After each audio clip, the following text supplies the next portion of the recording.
Remember who am I? I'm a boss and I'm honestly off my rocker, but follow me, I'm ahead of the game. I'm ahead of the game. I'm only ever slinging, I'm working overtime. Got a song and I'm the singer, the melody, the vibe. I'm a prodigy, logically, I'm impossibly wanted, and they'll remember my name. They'll remember my name.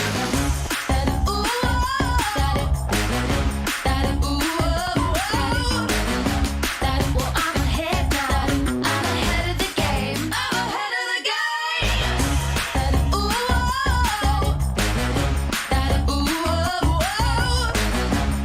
Well, I'm ahead now.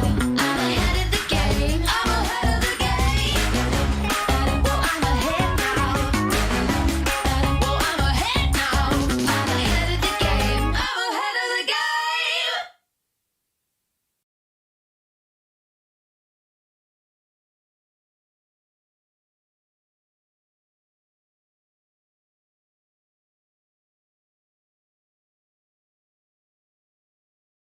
It's time to take control of your journey towards chess mastery. Magnus Carlsen introduces Chessable, the definitive solution for studying chess. Move Trainer uses the science of spaced repetition to identify your strengths and eliminate your weaknesses. There's no need to set up a board, remember which page you're on, or keep track of all the moves you miss. Get started now and join our growing community of over 100,000 chess enthusiasts. Chessable. Take control of your journey towards chess mastery.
A never-before-seen gourmet concept shaped over millions of years, featuring 100% natural ingredients and 4 Michelin-starred chefs.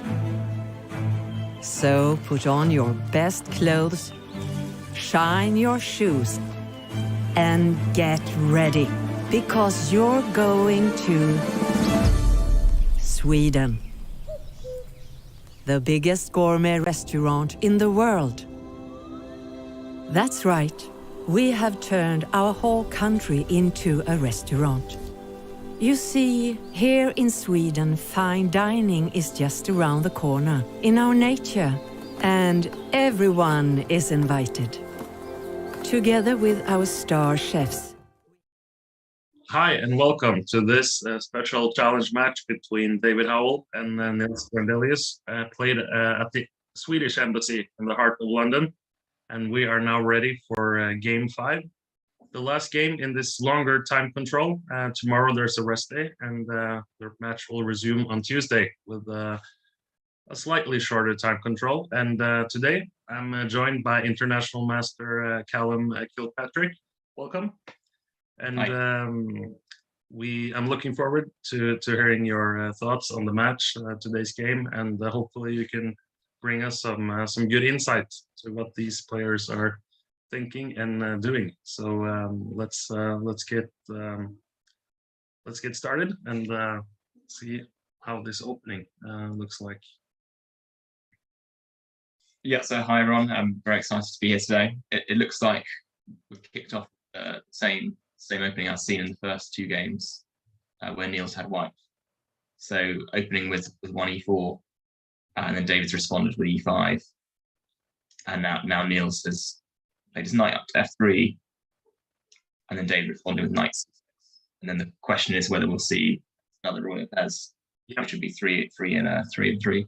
And yeah, it's interesting because we've had the same opening, as you said, the 2 first white games Nils had, and okay, and then in the first game, David got in massive trouble in this Berlin variation where he took on d4 and allowed Nils to get a lot of active pieces and attacking chances. But then I think in game 3, even though Nils was slightly better, it was some improvement on David's behalf. And but this is interesting. What just happened now? Yeah, exactly. So bishop c4 is the move played, so differing from those first 2 games. And yeah, what do you read out of this move? Is it like Nils admitting that, okay, I have to change my opening ideas for the match, because he kind of spent one very interesting idea in game 1 with with a4 in the opening, and that's like a one game surprise, you know. And then David seemed to be more prepared in game 3. So is he now kind of saying to himself, okay, I have to change the opening in order to? I mean, it's slightly surprising because to me because in the first game Nils got a very good position out of the opening, and could quite conceivably have gone on to win the game, but it slightly slipped away and ended in a draw. And then in the next game he changed his approach, rather than moves quickly. This is the first 2 games. David responded in game 1. Nils played castles, and then after knight 4, rook e1, knight d6, e4 here, caused some problems for David. But then the more surprised me was that when you went back to the third game, in this position rather than castling, Nils preferred d3. And generally you would think that when you get an advantage with a line, you'll play that line again, because it's up to the back player to prove he's got a better way of playing the opening. So to pivot completely and not play the royal pairs, and then start with bishop c4 here is slightly surprising to me. Yeah, absolutely. But I guess we have to assume that David then had looked at a better continuation in the d3 variation of the of that opening. But nonetheless, I mean, I think David must be feeling quite happy because it's difficult to get a big advantage with the Italian opening. Yeah, you would think so. So David's responded with knight f6 here. The other main move would be to play bishop c5. 2 pretty main lines. Myself, knight f6 would be my choice. And then for white here, you have a few choices. What Nils has played is d3, which is quite a traditional. It'll be quite similar to the royal pairs game you might see, quite slow and close play. One of the other alternatives is to play with a knight g5. A lot of the young English players would know this called the tried liver, I think. I have to admit, when I was younger and started to play chess, I lost a couple of games with the black pieces in this position, blundering on f7. So well, when you start out, what everyone will see is this is the weakness, and in both sides counts. When I started playing chess, you'd see rows and rows of game 8-year-olds all playing the full move Scotland's mate. Yeah, and half. And then often player with the black pieces would play h6 or something. Yeah. Yep. The little ball. This one. Yeah. Okay. So what's happened is Nils has played d3 here, and then David responded with bishop to e7. It is a pretty well-known main line, and now Nils has played castles. I think if we step back to just so that we can show it you as benefits, well, one of the main moves here would be to play knight 5, which people would often criticize quite greedy play from white, and then you this pawn goes up to d5. Pawn takes. Now the knight comes out to a5, where it is often poorly placed. And after bishop b5 check, takes. This is a pretty well-known position. There's a few moves here. White can take 3, or he can d3, or go all the way back to d2, or even 1. So there's lots of different options that you can go for. Then the question is whether white has enough for the whether black has enough for the pawn that he's sacrificed. Instead of going for this, Nils has played a much more solid move, which is and the e4 pawn, and then it's going to more towards sort of Royal Pairs style, close. I think. So after bishop e7, castles, and then a black's castle as well. So a4 would be the main move, with the idea of just launching this pawn up here. I think Nils has played the pawn to a4 in all the white games so far. Yeah, I wouldn't be surprised to see that move again. Yeah, it's quite logical. I mean, here you give your bishop some room to retreat. So here is black. You play in a few different ways. So the traditional way to play would be to play d6, and then white would often play a5. And the reason this move can be quite effective is because if you imagine instead, c3. Now, if I wanted to as black, I could put right on this square, and then you generally want to preserve this bishop in Royal Pairs or in Italian game, which is what this is called.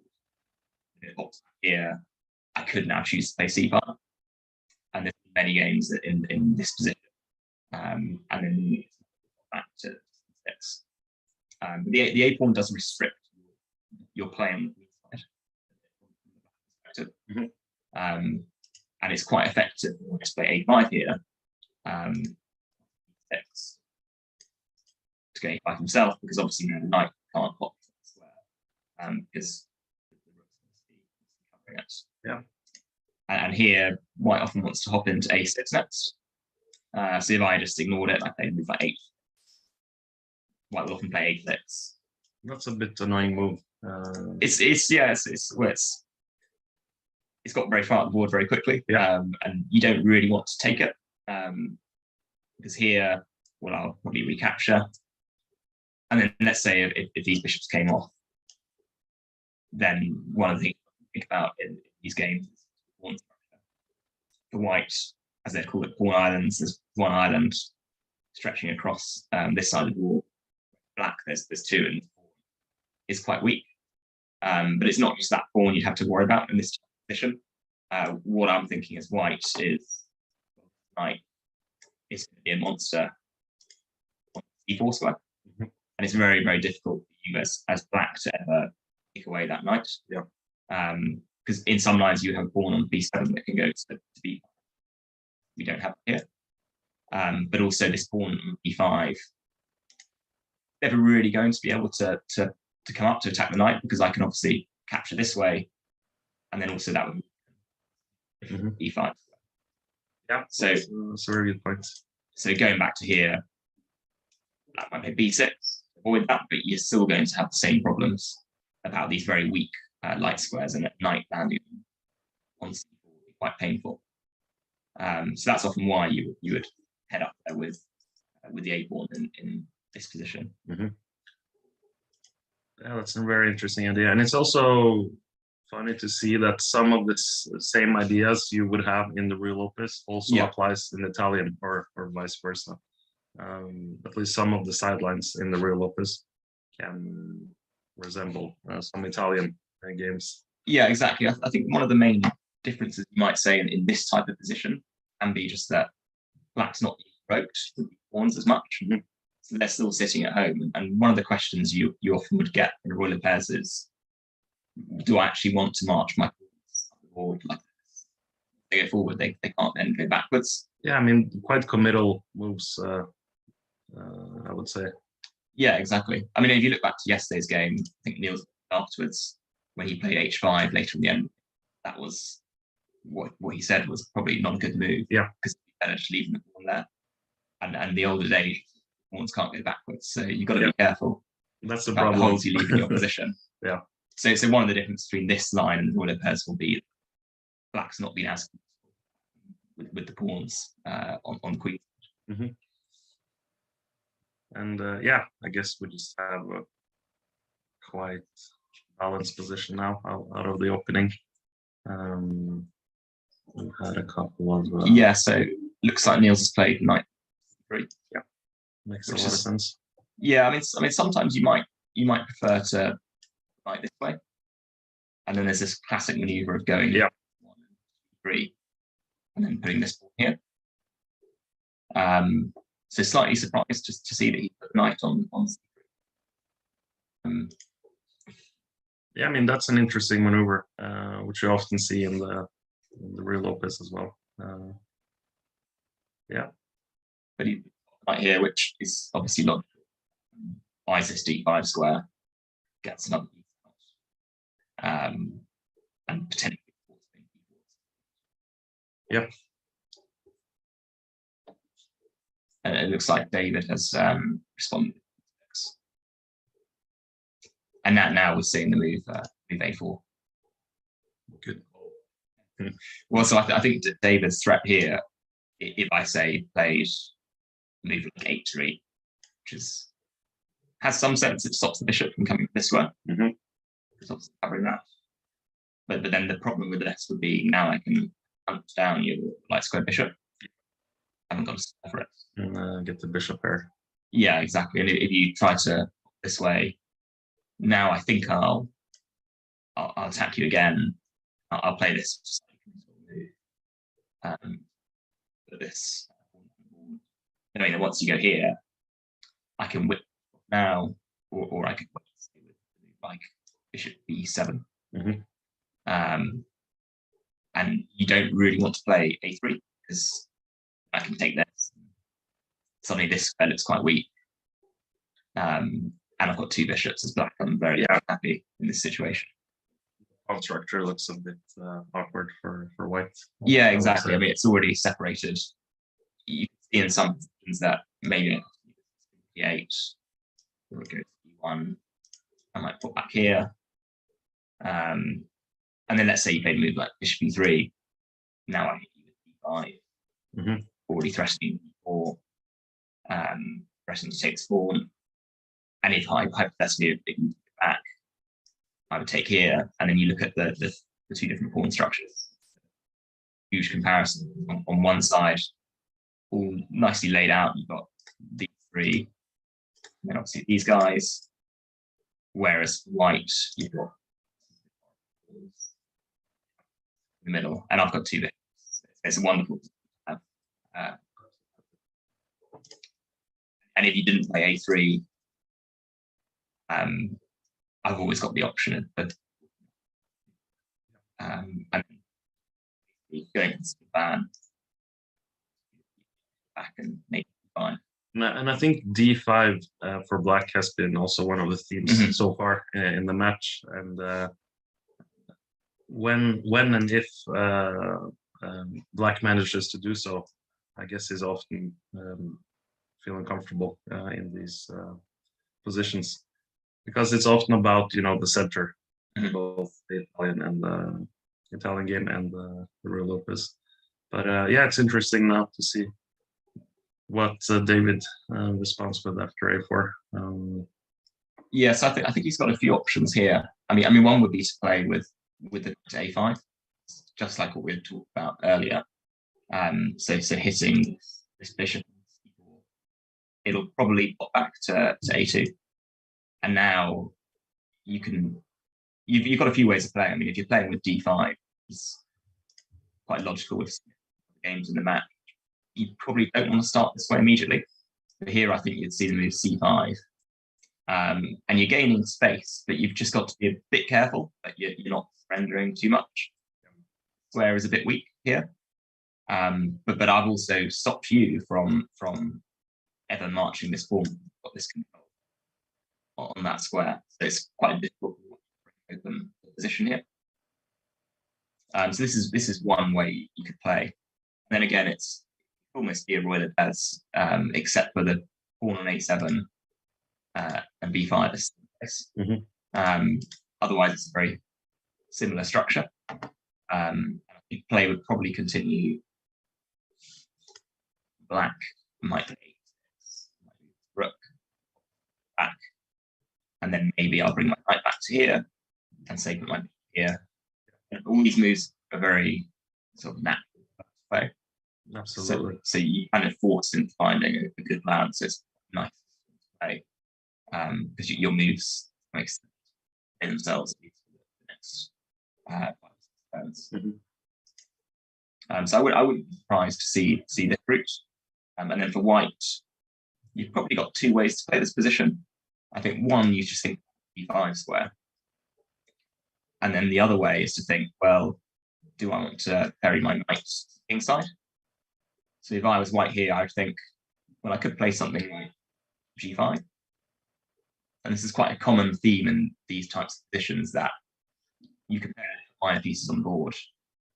Clearly, the worst piece here is probably because it could well be a pawn. It's part of a big chain. So that's what you call a classic bad bishop. And then when you think about weaknesses in the black position, obviously there's this 5 square, and then the knight is defending it currently. But my next move is going to be to whip right up. Yep. And then let's say a play continued something innocuous, forcing my plan. After takes. Now I might think I might move into this square. Which seems a little bit counterintuitive. I could also move knight in, which maybe is a more sensible option. And then let's say you oppose it here. I've got quite a nice position as white, just by virtue of my knight being such a piece here. Absolutely. And I might already think about playing something a little bit cheeky like we do, with a threat to eye up this loose knight and so say a black sneaky it's very sneaky. Now I could choose to stop, and if you take this way, I'll take your when it's this way, and then you can and bad for black. Obviously the players in question are too strong for sneaky moves like queen d2, but even though it has a threat, it's a good move anyway because it's rooks like this.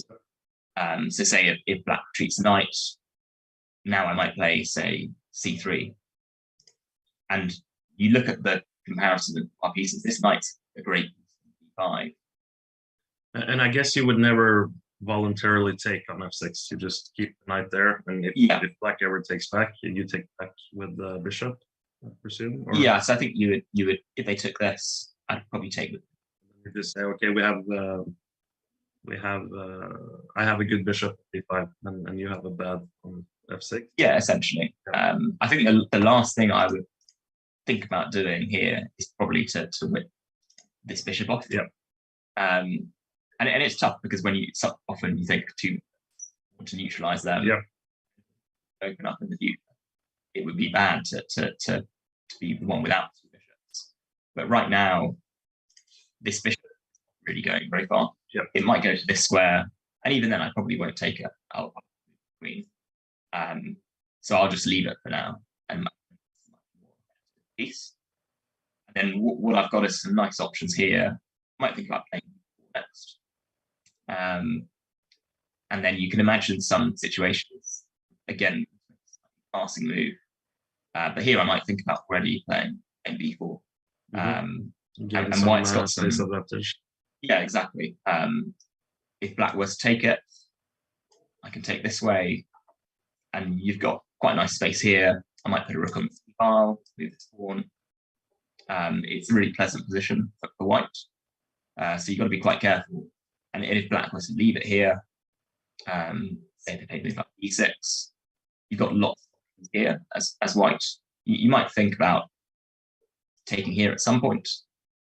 Probably wouldn't want to just yet. I'd probably just build up slowly, maybe with square. Or you could think even playing, and you've got ideas of going here, pushing this pawn at some point. Yeah, absolutely. So it's a nice position to have. So I think we step back to how we get here. That's really one of the thoughts of how you might play this type of position. You might just think, well, this square, and so I play fine. But it's interesting because I think a lot of our viewers they know about the importance of the bishop pair and so on. But you made a very good point, because often you also see that okay, the opponent has the bishop pair, but often at least one of the bishops are not really contributing. It's standing on a bad square, doesn't have a good diagonal, and I think that's a good advice in general for players getting into chess, that you always have to think about not only your pieces but your opponent's pieces as well. And is that piece on a particular good square? How does the future look like for that particular bishop? Or and as you pointed out, yeah, your knight on d5 is probably a better minor piece than the bishop on f6. Yeah, so it's a great point. I mean, one of the things I was taught when I was learning to play, I'm still learning. Think when you look at a new book, was you talk to your pieces. Where do you want to be in this position? You also talk to your opponent's pieces and think which one of these is having time. And that's how you get to the bottom of, well, this bishop's not a great piece. And from the white side, the knight wants to be on 5, badly in fact, relatively urgently. If I was black here, I'd be a lot. And often the way to get around that is break with the move d5, or even to just rook bishop here, here, and then play d5. And again, what you're doing, where can I improve my bishop? Here, it's actually just a big pawn on 7. So you often want to think about where you can Absolutely. Great advice. It looks like the move that's been played is not knight a5, unfortunately. Undo everything I just David's played a5 with a similar idea to block this advance, but a slightly different approach to that. Yeah, that makes a lot of sense. But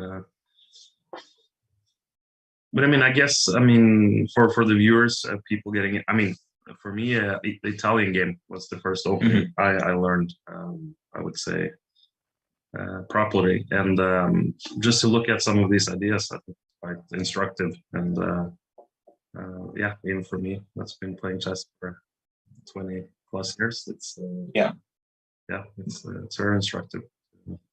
Well, it takes developing your pieces, putting them on good squares, and then getting your king to safety very quickly. I think that the challenge for these types of openings can be, once you put all your pieces on good squares, when you're starting out, what you then do. Then what? And that's the skill which is hard for any player to get a handle of. What you then come back to is, once you've got your pieces on good squares, you think, how can I gain space, or can I position with my pawns? So I was actually giving someone a chess lesson or chess session on Wednesday. They had this question about how you get to the next stage and the middle game plan once you've followed some sensible theory. And then what I would say is, in this position, eventually you're going to need to white, and you've really got two ways. One is, and the other one, and that's just ways of playing. And then if I was to assess them here, I would think f4 makes sense in some positions. The problem I'll face is that once I retreat my knight, say, maybe black could play something like bishop e6. But it's, a fine way to play. What you've got to be careful about is when you go f4, that they move like d5, and when someone attacks in the wing, you're always supposed to break in. Philosophy you should follow. But that's one approach I would think about as white. And then the other way would be something a bit more classical, which is play a move like. And if black were to cooperate and take this, white could recapture. And when you compare the trade, pawn e5, go for the d pawn. Now white's pawn gives him a bit more position, which makes this more comfortable for white to play, because this restricts this bishop, for instance. It would like to be on this square, but it's unlikely to get there anytime soon. It's forming in a way. And that's an interesting point, because if you compare the bishop on e7 and c4, yeah, that bishop on e7, for now at least, is not a very, very good piece. Yeah, exactly. And often you want to have the bishop outside the pawn chain. Exactly, yeah. So this is a great rolling here, line up f7. So it's doing a good job, whereas the comparison is this bishop almost just gets him. That's, again, the problem piece in the position. Can often be that dark square. So I guess black wants to try and play d5 at some point. Is bishop e6 a move to consider at some point, or maybe, I mean, not in this position, but at some point, yeah. Just to try and. What you can also think about is there's a very common tactic when you see one line up here, is that you can in this position. And then if I were to recapture, now you can play up. And then it's suddenly gone from being quite quiet to complicated. And that's, again, a feature of the Royal Impairs in particular, all types of close positions, is you spend ages pottering around here. And then all of a sudden, out of nowhere, it becomes incredibly complicated very quickly. And then often it's worse. It's just very black and white all of a sudden to explain. Here, obviously, you've got this fork, that piece that match is sacrificed. If this bishop to here, all of a sudden, black's got two bishops. The queen's out early, but it's acceptable here because we've got quite good control in the center. It's this knight's under attack. This bishop has woken to be a much more powerful piece. It could go to f6. It could go to c5. Suddenly, it's looking pretty good for black. Absolutely. And then what you see as well is you've got to start thinking about what happens if I chuck in this move as white. So taking knight, black recapture, and you've got to remember that black is pieced out here, so they need to recapture. And this is why I probably shouldn't play this. Could perhaps go knight d2, one option, and then when this takes these lovely pawns, I could take one back quickly. Although maybe black would be able to play which makes in this knight. It's a bit annoying. Or you could go for knight has to be captured to parity of material, and then after I take back, it looks pretty even. But the real problem for black is these are not the best in terms of structure. So white here has got a nice advantage. So when you see tactics like knight takes 4, you always just be careful that it works exactly as you. I mean, I have to admit that I've had a few games where I've played a tactic that was just bad for me. You think you have this brilliant tactical idea, so that's also a great advice. Double to see if it actually works, and you also have to calculate not only the first couple moves maybe, but 4 or 5 moves, and see how you end up in terms of material and how the structure looks like, and so on. Yeah, exactly. It's always tempting once you see a tactic, go for it, even if sometimes you realise that there might be for that. But it looks like what's happened is not the move d4 yet. So white plays rook to e1, which is a another very common move here. You support the pawn here, so d4 in a lot of cases, and also not in this position, but in some cases, if you ever have a capture here, this rook will move up. So quite a common move here. What it does suggest to me is that it's really unlikely that Nils played wants to do that. He'd probably leave the rook at home on the f file. So I think his plan is to go d4 at the appropriate moment. What if David tries and play bishop g4 in this position? Is that it's a good move, yeah. So bishop g4, the immediate threat is to hop in this way. I'm going to struggle to find a nothing move, but let's say if I play bishop here, now it's knight d4, the next move is going to be bishop here, or knight takes bishop takes longer, and it will just ruin. It will. I mean, here I could win. Let's say for the sake of argument, suddenly this king's very precarious. Now I might play a move like, and then maybe now I'm here. Yeah. Right. So I think bishop g4 would be one potentially good move here. It's an immediate problem for white, which is how do I react to knight d4? And does it force white to play h3 and? So you can play h3. H3 now black obviously has a choice. I don't think black wants to take this knight because now if queen takes. Although earlier we were talking about this bishop being exchanged for this knight, here the equation is not really the same because after I play knight d4, looks good because I'm hitting these two dies.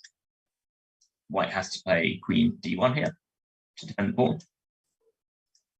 And then the difference with the previous line is that I've got the option to go c3. So it's not quite as strong a piece.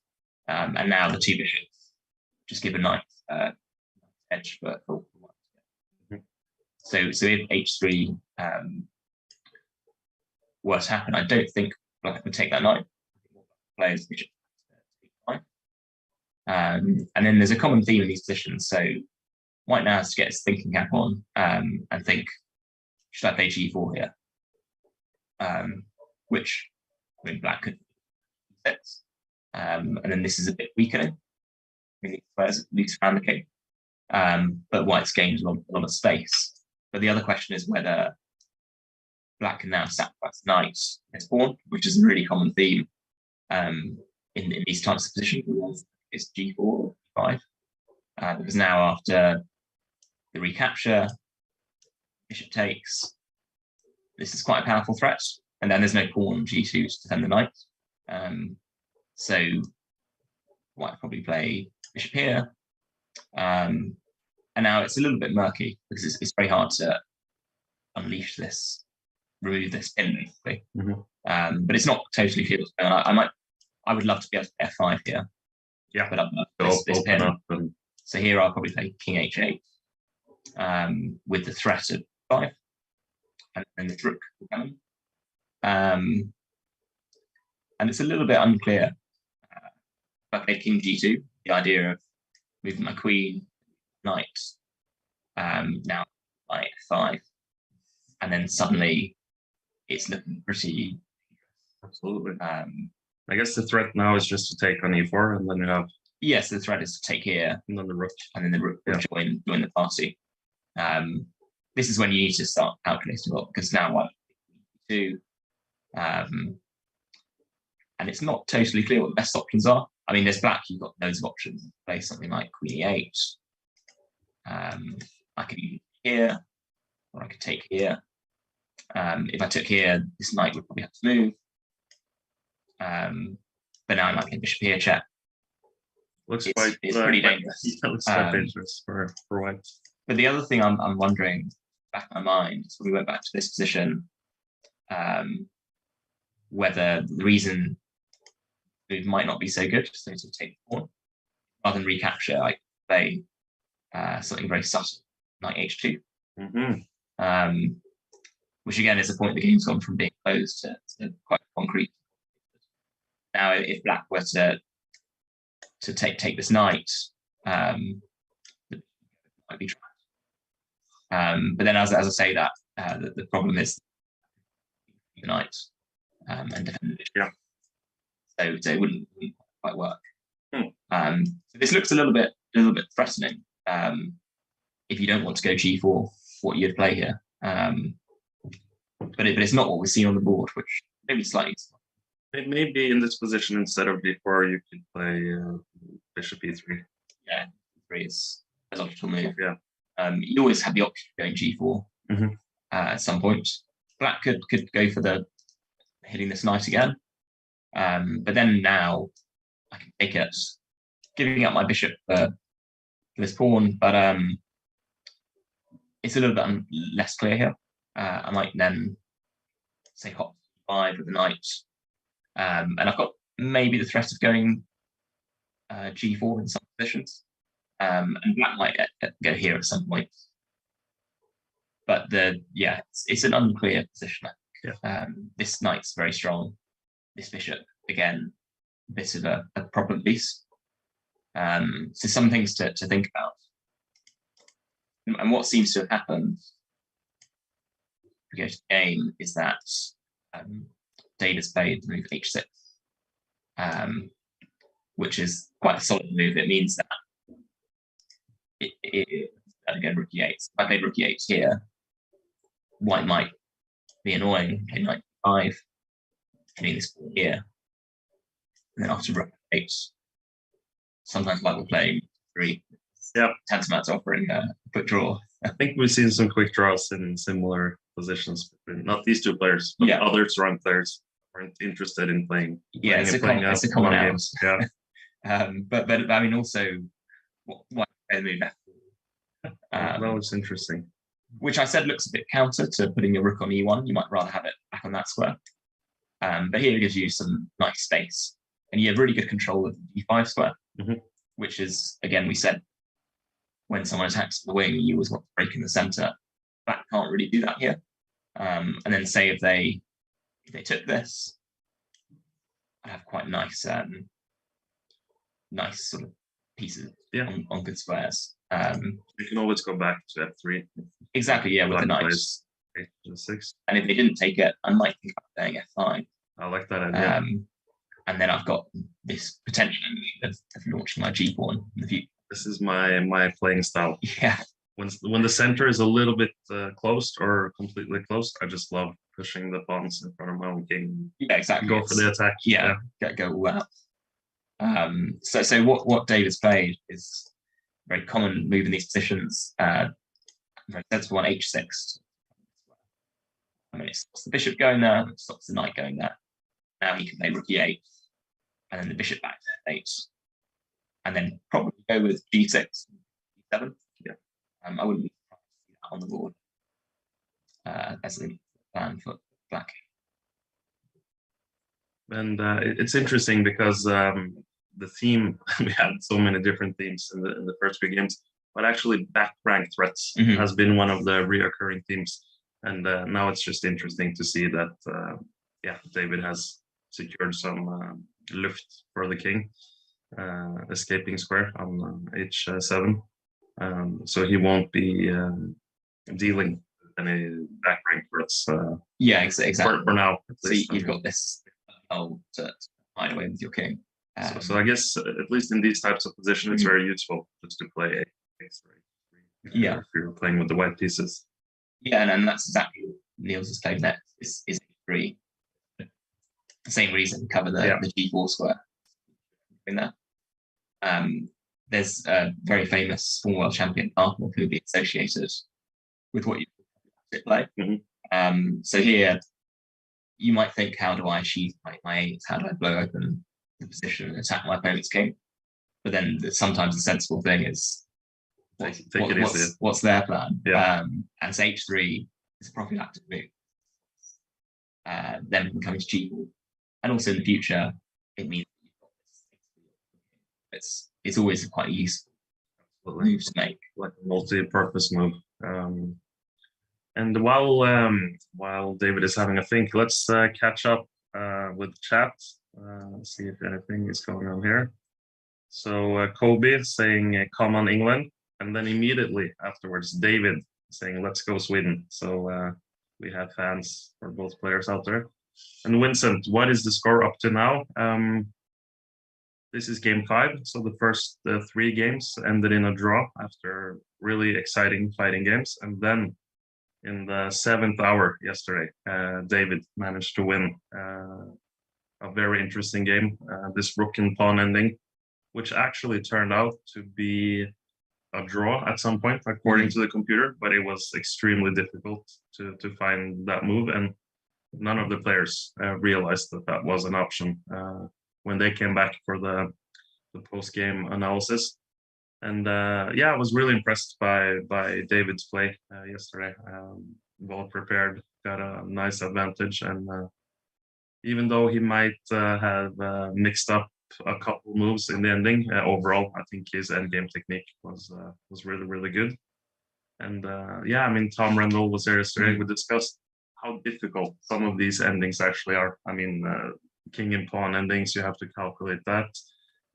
When being in a rook and pawn ending, sometimes the rooks might be traded off, and also some type of rook endings you realize, okay, yeah, I know this is a draw because you have the Lucina position or building the bridge or whatever the different topics are. But yeah, in general, I find rook endings really difficult, and as we can see yesterday, it took David some time as well to kind of figure out the winning plan. So I think that's a very instructive game to analyze for the viewers as well. So that was like the theme yesterday, the end game, how to kind of approach end games, how to analyze them. Yeah, I mean the position that came up, I'd say for a match situation, Davis in many ways the dream position to get, because you're never really in danger of losing maybe the win away, but you can really just press hours and hours. And it's so difficult to defend as black, which is we saw happen. And David loves long games. You know, he has the slight advantage. He can press. And it was funny, at some point he had the rook on h1 and then took the full round to h8, a8, a1, and then back to h1. So I think that's the hallmark of a very, very strong player like David. That you can sometimes correct one. I think one of the hardest things playing chess can be you have a plan, you go down that route, and you really want to prove the plan works. But sometimes you have. So if we're too stubborn, it can. You want to be come objective back to on each move, and just what the best move in the position is. Absolutely. And sometimes that can be to admit defeat. That's a great advice. And David saying great commentary. Thank you guys. That was thank you, David. Thank you, David. Good to have you here. And Parva 2.5, 1.5 is the score for David so far. And Brian, welcome. Good evening to you too. So please join us on the chat. This might be another very long game, so we do appreciate your input and thoughts, questions. So join in on the conversation, and we'll try and answer as best we can. And Riders in the Wild, hi Askild and Colin. Good day. Nice to have you back. Quite balanced position out of the opening, would you say? Yeah, pretty balanced. So I think I'd expect David's play probably continue to plan with bishop 8. I'm sure he's very familiar with these types of structures, so probably feels fairly comfortable, and it's just best approach. And really for Nils, I think it's when you go deep, and this move is the moment. If you put your bishop on e3, which is a fairly sensible square, might slightly get in the way, because if I now play bishop f8, now if I play d4, black could, and then the knight captures logical. You don't want to bishop, but then this pawn is weak on e4. So and then head. So from White's perspective, you probably don't want to play this before d4. You might also, sometimes it's important to think, develop my pieces. That's a really common rule in any opening, but or in any game, it's a good advice to follow. But sometimes the best square kill. So after I play d4 here, let's say it captures knight pawn. Now my bishop can go to this square, which doesn't get in the way of defending the e pawn, and the bishop's got this square in, so it can drop back to. So it probably makes sense to delay developing the bishop. Absolutely. And instead play, I think, d one move. Now, just looking at this position, I mean, the pawn structure, I do feel, let's say, the c7 pawn, the d6 pawn, at some point can become a weakness in Black's position if you're able to center the white pieces. You know, a knight might come to b5, the bishop in the long diagonal from f4. So this really cramps.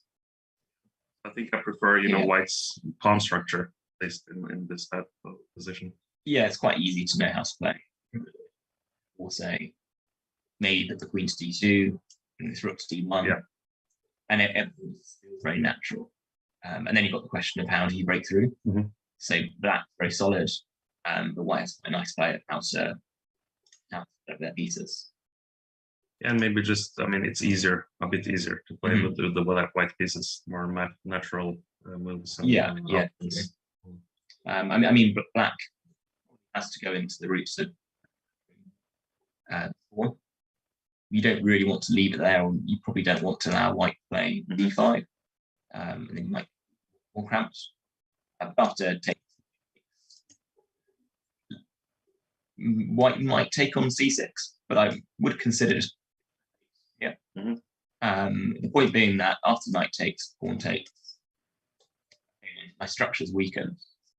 I've now got more pawn islands up. But on the flip side, this is covering the d5 square. My rook might come to d8.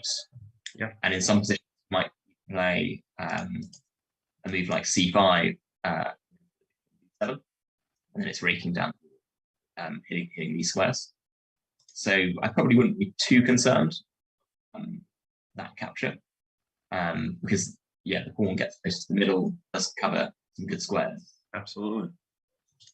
So I think here, you might see move, and it's a very solid position for Black. Yeah, is the way I would think about it. And at some point, Black might want to trade off a couple of minor pieces just to, if possible, to. Yeah, exactly. So one might, go somewhere. Maybe I'll take from here. Might, and I can change. Yeah. White probably really wants to do that because here the rook's placed. Line up in this. My next move is probably queen d and rook up to here to e8. Lynn White has some nice initiative and coordination. Yeah, and it's very solid. It's very difficult. Big advantage there, I think. But what I might consider is whether I could 3 or maybe 5. So 3 to one structure after the queen takes. And then here, it's pretty level. I mean, this. And then you've got some questions here with White. Whether you want this pawn structure, it's a bit difficult to assess. So after I play bishop 5, White has a lot more space because the d5 pawn is on d5 and this on d6. Beyond that, there's not many ways in the Black position. So it can be a bit difficult to make further progress here. I might move my bishop to attack the rook. Black play bishop. And And here I'd probably keep my bishop on d3. And yeah, it's one of those positions. It looks very comfortable for white, but at the same time, it's kind of difficult to come up with any it's come up with a winning concrete plan. threats or a winning plan. So black would probably think here, okay, I'm a little bit pending, but what's this bishop doing? It's talking pieces again, and where it wants to be is on this newly opened. No, so here I might play a move like g6, and then my next move d7. And it does massively improve the position back. And I think they're fine here. Not totally clear what white should play here. It'll perform potentially. Say they move like c3, which is a little bit weakening. Not. I can have it for queen c4. And it's probably black here. Got to be a bit careful. Maybe I'll strange escapes. And then next time a queen out. But it's probably okay for black. White still has an advantage.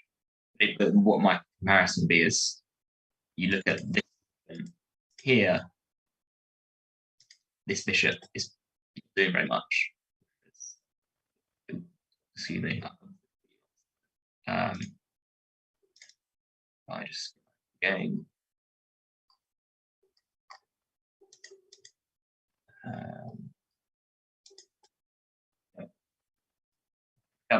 You look at this position.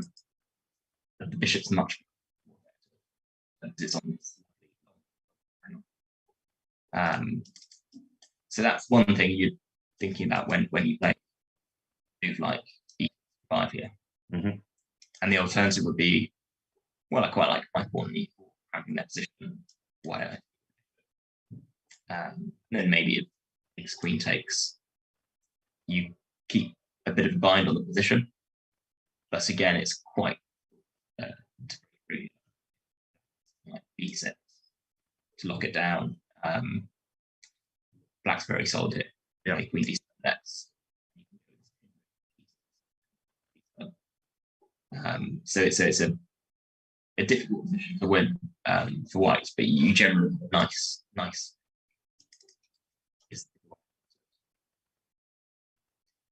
And what David's played is and now we expect the exactly. So Nils still on the clock for a little bit of time, but I think.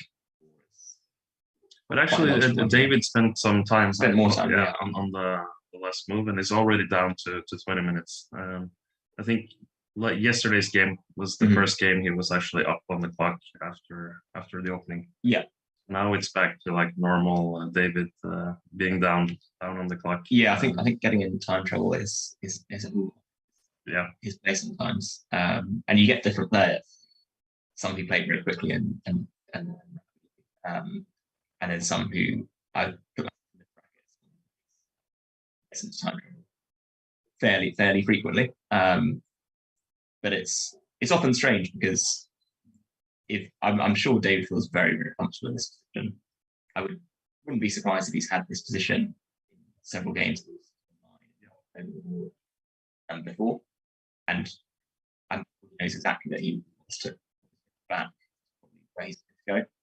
I suspect he's been considering whether he might instead want to play a move like this, with the nuance being that, say, if white was recaptures, you want the rook on f8 on the game because it's on this file. So I think that might have been what was going through his mind, e6, or whether he would first play with but it's a very natural that he's got. Absolutely.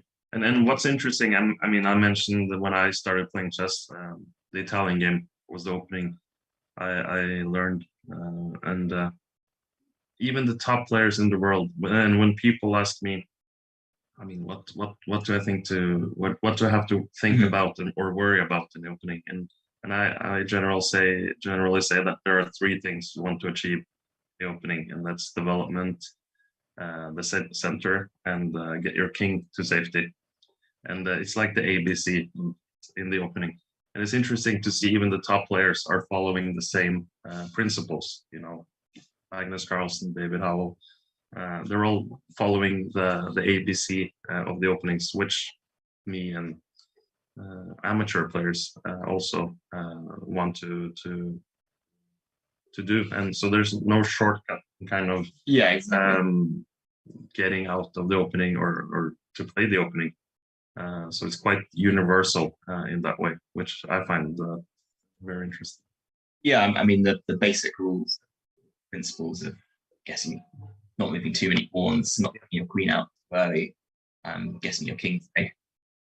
This is just a very sensible way to play.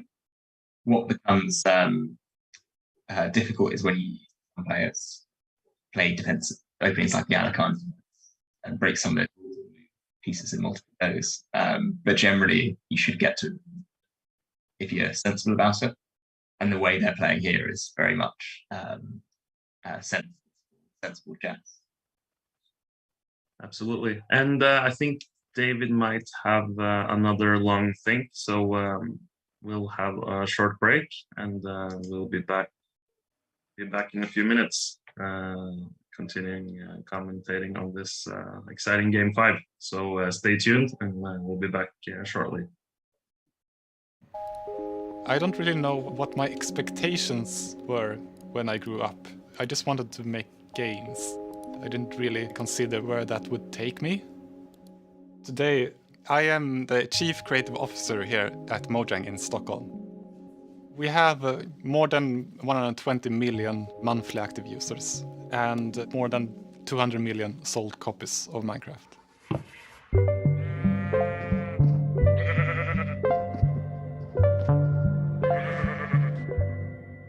I often get the question on why is Minecraft so successful?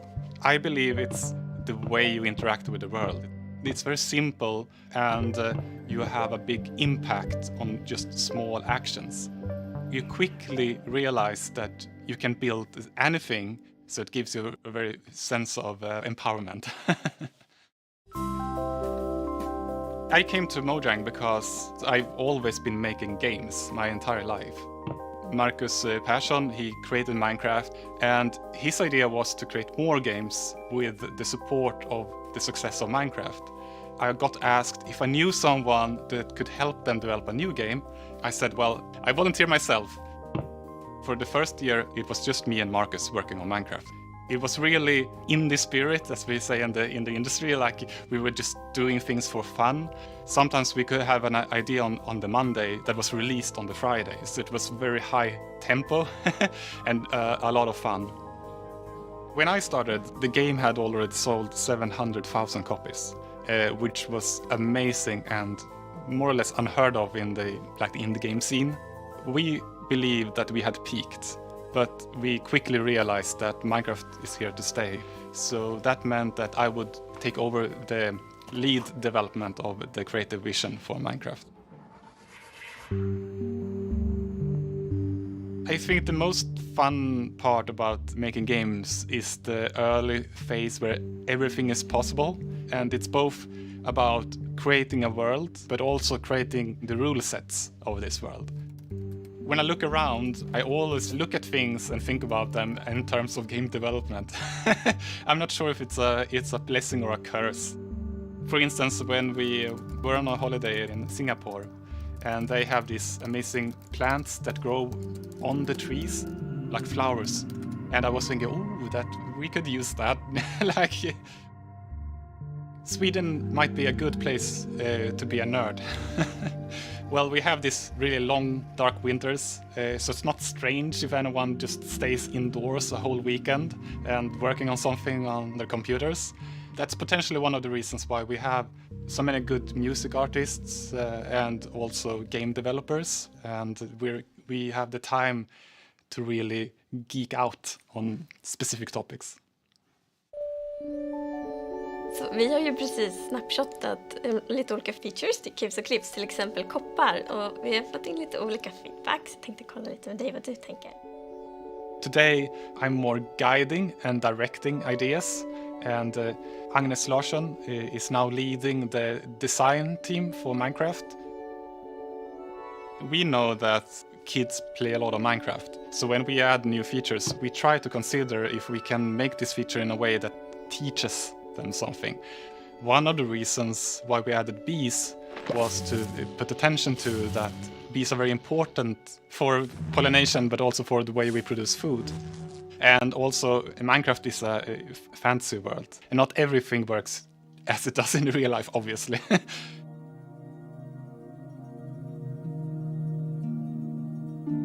When I play Minecraft with my son, I build things, and my son, he wants to go on an adventure.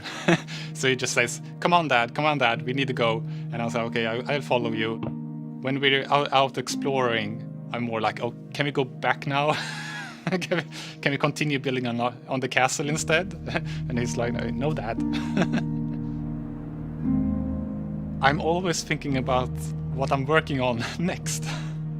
You never really sit down and say, oh, this is it. It never really ends. You just follow your drive.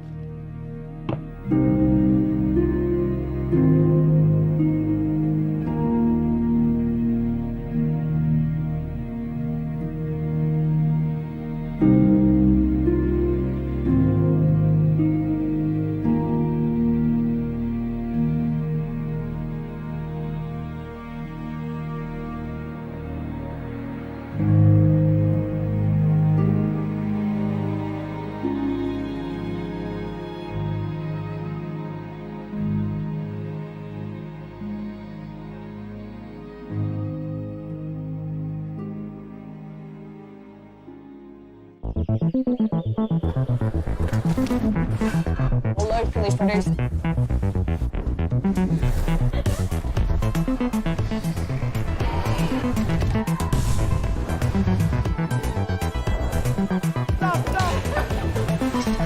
Everyone is welcome to enjoy the Swedish nature.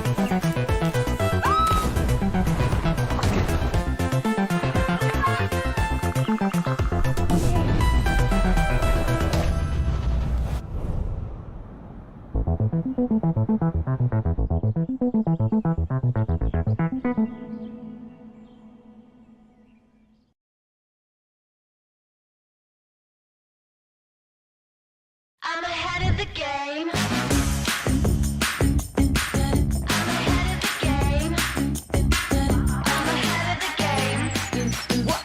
Well, the phone is always ringing. I'm caught up on the line. Got a string around my finger. Remember who am I? I'm a boss and I'm honestly off my rocker, but follow me. I'm ahead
It's time to take control of your journey towards chess mastery. Magnus Carlsen introduces Chessable, the definitive solution for studying chess. Move Trainer uses the science of spaced repetition to identify your strengths and eliminate your weaknesses. There's no need to set up a board, remember which page you're on, or keep track of all the moves you miss. Get started now and join our growing community of over 100,000 chess enthusiasts. Chessable. Take control of your journey towards chess mastery.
Locally produced.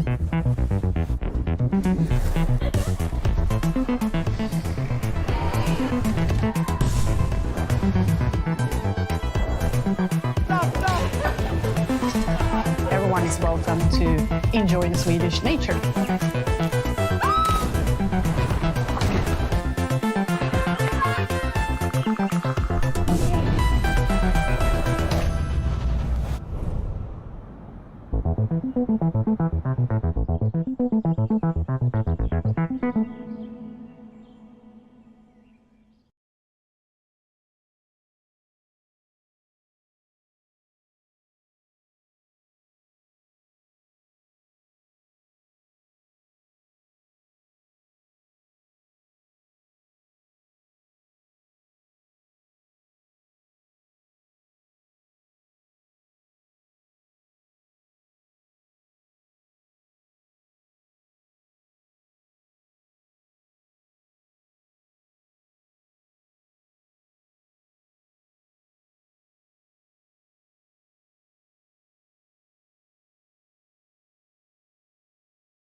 Hey, and welcome back to Game 5 of the special challenge match between David Howell and Nils Grandelius. And I'm not really surprised. David is still having a long think.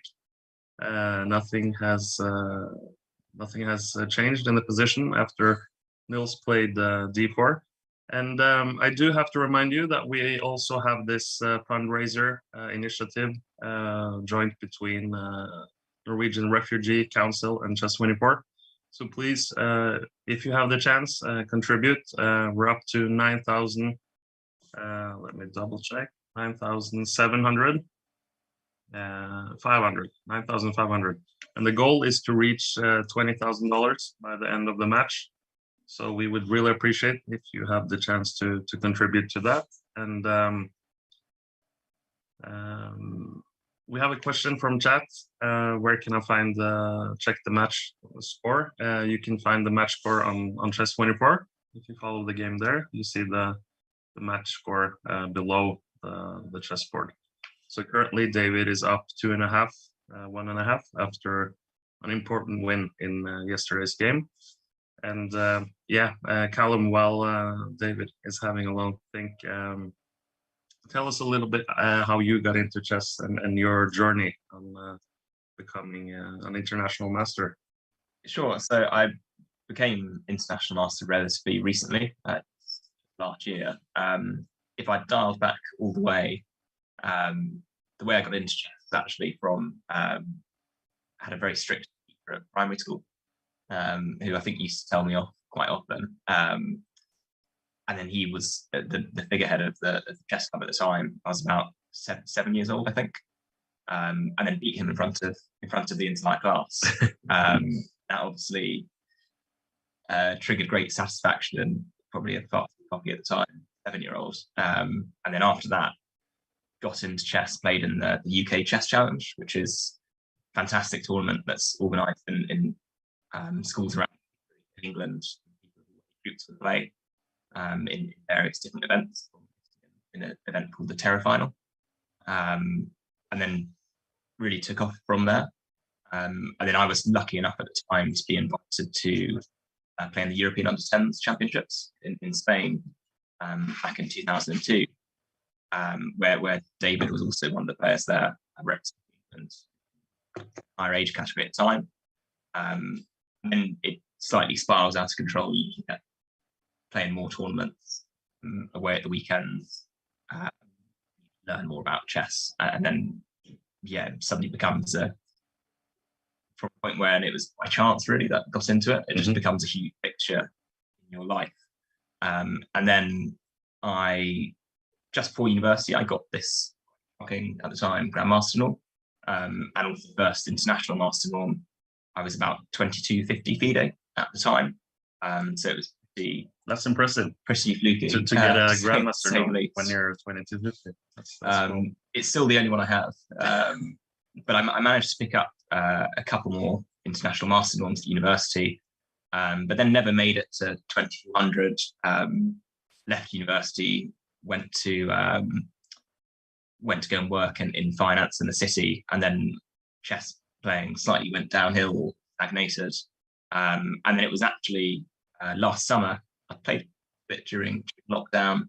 Obviously, I'd been on the Queen's Gambit inspiration train, which had maybe driven some of that, and then was asked at the last minute to fill in a Grandmaster norm tournament, All Play All, which I did, and then with a huge amount of luck in the final round, I managed to win, just cross the 2400 barrier, which actually got me a 4th norm in the process, and then means that I became international master, I think 7 years after I got the 3rd norm.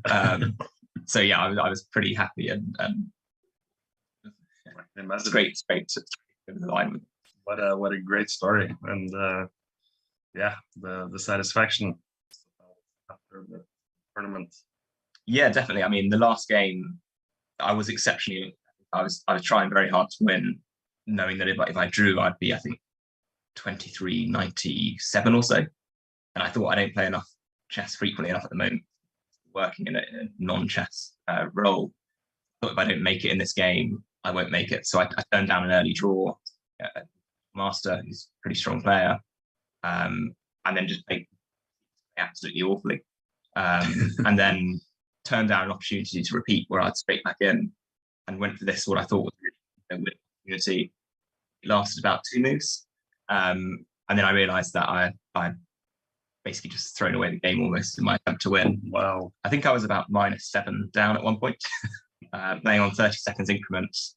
And then out of nowhere, in sort of the 4.5 hours into the game, it's a relatively short time control, he just slipped up and made a terrible blunder, which completely transformed the game. And then you have this wild position of about 30 seconds each, and his king walks up the side of the board. I do actually have a forced mate, I think. It's one of these positions where you know you should be winning, but it's so tense. And I couldn't find a way to checkmate him. So I went down to 2 seconds left on the clock. And then I came up with this, what I thought was this genius queen sacrifice. So if he takes my queen, I can checkmate him. And I played it, almost lost on time because I went down to 2 seconds, and then you get 30 seconds extra. So I went 2 seconds. And then shortly after playing it, he had about 40 seconds to think, realized I just left my one of my bishops could be taken, which was a key part of my checkmating plan. But it's still quite complicated. And in the end, it would technically be a draw after that, but it was just a crazy game. He didn't see that. So I ended up winning, and my miraculous queen sacrifice worked. Wow. But the moment from when I thought, wow, this is genius, to, oh my God, this is the stupidest thing I've ever done, was quite hard to bear. Luckily, it only lasted for a minute. And then at the end of the game, I honestly, I mean, some people might not understand always how chess can be tense. I could hardly stand at the end because it'd been such a ridiculous game. And I'd got really, really lucky. And then it took me over 2400, and satisfaction was quite hard to. It was a really, really good. And that's amazing. Someone should make a movie about this journey. I mean, it's incredible. I don't think I've ever heard a similar story. I mean, like 7 years after all the norms, and that crazy final game. Yeah, it was like sheer done that. Yeah. I mean, all in game to achieve that title, and yeah. Well, even my parents were watching at home, and I think my sisters as well. My girlfriend Monique was watching the games on Chessable and showed the evaluation on the side.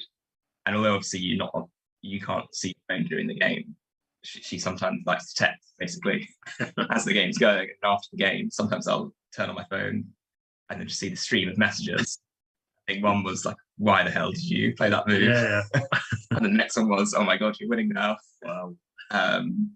So yeah, it was quite entertaining experience.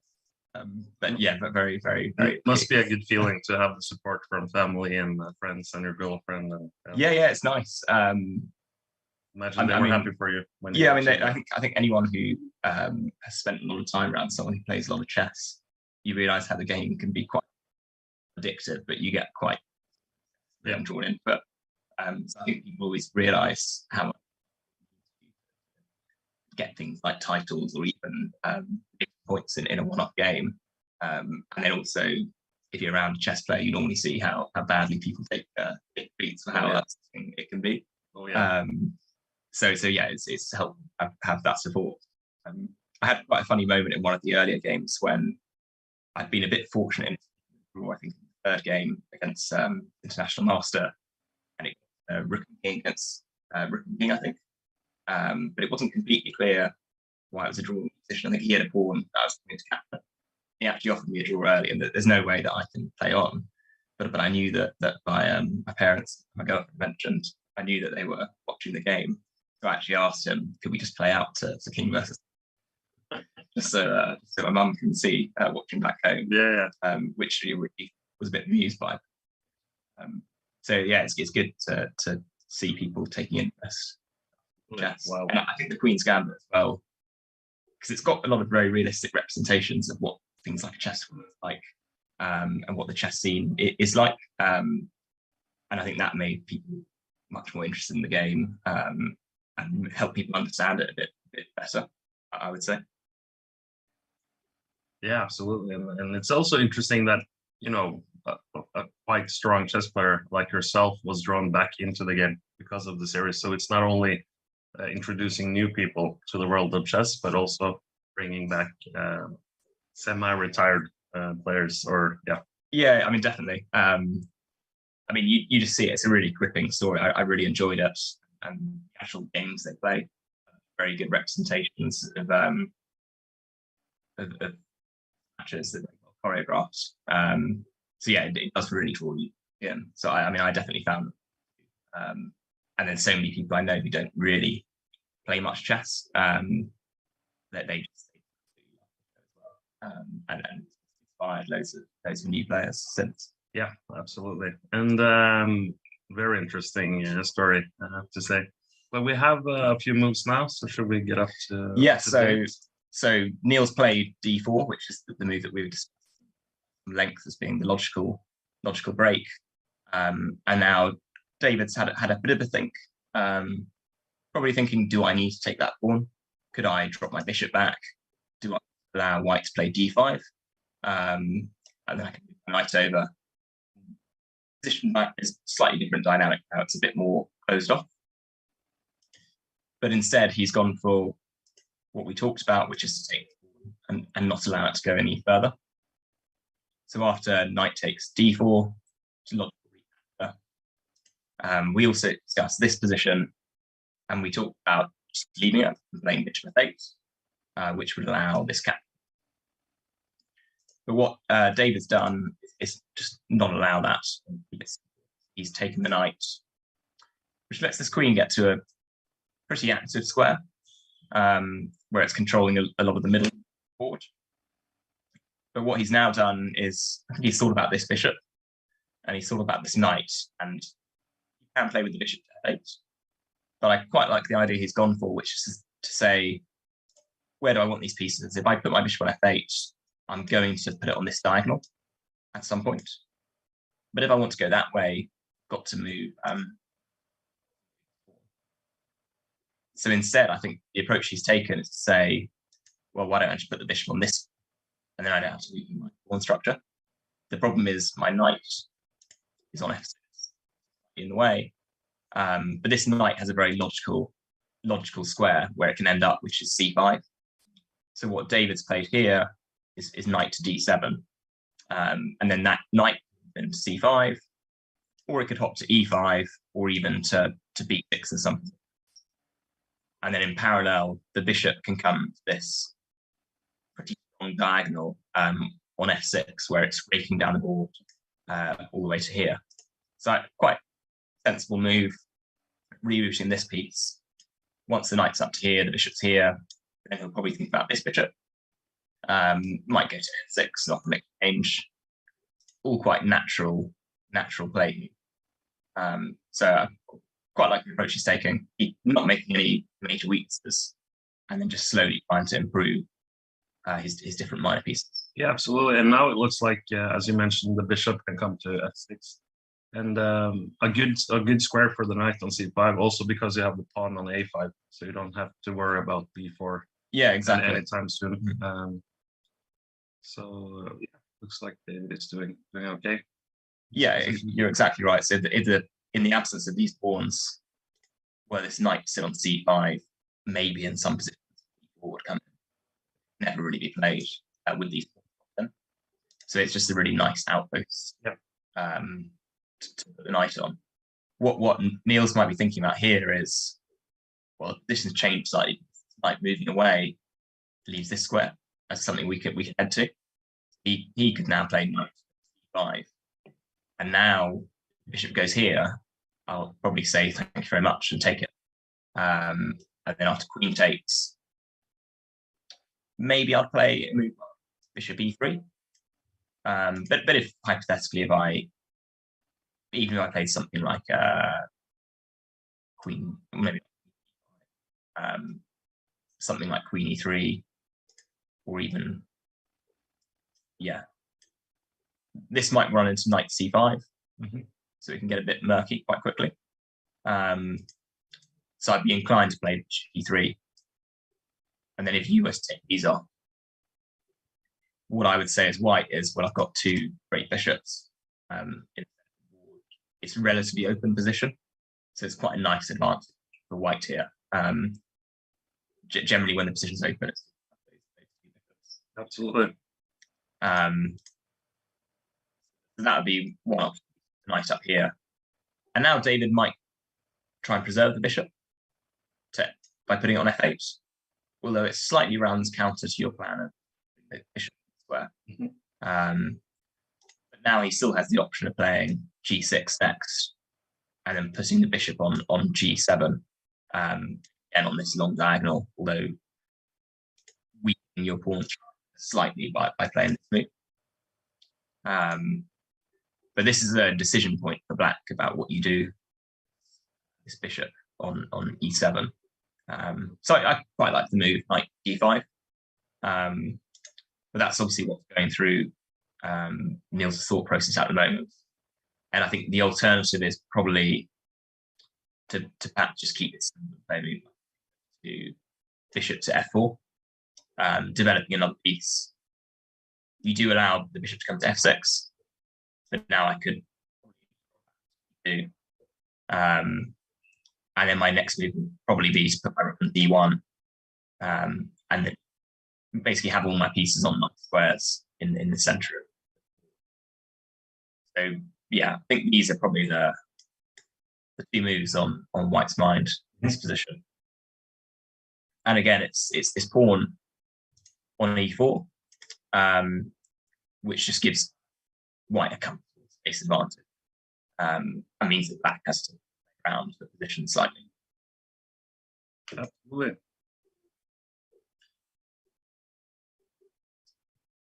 But yeah, I think objectively it's pretty even still. Don't think David would be worried, even though he's slightly down on the clock. He's got an hour and 10 minutes to just over an hour and 30 for Nils. I think he'll still be pretty content with how the opening has panned out. And I do guess that probably both players have had similar positions in the past, so it's not like they're completely guessing what to do. Yeah, exactly. It's a very common structure. You would have this quite a lot in an opening called the Philidor defense, which I can quickly show people. This is very well known from in e45, which is what we saw today. Instead of this move, if black plays with e6. Sometimes play might start with bishop going to c4 first, hitting this square. So with knight f6, knight g5 makes it quite silly. So black play bishop e7, and then I might say castles, knight f6, 3 castles, and then you might move like probably rook e1 first, c6. You could have, for instance, and it's pretty much identical to the game. So this is quite a well-known pawn structure where you have just the e4 pawn against the g6 pawn. And it'll be the same kind of theme as what you're seeing in the game now, through its different opening or move order. But it's White has a nice base advantage. Black's very solid, no major moves in his position. And now we expect either bishop or yeah, bishop f4 or knight d5. I would quite like to play a move like b3, put this here, and then got some ambitions of the queen lining up to here. But it might run afoul of a move like bishop 6, and then if the queen goes back to d2, now maybe I'll put the knight on a square like c5. Obviously, I can't go knight here now because my rook would go. So but are you also threatening in some positions to maybe just take on c3? Yeah, exactly. Maybe after. Well, so my immediate threat is to take this and then to hit this pawn on e4. Be a bit careful, because if I played bishop b2, if I took it this way, I would obviously have the stronger threat of mate. And you probably don't want to make that exchange.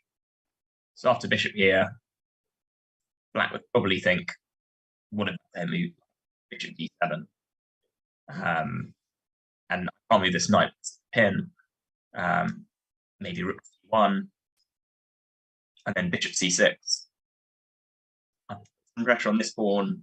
I've developed most of my pieces. My queen's still here, but black's very solid again, and it's a little bit now to move this knight, just with this pin. So although this is quite a nice way to set up your position with the pawn on b3 and the bishop on b2, it can get a little bit awkward. So you've got to be a bit careful as white with how you set up. Absolutely. So yeah, looks like again, it looks like white's a bit easier to play with the white pieces, but yet again, black seems to be doing okay in most of the lines. Yeah, exactly. And another option black might have is to just offer the e5. The view that this bishop's not a piece at the moment. It might be good on the long diagonal. Maybe I want to squeeze one. And generally, when you're restricted for space, you need to put your pieces somewhere. And if you've got more pieces, it's hard if you've got less in your position. So I might want to, as black, think if I change a pair of bishops, if I change the knights, it can make my defensive task a bit easier. So if, for example, play gets 4, maybe I would think about playing bishop g5 as another option. I think you can f6, or your knight can go to c5, where it would threaten, then go to e6, and potentially take one of these bishops. But you could also play a move like bishop e5, and if capture happened, probably isn't that sensible an idea here, because now the knight yes. But even if I went back to d8, you can see how solid the position is, because I've just gone back to square one. Again, sometimes a mistake maybe, but it's quite hard to see how white progresses. Although a move like rook d1, white could probably say, well, what are you going to do here? Yeah. If you play c6, now I just calmly go back, and then this pawn's very weak on d6. So often both players will just sit and wait for the other one to do something, and potentially move position. If you're black in this situation, it's very tempting to play something like c6 and just force matters, and as well to kick away this very strong knight. But really, you probably want to just and instead play something like to f8, and think about putting a knight here, maybe e6, and just staying very solid. Or you could potentially put your knight c5. Again, a good square this pawn, and the knight's locked in. This pawn on a5. It's pretty decent for black. White has a slight space advantage, but it's not a huge edge at this stage.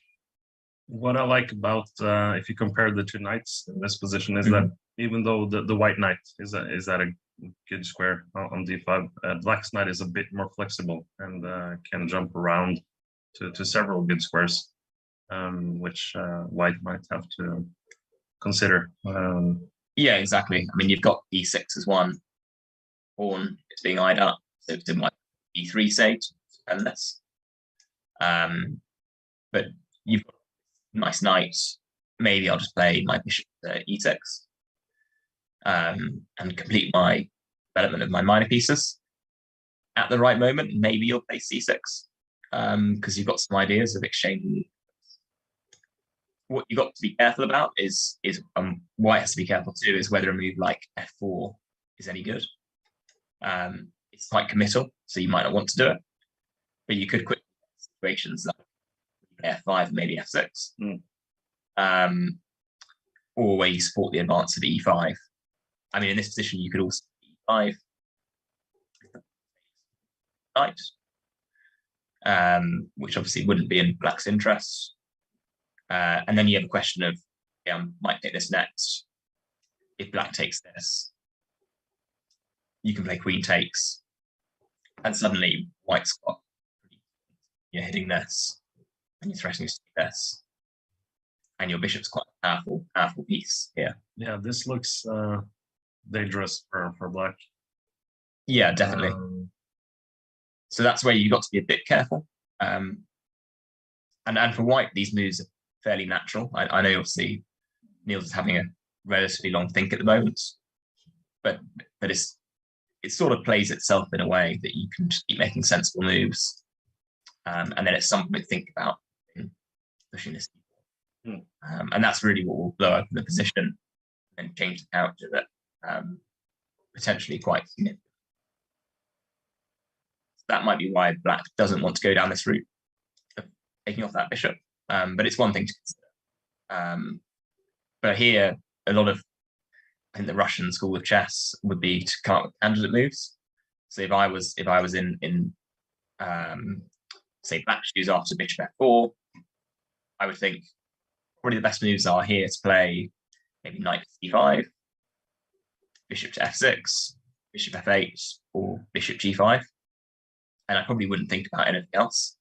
And I might discount some of those quite quickly. I might think bishop g5 seems to be a bit of a tough spot because, as we saw, I can take, I think this knight with tempo because it's hitting this already, and you've got to go back, and this is pleasant.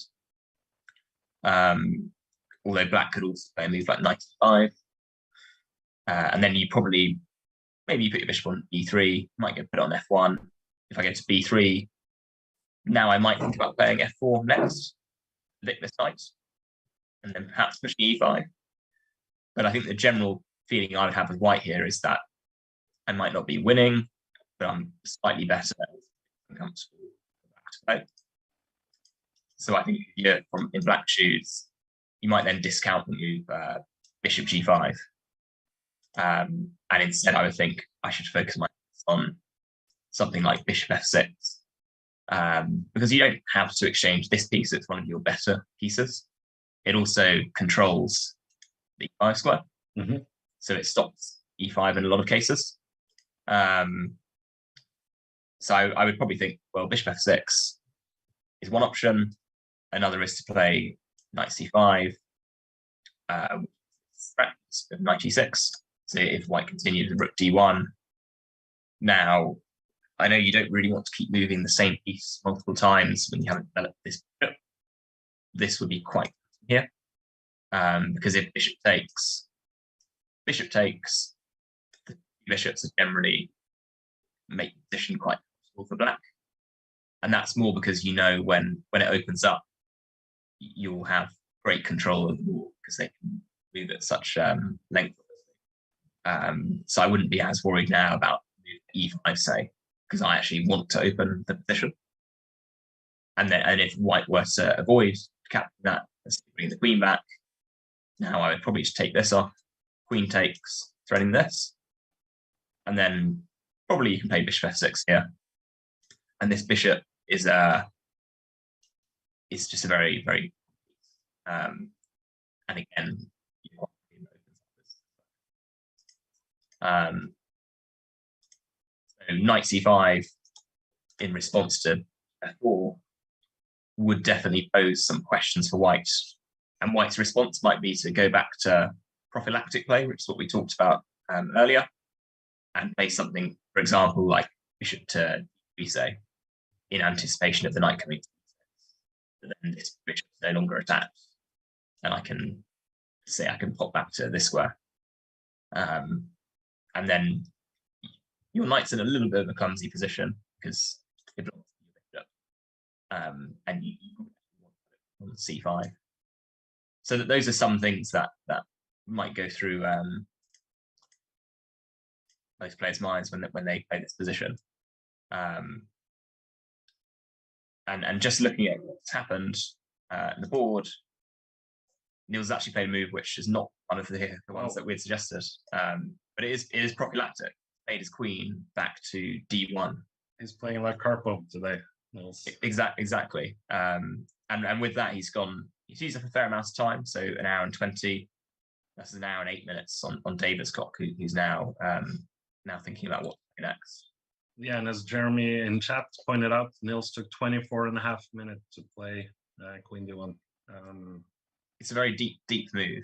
Absolutely. When you play that, because on the surface, this queen's in a really nice position, and quite often the queen comes here when you have this exchange of knights on d4, and what black might like to play is you might have a knight here to hit the queen, but in this case he doesn't. So it's unopposed currently. I know the bishop might come to f6, which can be a bit irritating to deal with, but it's in a good position. It's controlling a lot of squares.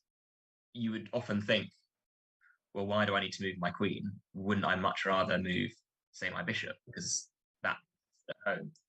So it's a surprising move on the surface. It's got a bit of venom behind it, because if black were to continue, say, with bishop f6 as one option, maybe you can think about going more gung-ho with queen to h5. And this restricts g6, which obviously this pawn's loose on h6, but also this on theme. And you see that black's obviously in dire straits now. And it's quite difficult to dislodge that queen. You've got to defend this 7 pawn. So knight e5 is probably the logical move. But now I might just say, well, I'll just retreat the bishop. And I've got quite a nice position. You can g6 this time. Obviously, the knight defends it. Then I can take. And it's quite difficult for you to evict my queen from this square. So it's gone from d4 to h5, but on d4 it could be evicted. Whereas on h5 it's now. And in this position, I guess white is threatening f4, for example. Yeah, exactly. So the big threat. So if black plays, say, a nothing move, but a move that allows it to work, bishop here, f4. If you go back this way, I'll take probably bishop. I'll take this. Off next. And if you go here, again, it's the same theme, that your knight actually Well, that's a quite tricky theme. I think we discussed this the other day with Lawrence, and especially in like blitz games or when you play online, it's quite easy to fall for some of these type of traps. So yeah, definitely. Keep an eye out for those tactics. So I think, yeah, to react to f4, maybe a move like bishop e6 is what you have to play to fight back on that diagonal. Then perhaps white thinks about playing a move like knight to d5.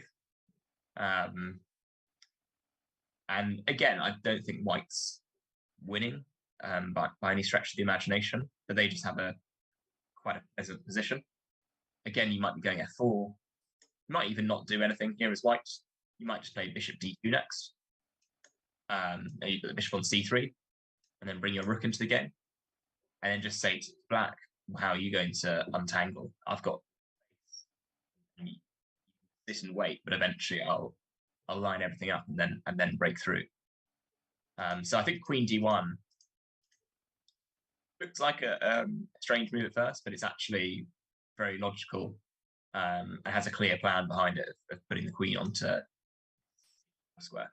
Yeah, and I really like that idea to bring the queen. Maybe start some sort of attack combined with gradually just the rest of the pieces. And yeah, as you said, it's quite difficult to kick the queen away from that good square. Yeah, exactly. And it's almost a reaction to the move knight d7. So here, obviously, the knight covers h5. So what David said is, well, I'll put the knight round, put it on a better square. And then Nils almost has responded in turn and said, well, if you put your knight on a better square, I'll take the opportunity and put my queen on a better square by going to d1. So it's a type of chess that you see at this extremely high level, where it's always what makes it hard to get beyond certain levels when you're trying to improve yourself. People will tell you don't move the same piece twice in the opening. So why shouldn't you develop your bishop here? And then that all makes sense. And then you watch a game with these very strong players and they play a move like Queen D1. Yeah. Then you have to justify why they've done that. But from White's perspective, you've still developed most of your pieces. Your king's very safe. You got some nice central control. So rerouting your queen, you can afford the luxury of spending the time doing that. And it's actually quite an effective move. Yeah, absolutely. And I would imagine David is having another David think in this position. Yes, I wouldn't be surprised if there's a bit of time between the next move, because maybe he hadn't anticipated Queen D1, and often strong players often say that backward moves are the hardest to anticipate. You're always thinking, how are they going to attack me, and so on and so forth. So you might not often consider a move like this where you reroute the queen. Yeah, and often I think they say backward knight moves are like exactly one of the most difficult to well, spot. so there's a very famous. It's not really a knight move per se, but I remember when Cramnick was playing one of these future matches. I can't remember which one exactly it was. Maybe it was Ribka. Fair while ago now, but the knight was on F8, and then he overlooked that the queen had come into H7 with the king on H8, and it was checkmate. And then the reason, it's incredible to think someone that strong could miss it, but it was just because you don't see, I guess, the knight move, knight from F8 defending H7. Yeah. So moves like that are always very difficult to anticipate. Absolutely. And I mean, this will probably be another long game, so feel free to join in on the conversation on chat. If you have any questions, move suggestions, we're not using any computer assistance, so we might need some help from you guys at some point when things get even more complicated. So yeah, join in and we'll answer as best we can. I think here, if I was to guess the computer valuation, maybe say it's maybe plus 0.3 would be where I put my. I think it's slightly more pleasant white, but still solid for black. What David might be thinking about is, again, prophylactic play and anticipation with the queen coming to H5. Maybe I'll play G6 here, but then this pawn would go. So he can't get out of it that way. And then it becomes difficult to see how else you do it after bishop f6, queen h5. Yeah, again, it's difficult to deal with that pawn. You want to be able to play knight here, maybe, and then go g6. Pawn's loose too. So I think it's just quite difficult to get around. And actually, what he's played is knight to b6, which immediately attacks his bishop. Which I suspect will go back to probably to b3. Yeah, just to keep the diagonal towards f7. So you do have a choice here. I mean, in some positions you might want your bishop 3 if this pawn goes. It'll rake down to the h7 square. The only problem is if you go here, you can't very easily get back to this diagonal. And now black might play bishop to e6. And then your bishop's gone from a very nicer position. Or alternatively, often you see the same way black might play bishop f8. We might go bishop back to f1 and just keep it safe. Yeah. Maybe think in the future I'll go g3 and g2. But just to get it out of harm's way. So that's one nice spot to put it. But again, your first thought should be, my bishop's on a good diagonal. Why can't I just keep it on that? And you're still exerting pressure on the f7 square, and you're still planning to play queen h5 next, which is a move that as white you're sort of dying to play, I think, at this point. So you would really like to have set up. Probably what David might play here is bishop to f6, and then say if we play queen h5, the benefit for black of throwing in the knight 6 move is that now you can play your bishop to e6. And if you recall in the previous line, we said, well, what then, like 5? But the problem you might face here is that if I Or if I take it this way, you can't take, which you might not want to anyway, because the rook goes on e1. What happens is bishop takes. And then maybe now you can even play g6 with the idea to take. Well, g6 first, you might run into. Oh yeah, that's trick. the problem. But maybe.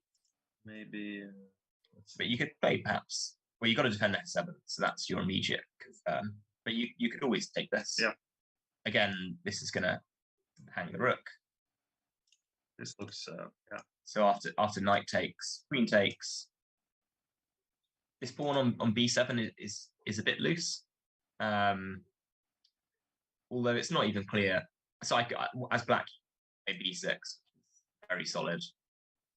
I don't think you have many problems here, because next you'll probably play queen d7 or queen e7, and it's very hard for white to break down.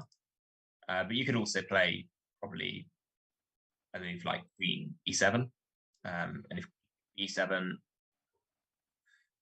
you can start to play, maybe play with this rook, hitting this pawn on b2. I might think, well, I'll come for this guy, but then it starts to, a lot of pieces get exchanged, takes here, probably your root factor. You lose this pawn, but then this pawn goes to c2, and this rook's on the 7th always win is one phrase is often true, because right in the heart of the white position. This pawn's quite impressive too, but I think now black would be doing at least probably fine here, because you can like get your queen up here, maybe throw on e5. It's a lot of liquidation of pieces, but I think it looks not too bad. And you could also think about where you wouldn't go this way. Consider problems here, queen e5. Yeah, if he's off. The nuance is that now this rook will go. And if I was to place like d6 here, white could be greedy and pick a2 and defend this. And then next move, you'll probably play c3. You can bring your bishop out. Then you'll rook up. So black would probably want to go with the b8 rook to here, and it's a bit unclear. But the other thing as well is black doesn't have to play this. They could just play. Looks quite solid. Queen d7, maybe rook doubling in the exactly. File and just. I mean, white could play queen c6 for this, but then black can always play a move like queen e7. You've got the time to go rook d8, d7. Yeah. And you're still maybe a little bit passive, but you should untangle fairly comfortably. So that's, if you go back to this position, one of the differences and why David's chucked in this knight d6 move is because it lets him bring the bishop out to deal with this h5 move. And that knight d5 is not as strong as it was in some of the other positions. And then here is white, you're posed with a choice, because if you just develop a piece, say, after bishop takes b3, you've got these slightly ugly pawns on the side of the board. And it looks quite good for black all of a sudden. And maybe now you can even reroute the knight to c5. Yeah, exactly. You can bring the knight up to here. You could even consider bringing your bishop to d4 and then putting it on c5. Yeah. You just got lots of nice moves in this position. So I don't think you would want to let that bishop come off, which then prompts your next question, which is, you want to take this. And then black has an option. Black probably would take with the rook. Rook's on a semi-open file. That's pawn. And I think black's doing okay here. Because you've got off this difficult bishop. You've exchanged a piece, and now you've got more space to play with. I can put my queen c7, maybe put it on c6. Again, putting pressure on this pawn. And then I can rook to e8. It's quite natural play. I mean, Yeah, I'm liking black. I think black is doing perfectly fine in this line. And as you mentioned, without the light squared bishop for white, some of the sting in the attack is definitely going out, and maybe even black can put some pressure in the half open e file. Exactly. And I think that's also what brings you to what seems like a paradoxical choice here about why you might not want bishop b3. So the logic of bishop b3 is it's a great diagonal for the bishop, so we should leave it there. But then the problem is it will just get exchanged. So that's why bishop f1 becomes a bit more tempting the more you think about it. And you might very well put it back on this diagonal in the future. But you just think in the short term, I don't want that piece to be exchanged. Now black can play bishop b6, but I know that I've got more space in this position. And if I can stop black from playing d5, I can just sit tight.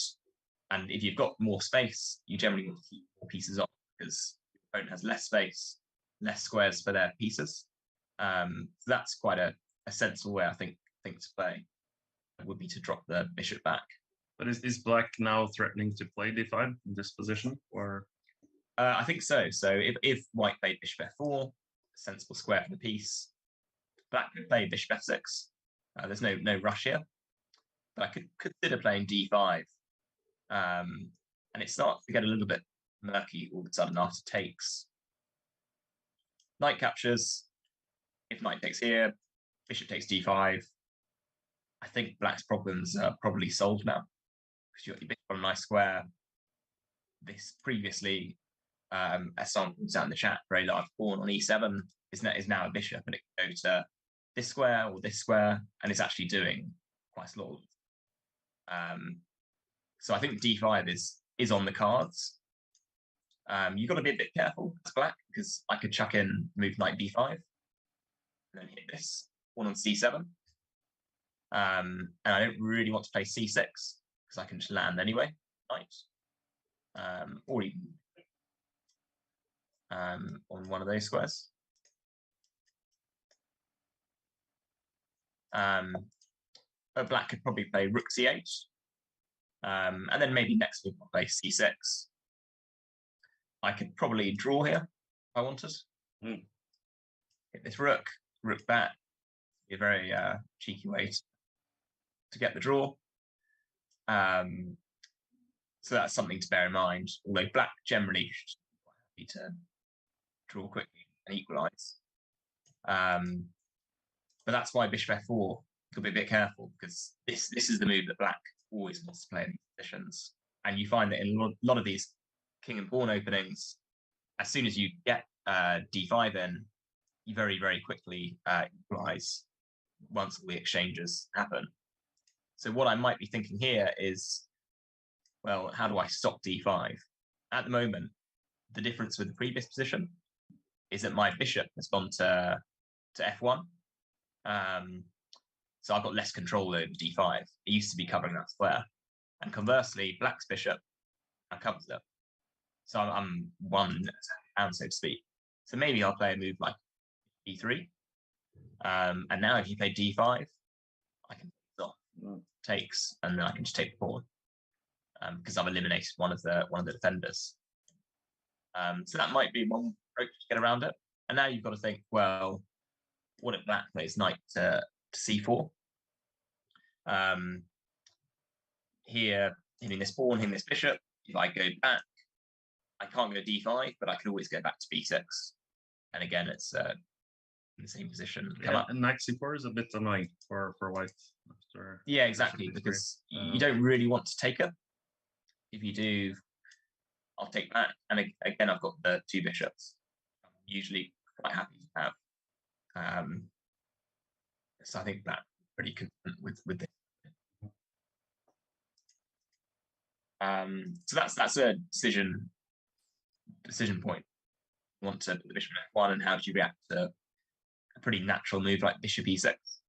Would you consider a knight d5 for whites at all? Or? Yeah, I think that's the move that jumps into my head as logical, because you threaten to take the bishop, you threaten to take the knight and ruin these pawns. So here, probably black's going to recapture that. And they've got two options. Bishop, pawn takes. You've given up your two bishops. You'd probably rather avoid. So I might not go down this path, even though this bishop's slightly less effective when there's the pawn d5 because it can block off some of its lines.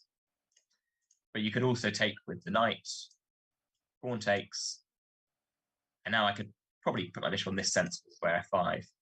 And it's pretty easy for black to play this because I can play queen d7, I could play bishop f6, or I could put my bishop on f8, connect my rooks. A lot of pieces will probably get exchanged, and then it should be probably a draw. That's the way I'd see it going. So you've got to be a bit careful, I think, as white, that if you play a move like knight d5, you don't just instantly suck the life out of your position. And then you still have more space, but you just don't have enough pieces left to take advantage of that.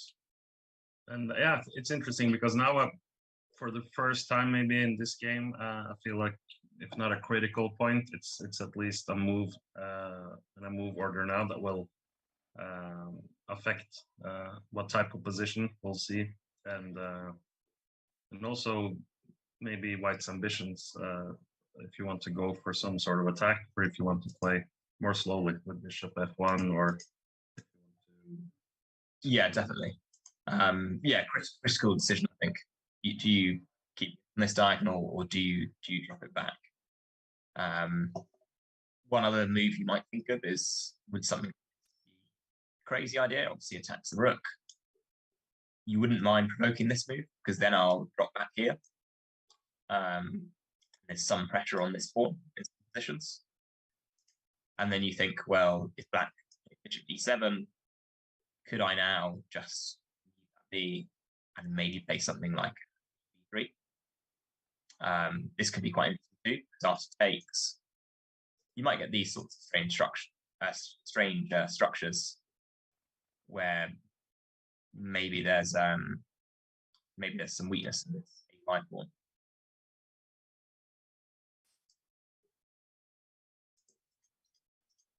So I think critical decision juncture for white here, where you put this bishop, and it has a relatively big impact on what options you have down the line. Absolutely, and I think yeah, Nils is having a long think. We've been playing for two hours now, so I think we'll go for a short break, and while Nils is thinking, and we'll be back in a few minutes. See you soon.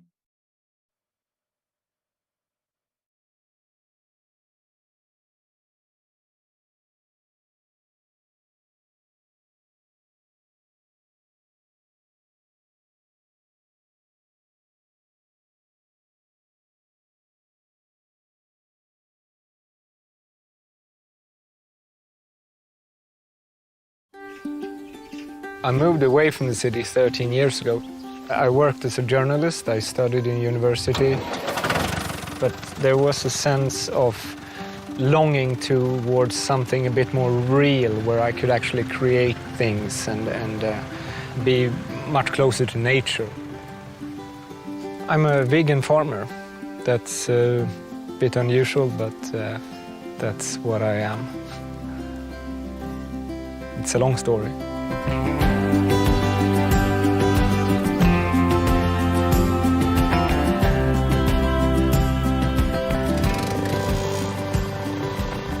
I used to be one of those people that thought that veganism is impossible, very deeply entrenched in like the small-scale animal farming community. You know, I was a leading proponent for keeping pigs and doing animal husbandry, but with a human touch. Well, as our business grew, our farm expanded and our shop started selling more and more meat and eggs and milk. It felt less as I was doing something good for the animals and more as I was just showing a happy face for any kind of animal product consumption. It felt like I was a poster boy for the animal industry in itself. So I that didn't feel so good, to be honest.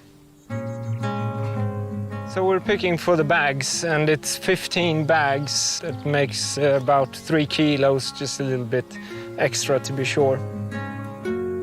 I came across veganism on YouTube, actually, and a lot of the things they were saying started to make a lot of sense. The first year or so was really difficult. I made a lot of enemies, unfortunately, because most of my friends were also farmers with animals on their farm. And when I started posting on Facebook that I was a vegan and I was against killing animals and all that stuff, and that wasn't too popular with my farmer friends. There were just so many questions also that we had to answer. What are you going to eat instead? It's not easy to make a dietary change, but it's even more difficult to make a change on a farm. Our whole infrastructure, everything we had on the farm was based around animals. We sold the animals, took down all the fencing, we tore down the animal houses, and if you don't have animals, you still have to produce something on your farm, obviously, and we put a lot of effort into growing different beans and legumes.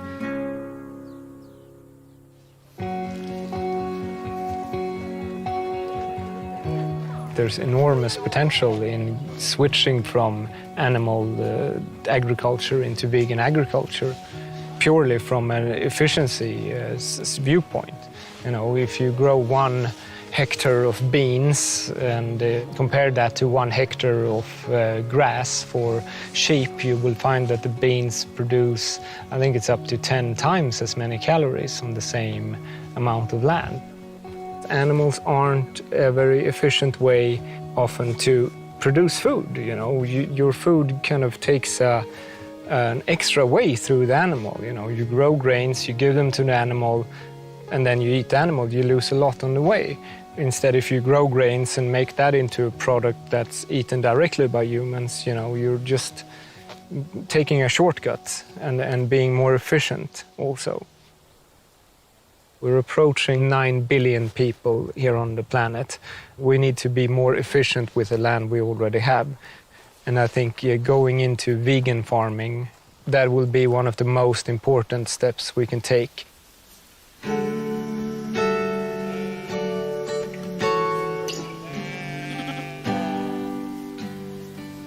I still have friends who have animals. I don't mind that. There's many places that are not suitable for vegan farming. You can only grow grass there. This is one of them. It's a beautiful place. There's no one model that fits everybody.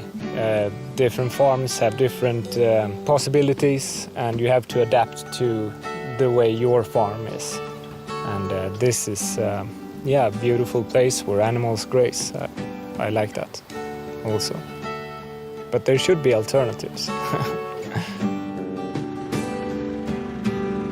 We're not bound by tradition anymore. You can just, instead of doing like your parents or your neighbors do, Google your way and just find, some guy in New Zealand who's doing a thing and copy that guy instead.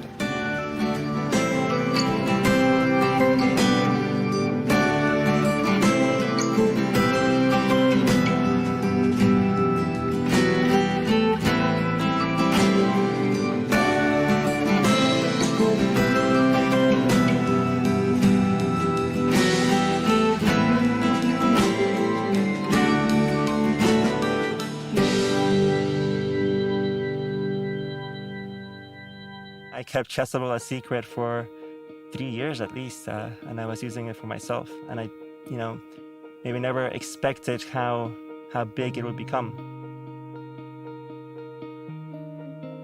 I have always been into games, and I think games are fun ways to pass your time.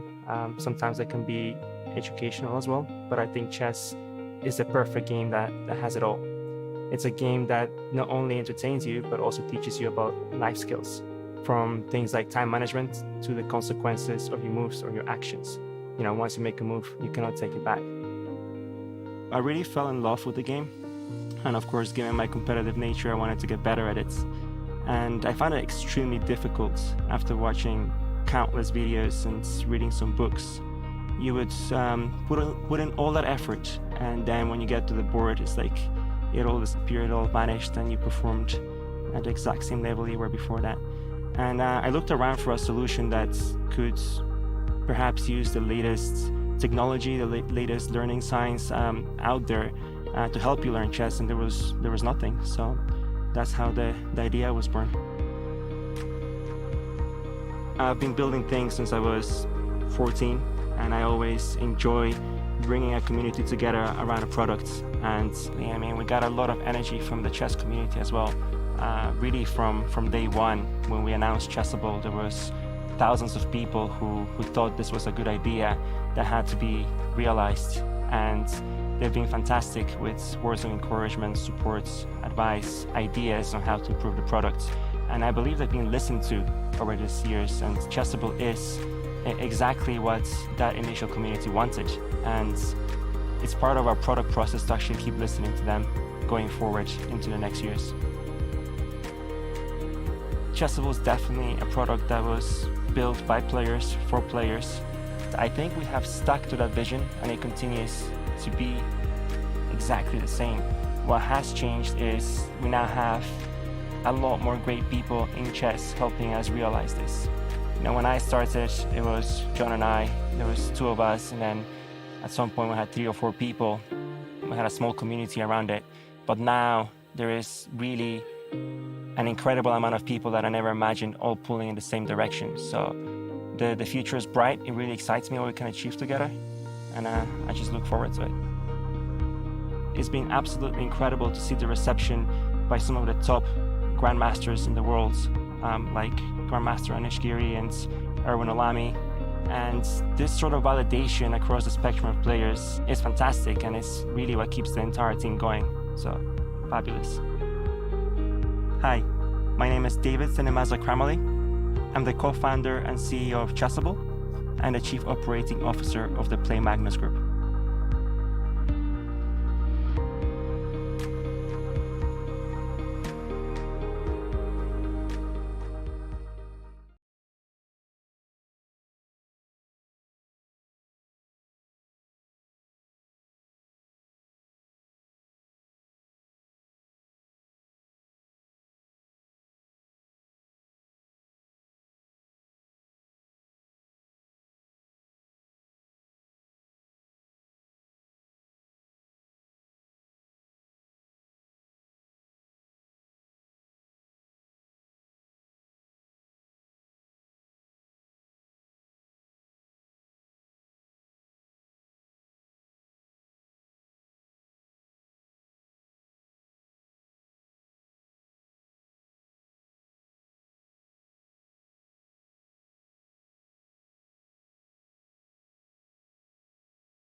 I'm ahead of the game.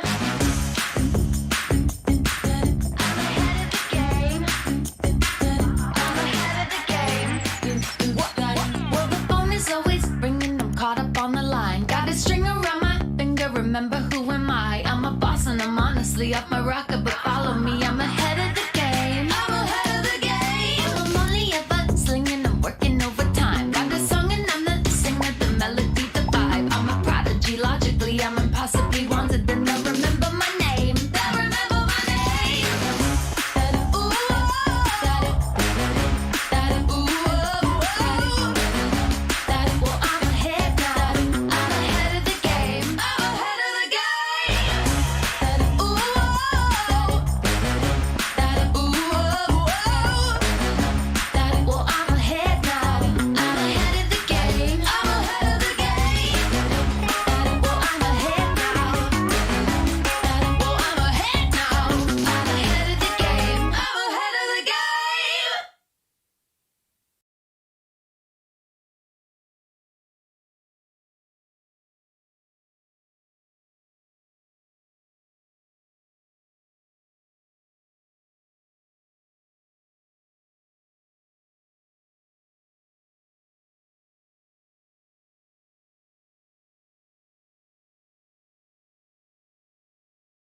Hey, and welcome back.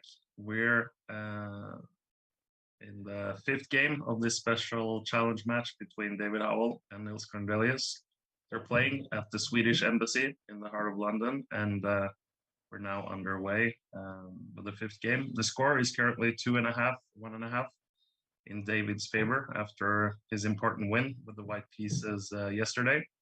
And yeah, let's catch up with the recent moves, Callum. So we were last discussing this position. David had just played his knight to 6 here, posing a question for white and where to put this bishop. We spent some time talking about whether he wants to 1 to d3 to b5, or whether you want to play it back to b3, and b3 is indeed where Nils has gone. So he's kept this bishop on this nice diagonal, putting some pressure on f7, and then also keeping that idea of bringing your queen up to h5 in his back pocket. And then the response from David here has not been the move we discussed, which was e6 to oppose this bishop and perhaps offer an exchange. He's played bishop f6 first, yeah. So keeping the option to go bishop e6 and be able to capture the rook rather than with the pawn. So if Nils played queen h5 here, I think one line we had on the board was whether now you play bishop e6. And then for those watching, you might remember the lines. When the knight was coming to g5, we were suggesting that it's in pawn from capturing. We had this position. Knight takes, queen takes, and we were saying you could play queen d7, keep up this pawn because you can go rook d8 and then hit b2, or you could probably doing okay. Yeah. So what Nils has gone for is to play his bishop up to e3 and not rush things and pose an immediate threat, which is to meet a move like bishop e6 with essentially bishop takes, rook takes, and then you can take the knight. And then these pawns not particularly pleasant to have as black because they're quite weak and isolated. There's squares like b5. Your knight, there's a d5 square, and this pawn on d6, and very weak. So bishop e3 poses that threat to black. It says I'm going to take this knight and then try and damage your pawn structure. So bit of a question to David as to how you respond to that, and whether you probably don't want to play a move like knight d7, which would be admitting you probably shouldn't have gone 6 in the first place to attack the bishop. So a nice move. Absolutely. And what type of moves do you think David considers here? Could he at all consider taking on c3 just to? Yeah, so I think that's probably the critical question, is whether take c3, pawn takes bishop. You eliminate obviously the pawn, so now you can come and take it, and then you've got to think about some calculation here. So the position can quite quickly get very interesting. So one move I'm probably thinking here as white is, can I play takes f7, knowing that if you recapture my bishop, I can hop in with my queen to f3, checking the king, and then when the king moves, or say the queen blocks it, I can take the rook, and white is a rook and a pawn. Sorry, rook for a knight good here, and so should go on to win this position. After bishop takes f7, black could calmly play a move like king h8, and it's quite interesting. I mean, white's ruined his pawn structure, so the pawns on c3 are not particularly nice, and the a4 pawn is quite fixed here. But then there's some good play around the king, and you've got 2 bishops here. So a move like bishop g6 maybe might be quite strong, or perhaps something like queen f3. You've always got the option to take this knight off And then if, say, rook takes, pawn takes, all the pawns are quite jumbled, but the difference is that white's a bit more active here. Yep. You could play something like maybe rook e1. It's quite a strong move. This is a strange pawn structure. I don't think I've ever seen. Yeah, it's very odd. Something similar. But yeah, I agree with you. White is probably doing pretty good in this position. Yeah, I mean, to some extent, if you ignore where the pieces are, you could think, well, this fella on a4 is blocking all of these because you can't get e5. So black's a bit penned in, and just has a lot of weaknesses, which I think are going to become more important than white's.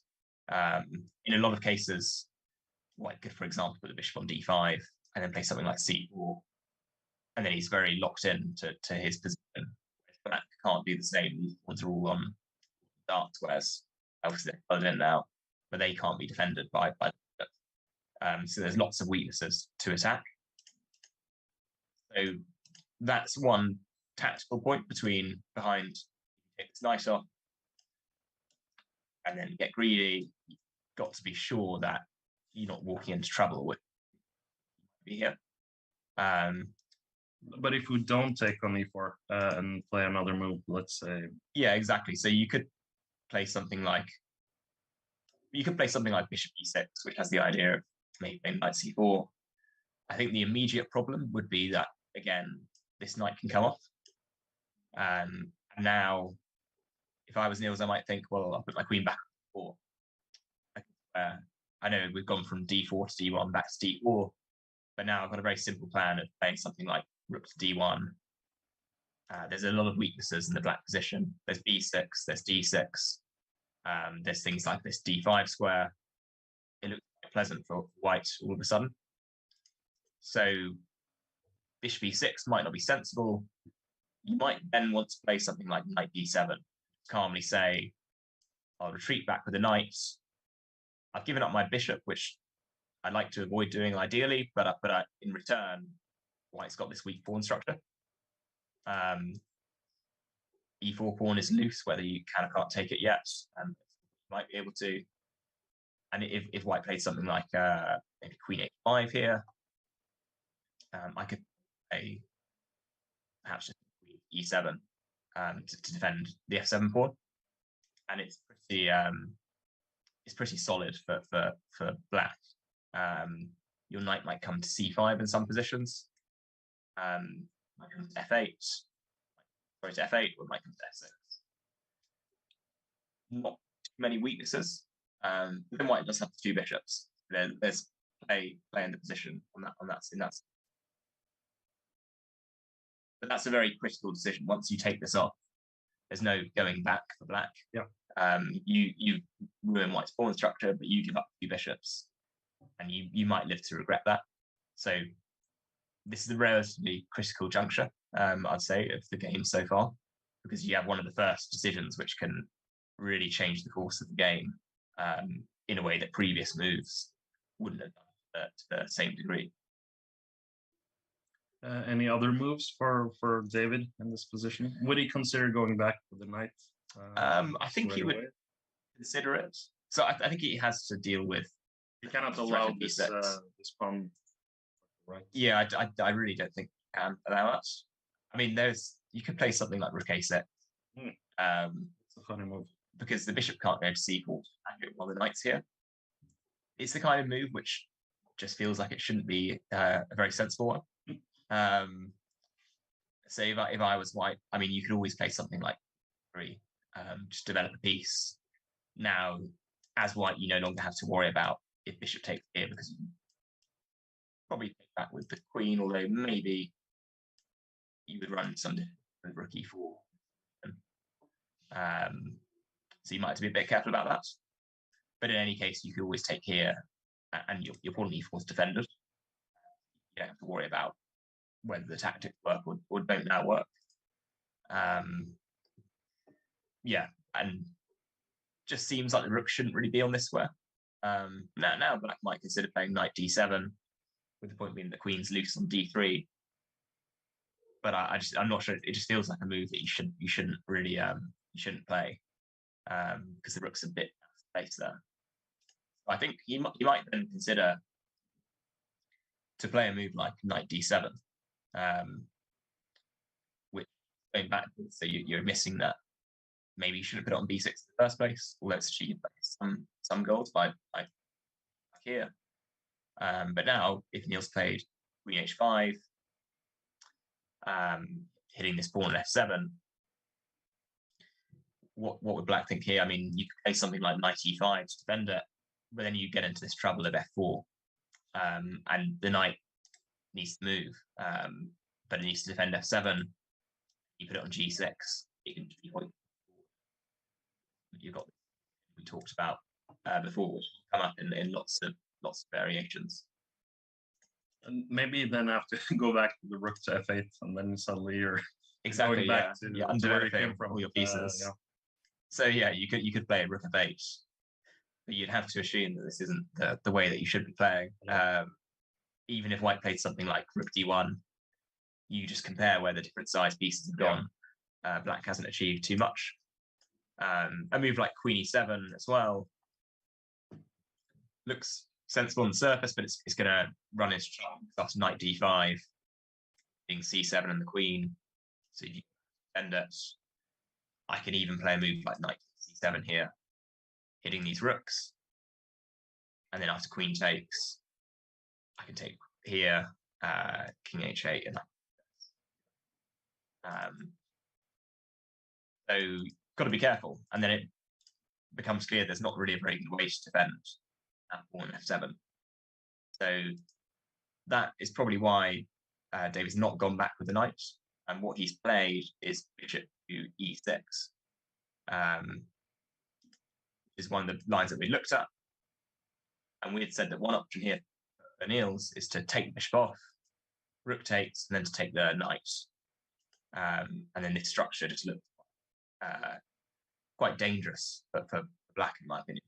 Just a question: can you, after bishop takes b6, can you then flick in bishop takes c3? Yeah, so you can take this off first. If I retreat the bishop, pawn will go. So I don't want to do that. If I take this way, throwing in this, queen takes, pawn takes, queen takes, be in that benefit. These pieces are quite active now. What I'd probably do is just calmly recap the bishop. Pawn takes b6, and again, I might play queen d4. Yeah, that's a strong. My rook might go to d1 next, hit the b6 pawn. If you're in exchange of queens, you could probably even take this and put the pressure on the b pawn, or you could go start getting greedy, take this off. Yeah, and I can take here because I'm attacking this rook. You got to be a bit careful because rook c8 would leave this pawn a bit loose. I can't defend it with my rook because if that one goes here, this goes the other way, obviously. So the position can get quite complicated quite quickly. Maybe if white plays something like queen b6, pawn on c2, but then this pawn on a5 is going to charge down the board. But there's tactical moves you need to start thinking about. Black could take on e4. Yeah, wow. Knowing that if rook e4 you can stop. Luckily, we played h3, so we've got a square for our king. And then it starts to get very complicated very quickly after rook takes c2. There's pawns being taken left, right, and center. So not completely clear what exactly is going on. You could take this pawn on a5. You could take this. Okay, that's. It looks a bit unclear, but I wouldn't be worried if I was white in general, because I know that back in this position, yeah, I could take the queen if I wanted to. Or I could even play a move like rook d1. Or I could even say, well, what are you actually threatening here? If I play rook to d1, rook b1, sorry, if you take my queen, you are resolving my structural issues. And then these pawns are very weak. Yeah. What you've got to be really careful about in a lot of endgames, or in rook and pawn endgames in particular, is just being passive.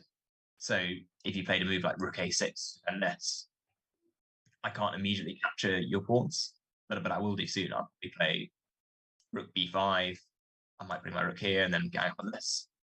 And I'll bring my king to d3 in the middle of the board. Yeah. And if you're passive, normally you're just going to run into trouble eventually. Whereas black here, you should probably be thinking, can I get rook c8 and get a counter-attack going? If I defend this pawn, you can start to harass me down here, get these guys. So if I start taking here, again, you need to start updating because things are being taken from the position. Now I've got lots of choices. Maybe I take this pawn, although then you can play rook a2. So it's not completely clear because I can't defend this pawn. Probably what you should do here is to chuck in the move d5, knowing that this rook goes back. I can pawn instead. Yeah. I've got this monster on d5, which is very close to getting to the end of the board. If black were to play something like rook f6, arguably the rook's slightly sidelined. You've got this big threat, which I've got to be careful of. If I played f3, you can now play rook here, threaten to come in again. And if I play g4, you can get back again. And the king is cut off. The king's a bit cut off now. You've got this line down here. But then maybe I play rook here to f1. This rook's a bit trapped. This rook's quite passive. Then you get pawn's more valuable. And the position gets very interesting very quickly. Rook a2, you might get these sorts of lines where probably all of a sudden black's not doing too badly. But if you go back, there's a lot of options that white has to try and prevent some of this from happening. So this is here showing why rook c8 is a much, much stronger move than something like rook 8. Maybe here there's sufficient compensation or active play. So lots of decisions to be made. But after something like this, white has loads of choice. You can play rook b1. You could even play moves like queen d3, take this pawn on b6, and go for the b7 pawn. Or you don't even have to play queen d4 in the first place. You can play something like rook 1, rook on b3 to defend this. Just lots of good options for white. And generally, I think the complications should favour them because these pawns are just much weaker overall. So not too much to worry about. I think. And indeed, that's what's happened. So after, so he hasn't taken the bishop first. He's gone for bishop takes b6 here. Okay. Okay. And there's a few captures going on. So here one of the differences that I this, but the problem is that I can click in this move.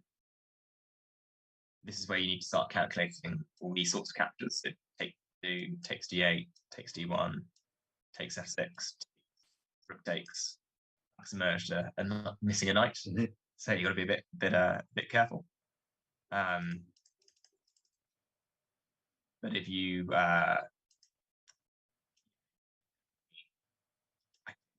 and white has won a pawn here, plus you've got your knight coming in. If bishop takes c3, rook c1 is a good move in between to take it back with either the rook or the pawn, because you've got obviously the in on the bishop. So black wouldn't want to chuck in takes on b3 here. After takes here, you might see now bishop takes e6. But I think what Nils is thinking is, I don't have to take that bishop because I could put my bishop maybe on d5. I could put my knight on d5. I was about to ask that if you ever wanted to just sacrifice pawn on b2 in order to get the... Yeah, so knight d5. I mean, the immediate thought I'd have is if you ignore the material, capture the pawn on b2, after bishop takes 5, takes, how has the position changed? And the big change here, a light squared bishop on the white side, and on the black side, you've got a dark squared bishop. And often when there's just pawns and opposite colored bishops, the end game is very, very drawish. But in situations where there's still rooks on the board, it can be a bit, you have more winning chances for either side.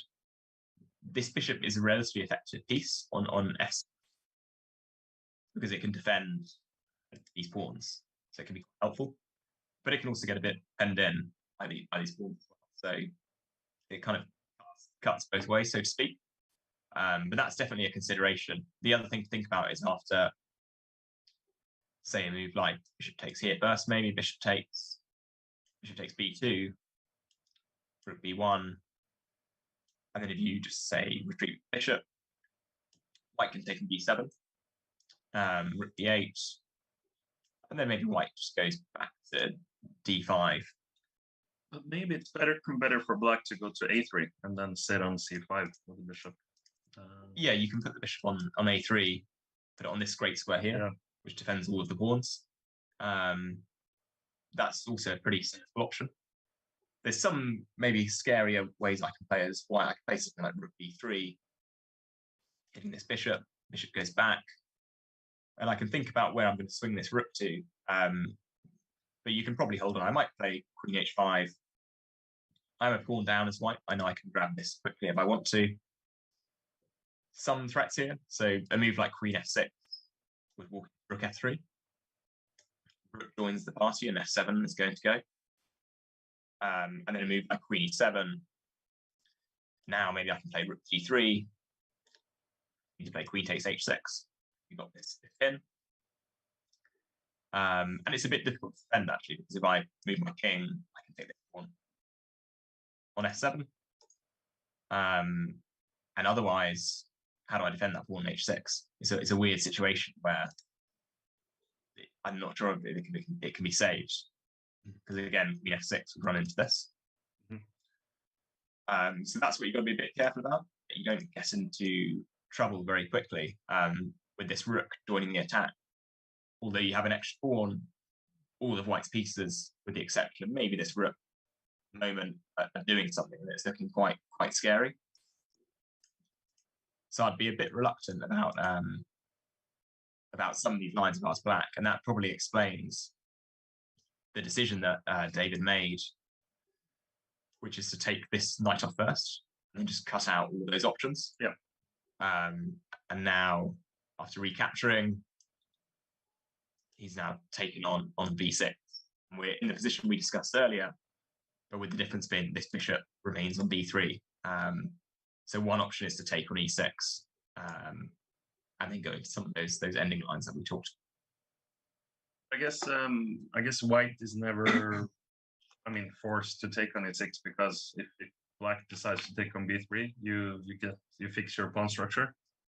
So maybe it makes more sense now just to centralize the queen. Yeah, exactly. You mentioned queen d4 looks like a very sensible move. Yeah, exactly. So queen d4, if black were to capture, you undouble your pawns. This pawn probably next goes to c4. Say a move like rook c8. Now probably c4 is one option. You've got this incredible bind on these squares, which is very difficult to shake. I probably wouldn't rush playing c4 though, because there's no threat right now or on the c3 pawn. But if you maybe play rook d1 first, you get a lot of pressure on d6, which is quite difficult to deal with. You could play something like rook e6. And black's still very solid, but there's arguably some stuff happening here. So I could think about, this is probably when I start to think, can I play e5 here? Because I know that there's obviously this pin. But I guess queen e7 is a strong move. Queen e7 is quite powerful because there's a pin on d file, which is gone now, and there's a pin e1. So I think that would resolve black's issues, and now white might be in a spot of bother all of a sudden. You might have to start playing something like f4 you don't really want to do. Or go for something like queen takes e6. And again, it's getting very complicated. This pawn hanging, this pawn's loose.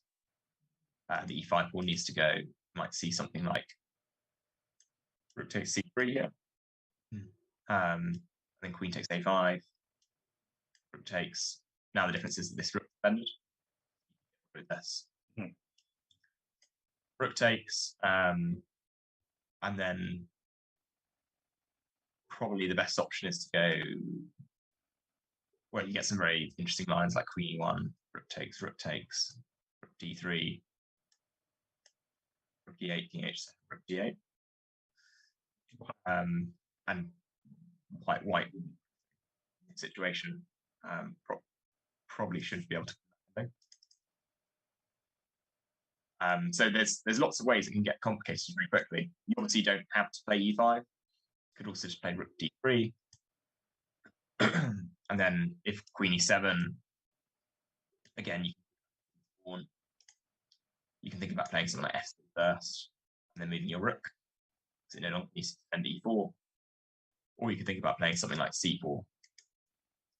And you've got a very big bind as white, which, again, you might not win the position. You just know that it's very uncomfortable for the player with the pieces here. Yeah. So somehow it feels like it's extremely passive, but if you have your rook on e6, rook on c6, queen e7 for black, it just seems like it's difficult. Maybe you have break through. Yeah, maybe you have to bring your pawn of the king at some point to try and. Yes, that's a fair point. So my reason for delaying moving this pawn is because at some point in the distant future, I'm thinking that if my pawn's here, my king doesn't have this route blocked by the pawn. So I might want to play c4. But on the flip side, because I don't think you're ever going to go d5, and I don't think you're going to go b5. So if I play something like rook d1 here, maybe e7 is the move, threatening this pawn, then I might play f3. I don't really want to play that move.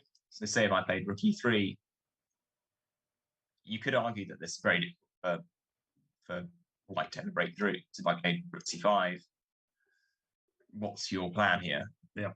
And then probably the plan might be to play something like f4, but this is a very committal move. And it is either going to be a good idea or a bad idea.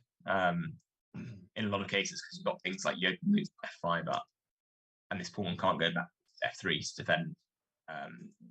It could potentially backfire for white if you allow. Yeah, exactly. To just get some counter attack. So exactly, yeah. And then also the question is, what does this actually? You don't really want to go e5 because the d6 pawn is so weak. No need to exchange it. But I would think you can find a way to improve your position here, but it's not totally clear. Well, one other plan might be to play something like f3, and then bring your queen back, your rook into d3, and then just gradually force them back. So, for example,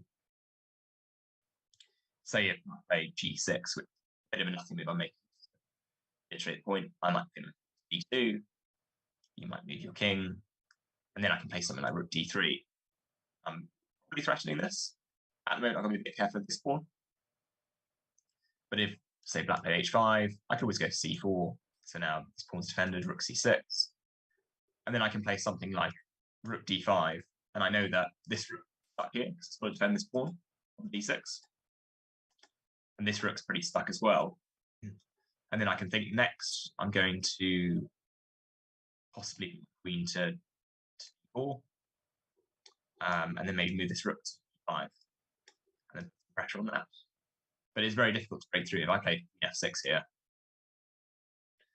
it's not that clear how you win this. If I play rook e5, I could just do that here, almost. If e4, you can probably offer the exchange of queens. So it could be difficult for white to break through, is the general message. But I think there's a lot of options for white, and you can play this position for quite a long time. And big blacks. Go back to the game. I would think white has the advantage here. It's certainly the side that I would rather be playing with right now, I think. And what David's played is. Oh, so sorry. What Nils played is queen d4. So centralizing the queen. It's gone to d1 to provoke some of this happening, and now it's gone back to d4. It's quite instructive that sometimes going back and forth quite. Yeah, I mean, and you mentioned it earlier that some of the best players, they're able to do exactly that, and obviously the position has changed a little bit, but yeah, they're never too late to go back and. Yeah, exactly. And David's response is to play his rook to c8. So he hasn't entertained the idea of taking this bishop. He's played rook c8. Always sensible to put your rook on an open line or a half open line. I think he'd be eyeing up this c5 square. Yeah. And then also this weak pawn on c3. I mean, it makes a lot of sense for David not to capture on b3, because you see David's weak pawns on the queen side, and also Nils has a couple of weak pawns on c2 and c3. Yeah, exactly. And the nuance is that perhaps in some cases I might want to take takes, and now my rook can buy up this pawn. So although I've got these weak pawns here, the difference is that pawn was on b3, I wouldn't have this. Mm-hmm. But in this position, would you play rook c6 or rook c5? Is there a... Yeah, it's good. It's a good question. I mean, rook c5 doesn't defend this pawn, but it does shut up this queen from attacking it. And it gives you some options about bringing your rook over. Quite a nice square to put your queen is on c7. Then you get this situation where these pawns are weak here, and so are these pawns. And I'm quite well coordinated black. So you can pull it together quite relatively effectively. If white played rook b3, for example, queen c7, it's actually not looking too bad. You've got moves like rook c4, but you've got to really rook e1. If rook c4, maybe I take on b6. Suddenly all these pawns start flying off the board. It could be something like queen takes b6, rook takes b6, and then you've got options of which one you want to pick up. And sometimes the problem in these positions can be you have too much choice, which sometimes you don't want. You'd rather be forced to pick one of them. But I think here, black is doing fine. You could take this way. If it takes b7, I can b3. Pawns are loose again. And black's doing fine, I think. I have a question for you, because we do have some input from the chat. And first, Philip asks what's their score. So David finally won a game yesterday after 3 draws. So he's up 2.5, 1.5. And then Kate says, hi, Callum, with a smiley. And then Radders in the Wild, earlier in the break, he said the evaluation was 0.28 for white. And you said you had a gut feeling it was maybe around 0.3. So now, before we enter a new break, I wanted to ask you, what does your internal evaluation tell you about this position we have now? Yeah, well, I think now I would probably say it's maybe slightly higher than 0.28 in terms of advantage for white. I think when you break it down, you look at the imbalances of the position. So here, the most striking imbalance is the pawn structure. So both sides have 1 island, 2 islands. That's my 3rd island is white. And then as black, I've got the same. I've got 1, 2, 3 islands. So that's one quick way of looking at it. But then if you think about the respective pawns, this A pawn we mentioned earlier, it does a really good job of basically holding back 3 of these. And it means that for most of the game, these pawns on d6 and d7, they're going to be very weak, and they're backward pawns that can't be defended and they can't move up. So I think that could be a defining theme. And then similarly, the d6 pawn, so backward and weak. And then if you look at the respective pieces, the bishops are roughly cancelling each other out. On this key d5 square, quite likely they'll be exchanged at some point. The rook's on decent open lines. White needs to probably bring out this rook at some point. And I think b1 or d1 are logical squares.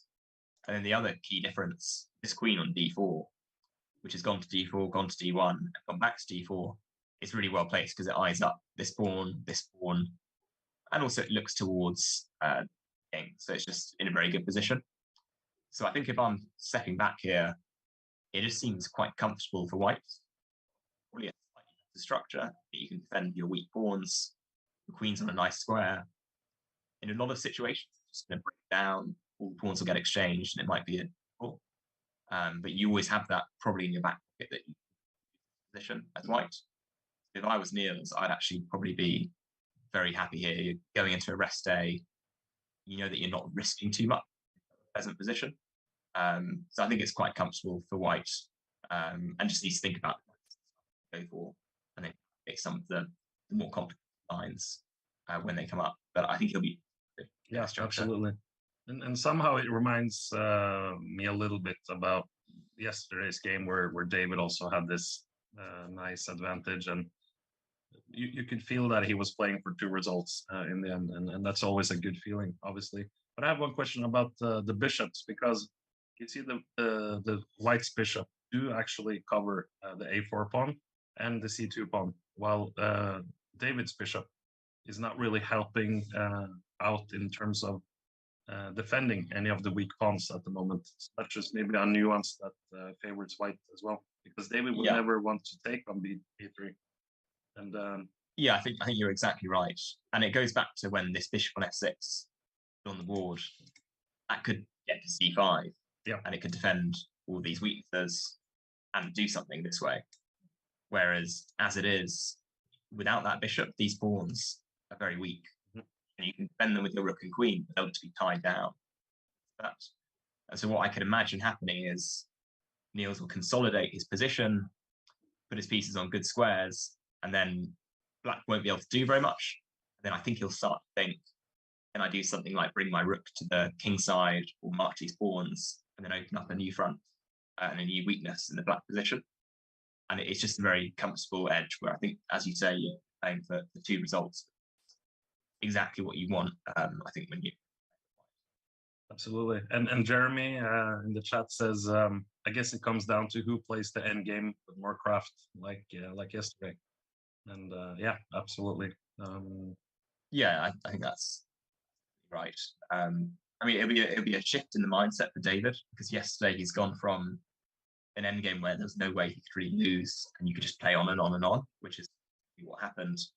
Whereas in this game, he might be defending a bit more. So you've got to change your mindset, which can be difficult sometimes, to go from playing for the win or playing for the draw to suddenly having to defend a bit more actively. Yeah. But it'll be interesting to see how it pans out. Absolutely. And I mean, I would assume David is more than happy if he makes a draw now from this position. Yeah, definitely a draw with black. Yeah. Go into the rest day one point up. I think he'd be pleased with that outcome. Absolutely. And keep sending us questions and move suggestions, anything on chat. And we can look at Nils' last move before we take another short break. Yeah, so Nils has played his rook to e3. So a multi-purpose move. It defends on c3, and also it opens up possibility of going to g3 and then putting pressure on g7. So I always like a cool rook lift idea. Exactly. Trying to. So if say rook c5, you might think rook g3 with the immediate threat he takes g7, and what's happening on the king side. So a pretty good move, multi-purpose move. You don't even have to go to g3. You could also play with d1, putting pressure on the e6 pawn, which is now a threat. You can take your next move,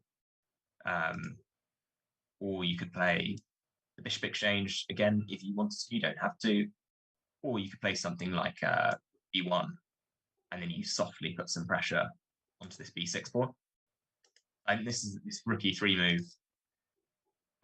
It's a really good example of a player as strong as Nils would play, keeping optionality in the position, defending his weaknesses, and just slowly improving, and then putting the ball back in to David's court, and then posing the question of how are you really going to untangle your different weaknesses. And I guess we looked at some lines where you had the rook either on c6, c5, and then getting the queen to c7. But now maybe David doesn't have the time. Yeah, I mean, because after rook c5, rook d1 maybe. I think rook d1 is logical. if you went immediately with rook g3, maybe I could play rook e5. Although you've got to think, there's lines like rook takes g5, queen takes. If you e6, I can make 3. And then suddenly next move, 3, I could probably take this off. And suddenly black's doing quite well.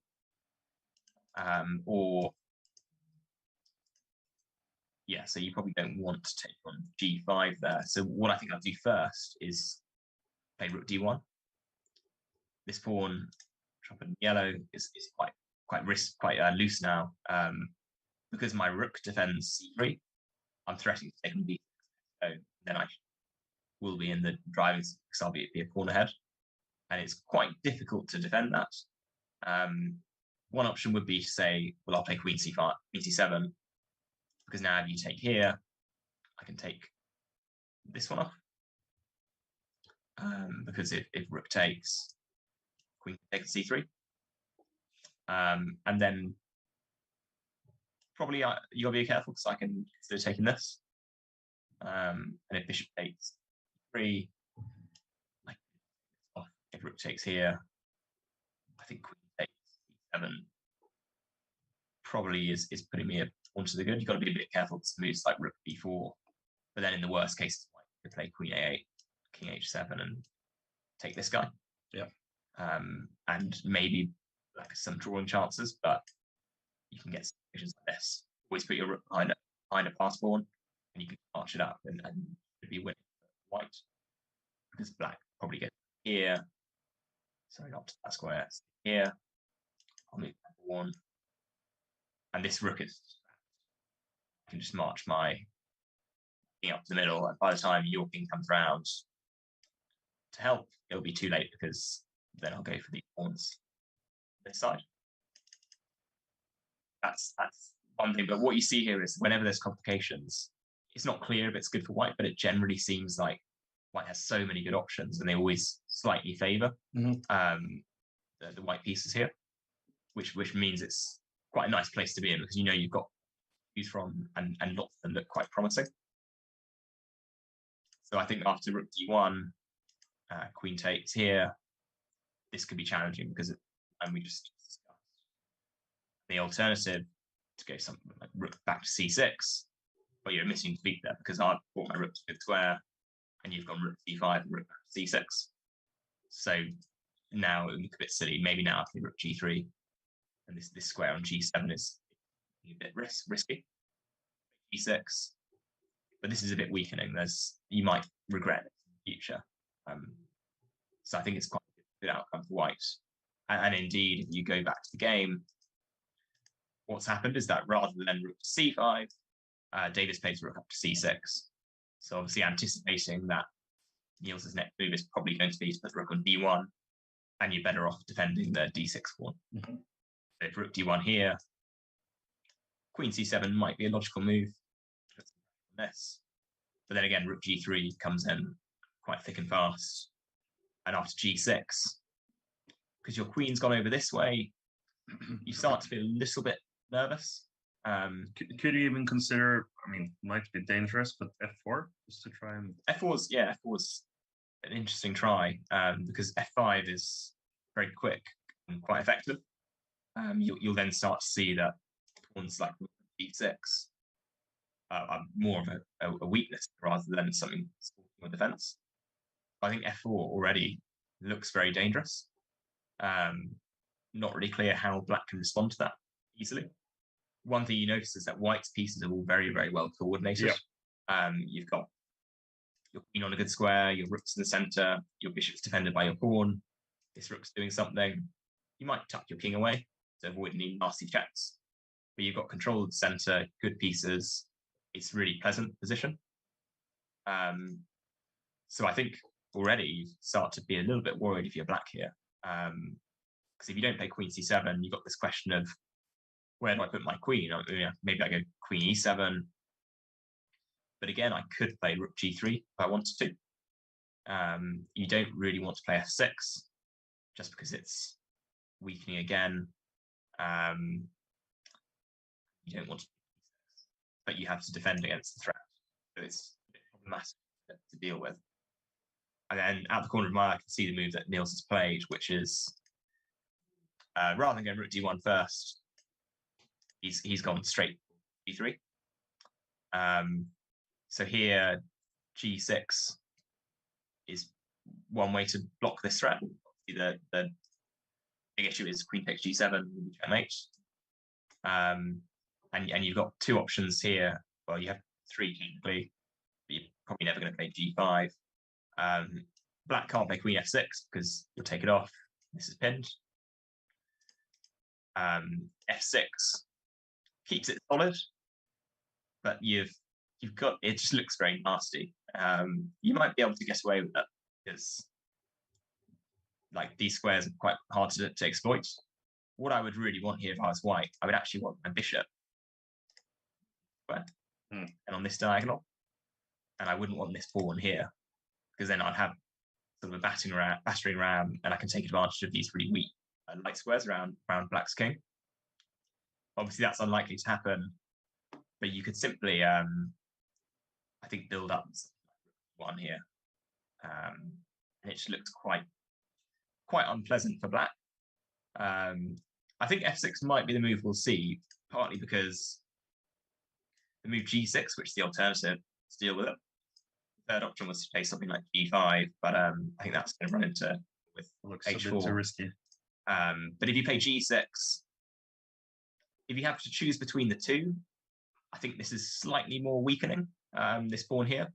And also because of the f4 idea. What you said, Askild, the f4, f5 idea just looks quite menacing. So I'd be a little bit apprehensive. If I play f6, I'm not as worried about f4, f5 because it doesn't hit the pawn on g6. The pawn can't go any further then. And if this pawn did get to f5, what you would see is that suddenly e5 is quite a nice outpost for blacks. Rook or maybe for their queen. So f6 looks incredibly ugly, but may well be the move that we see. And then I think a move like rook d1 seems very sensible. If, for example, these came off again, you can take the pawn.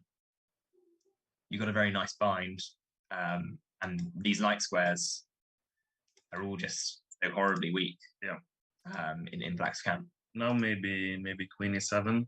Queen e7, queen e5, and queen e5 is difficult to break through. So you've got to be careful not to overestimate your position if you're white here. But if I was just to play even a move like c4, I can sort of just do whatever I want for a while because this grip on the pawns on a4 and c4 is a lot like an opening called the Maroczy bind, which people often play against Sicilian defense, and these just restrict all of these breaks.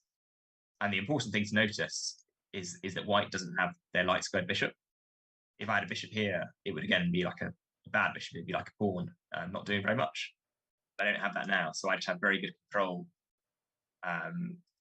for no real cost here. So it's just quite pleasant for white.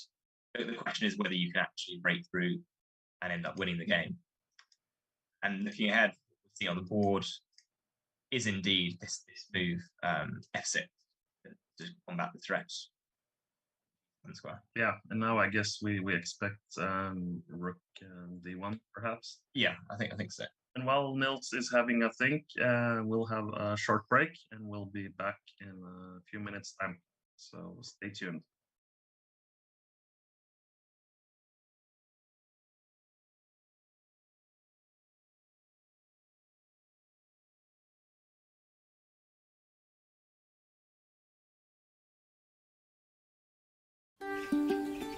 I moved away from the city 13 years ago. I worked as a journalist, I studied in university, but there was a sense of longing towards something a bit more real, where I could actually create things and be much closer to nature. I'm a vegan farmer. That's a bit unusual, but that's what I am. It's a long story.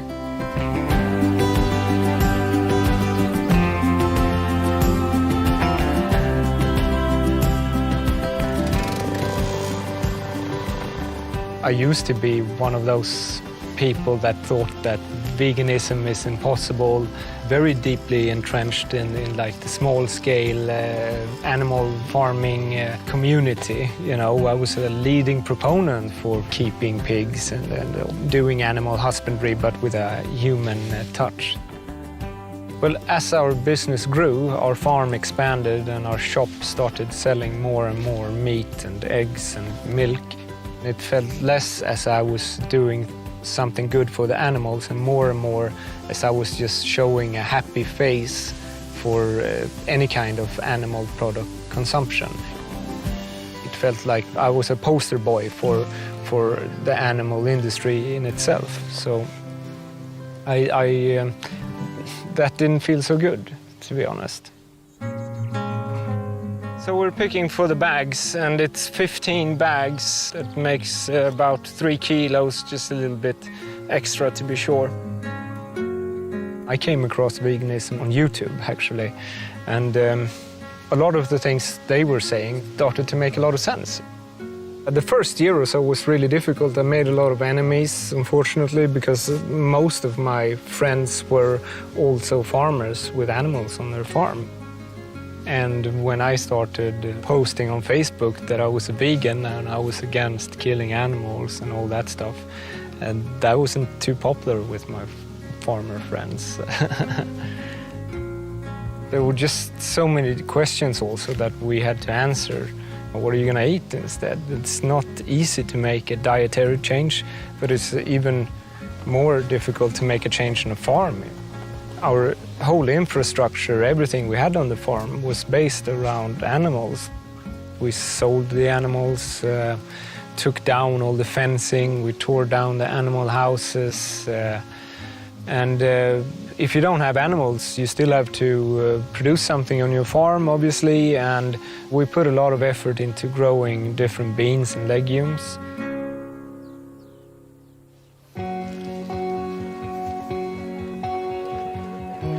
There's enormous potential in switching from animal agriculture into vegan agriculture, purely from an efficiency viewpoint.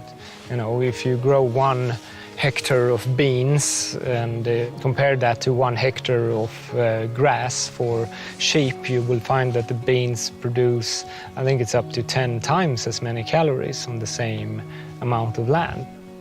Animals aren't a very efficient way often to produce food. You know, your food kind of takes an extra way through the animal. You know, you grow grains, you give them to the animal, and then you eat the animal, you lose a lot on the way. Instead, if you grow grains and make that into a product that's eaten directly by humans, you know, you're just taking a shortcut and being more efficient also. We're approaching 9 billion people here on the planet. We need to be more efficient with the land we already have. And I think going into vegan farming, that will be one of the most important steps we can take.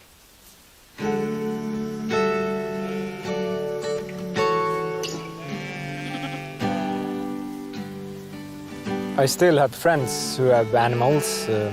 I don't mind that. There's many places that are not suitable for vegan farming. You can only grow grass there. This is one of them. It's a beautiful place. There's no one model that fits everybody. Different farms have different possibilities, and you have to adapt to the way your farm is. And this is a beautiful place where animals graze. I like that also. But there should be alternatives. We're not bound by tradition anymore. You can just, instead of doing like your parents or your neighbors do, Google your way and just find, some guy in New Zealand is doing a thing and copy that guy instead.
It's time to take control of your journey towards chess mastery. Magnus Carlsen introduces Chessable, the definitive solution for studying chess. Move Trainer uses the science of spaced repetition to identify your strengths and eliminate your weaknesses. There's no need to set up a board, remember which page you're on, or keep track of all the moves you miss. Get started now and join our growing community of over 100,000 chess enthusiasts. Chessable. Take control of your journey towards chess mastery.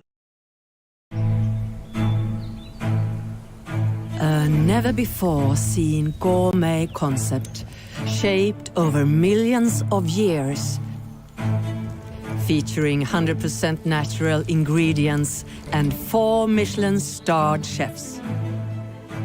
So put on your best clothes, shine your shoes, and get ready, because you're going to Sweden, the biggest gourmet restaurant in the world. That's right. We have turned our whole country into a restaurant. You see, here in Sweden, fine dining is just around the corner, in our nature, and everyone is invited. Together with our star chefs, we have composed a do-it-yourself menu from ingredients that you can forage in our forests, fields, and lakes. To make it easier for you to experience what our nature has to offer, we have placed tables and cooking kits in a few pretty nice spots around the country. Reserve your seat at visitsweden.com. If it's fully booked, don't worry. There's another 100 million acres of fine do-it-yourself dining available for you. Always close, always open. Simple, healthy, and delicious. Welcome to Sweden, the edible country.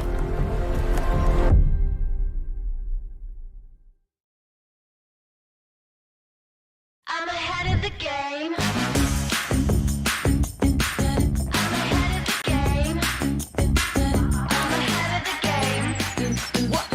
Well, the phone is always ringing. I'm caught up on the line. Got a string around my finger. Remember who am I? I'm a boss and I'm honestly off my rocker, but follow me. I'm ahead of the game. I'm ahead of the game. I'm only ever slinging. I'm working overtime. Got the song and I'm the singer, the melody, the vibe. I'm a prodigy. Logically, I'm impossibly wanted, but they'll remember my name. They'll remember my name. Ooh,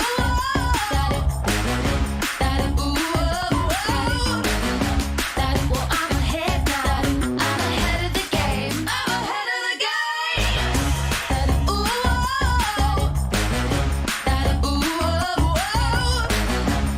well, I'm ahead now. I'm ahead of the game. I'm ahead of the game. Well, I'm ahead now. Well, I'm ahead now. I'm ahead of the game. I'm ahead of the game.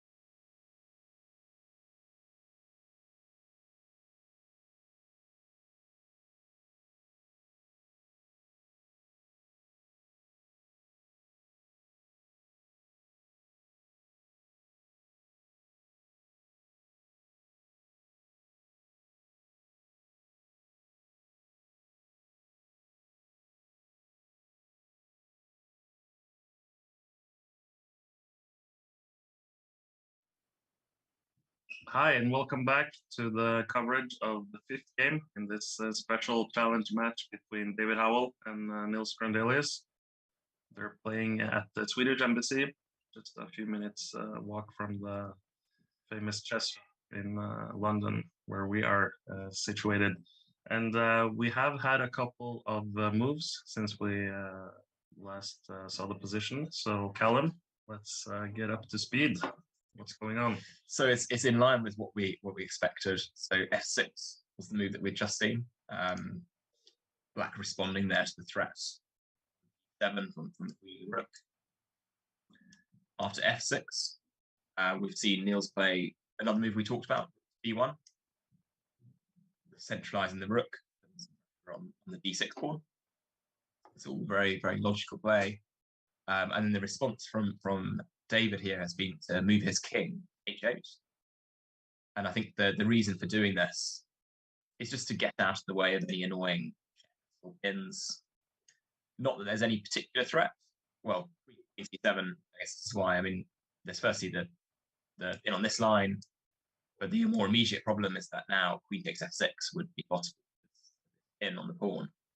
So what David's done is a prophylactic move again. We're seeing he's played king h8 with the idea that now the queen can come to c7, and this queen takes f6 move doesn't work because the pawn not defends it in the absence of. So the response to king h8 has been to say, well, my rook on g3 is not doing quite as much as it was before because I've provoked f6, which I think is a good thing from White's perspective.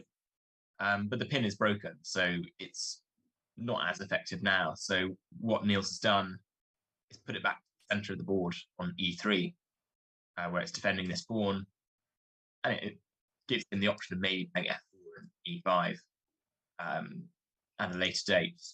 And David has responded by playing queen to c7.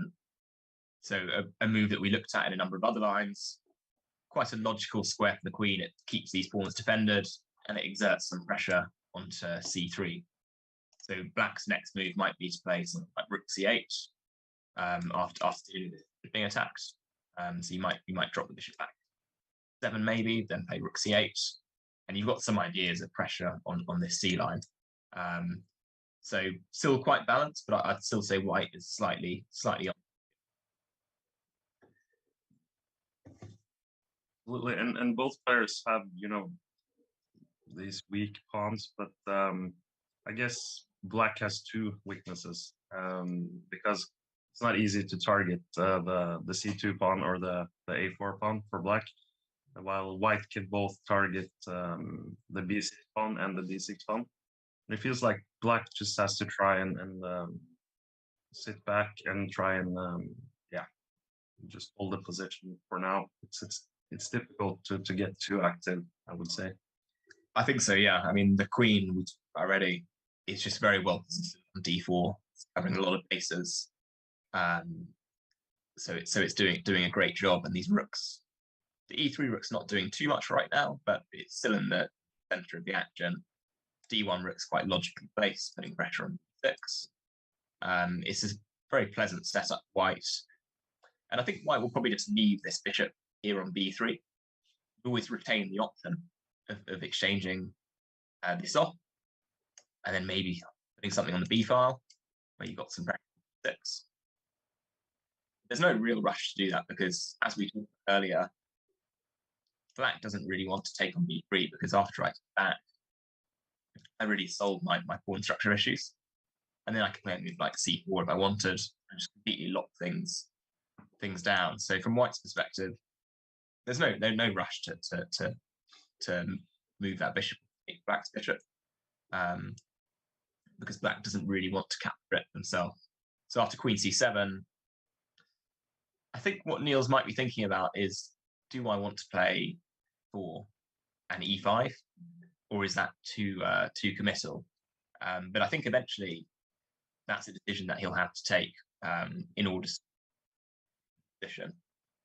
Yeah, and I guess if he doesn't play some of those moves, it's how to make progress, because black can probably just still and defend with the queen and the rooks. And yeah, exactly. I mean, you can say I've got a space advantage, do better here, but you've actually got to break through at some point. And this pawn, although weak, is defended by the queen and the rook, and likewise so is the b6 pawn. So it's difficult to push through right now. I think if Nils has put his rook on e3, so I think he wants to that there. If it was on d3, it doesn't really achieve that much more because you can't take here. So it's difficult to arrange the breakthrough. I think the real plan might be to play something like f4 at the right moment, and then push through somehow. But you're not in a huge rush. So I think what White probably also thinks is, well, I'll just try and improve my position as much as I can, and then make that critical decision. And also think about the clock here, because they've got about 25 minutes or so each for quite a number of moves. We're on move, I think, 22 at the moment. They've got to get to move 40 before they get more time. So you probably think as White, maybe I'll wait until we're very, very low on time before I start to make it much, much more my court as when I do that. That's an interesting point. And do you think players at this level use in these types of positions where maybe you're playing for 2 results, do they then take the clock situation into consideration, and then, as you said, I'll save this idea for later to put added pressure on my opponent? I think to some extent. I mean, what when you're playing positions like this, especially when you're lower on time, what you often want to do is give your opponent lots of options, not force things too much. So they're forced to use up time, get under a bit more pressure, and then you can start to break through. The problem with strategies like playing things like F4 and E5 is it's very concrete, because once you play that move, Black has to react to it. And so sometimes the mistake when you're up on the clock, your opponent's low on time, is to try and force things. That's really what you want when you haven't got much time. You don't want to have to choose between 3 good options. You really want to be forced to play in a certain way and get closer to that time control. So I think a player as strong as Nils, he'll be thinking there's no real rush here, so I can improve my position and then probably strike at the right moment. That's probably the approach I would take. And if we look at what's happened, Nils has played up to D5. So although we said you don't really need to move it, slightly curious at first, obviously hits this rook. Black doesn't want to take that. If bishop takes, I'll probably potentially take with the pawn, hitting this rook, hitting this. Then after rook takes E3, you start to get some crazy options, like firstly you could take on E3, rook 5, you could play E8 check, king H7, and maybe you could play rook E1, might have some threats going to E7.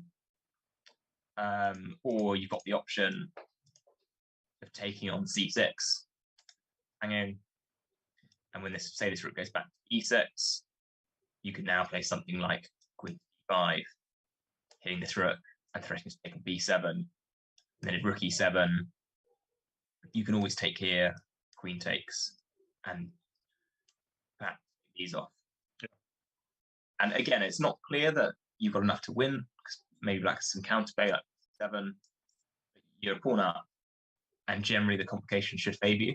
So you have a lot of quite attractive options, which is why when you play a move like bishop D5, you force Black to think, take it, or should I move the rook? And then it gives them a bit more to think about, and you're not running anything yourself, the one making that exchange. And what David's done is he's played rook C5, so he's not given thought to taking off that bishop. And now, interestingly, Nils has gone back with his bishop to B3. Wow. Could we see a repetition, or is Nils just... I think he'll just be testing the waters. Yeah. So he'll be thinking, I've no rush at all. This position, by playing my bishop to D5, I force Black to think and take a few minutes. Should I take that bishop? Or should I move the rook?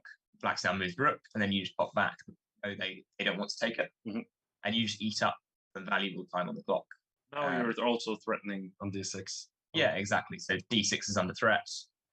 But probably, perhaps what David's thinking is, well, do I want to actually take that bishop, or do I want to possibly play something like rook E5, with the idea that now if I take on D6, there are some complications, like you could take here, rook takes, pawn takes, but it's no good because pawns are too weak on this side. Yeah. Rook E7, five here. But the point is that you give Black bit of choice to think. Mhm. And then what David's done is he's put the bishop rook back,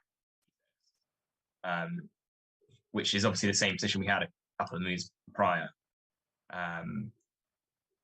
with the bishop coming to d5 and now dropping back. And I'd be very surprised if Nils' approach here was to buy up by repeating.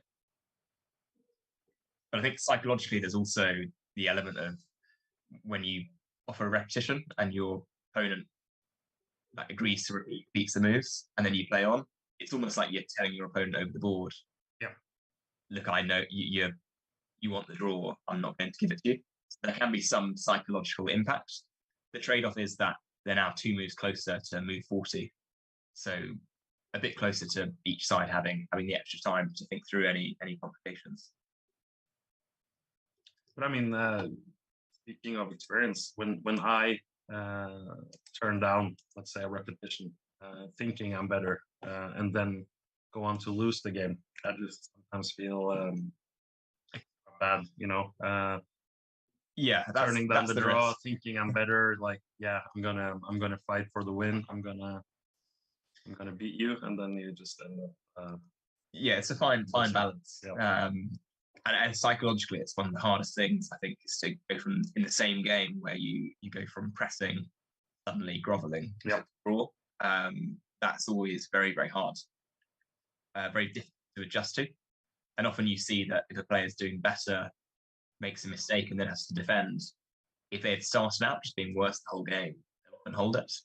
But when they've gone from a good position to a bad one, often you just start going down the hill and start accelerating. It's easy to collapse. Yeah, you collapse both on the board, and you feel you collapse much faster. But I think here, unless Nils doesn't fancy playing for hours longer, I don't really see why he would want to force a draw immediately. But it's always difficult because, as you say, you play a move like f4, you might regret that in the future. Mhm. So it's a very committal decision. So if that's what he's thinking about here, he just wants to make sure that he doesn't turn it from a safe, comfortable position with 2 results to one where there might be 3 results. Yeah. So I think that'll be playing perhaps on his mind. And as we mentioned, I mean, if Nils doesn't come up with a move like f4, it is difficult to see how he can improve the position and put added pressure on David. Because if David gets a couple of moves now, it seems like he can coordinate the pieces a little bit more, and it's just difficult to get any progress. Yeah, exactly. And then I guess from David's perspective, he's put his pawns on these squares. They now can't really move any further. So really, he's just going to move his rooks around, maybe go here, rook back. There's not loads that black can do. So you need to find a way to pose problems to the other player. That can be one of the challenges, I think. Okay, this is a crazy idea, but will you ever consider just going all in with f4, g4, just trying to open up with g5? Well, that's definitely how you get to 3 results being possible very quickly. So I mean, f4 immediately is somewhat tempting. And what I might think first is, well, I can't move my rook here because if I go here, so maybe I'll play something like bishop f7, with the idea being that my queen can recapture here, and I can put my rook to c8, or even you could go bishop to g8, same kind of idea. But let's say I go here first. So from White's perspective, I don't really want to take that off because after queen takes bishop, this square here is a bit loose. I might bring my rook in at some point. I feel like I've eased slightly from the white position. And again, there's no need to force this because black won't recapture the bishop on b3. So I guess here we're going g4, which is very ambitious. And it's quite tempting. That the question is whether you're going to run into trouble. If I play something like queen e7, you can't go g5 yet, because obviously I can just pawn h4 first and go here. So h4 first. Going all in. The Harry attack. it's a very entertaining position to get to, especially if they go down to say 2 minutes each for 50 moves or so.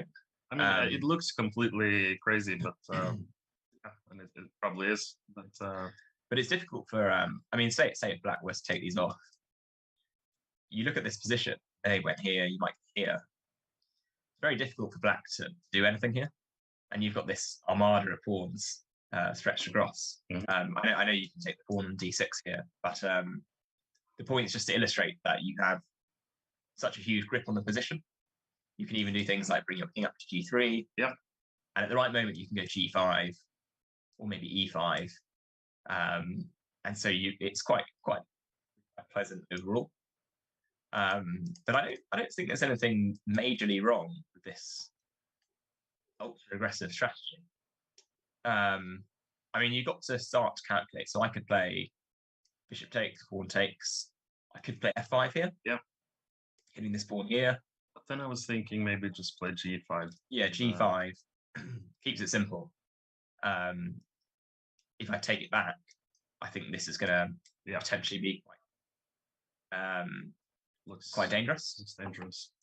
And you can quite easily get into a situation like, let's say if I took this, maybe h3, 8. I want to go queen d5 and then pick up your queen.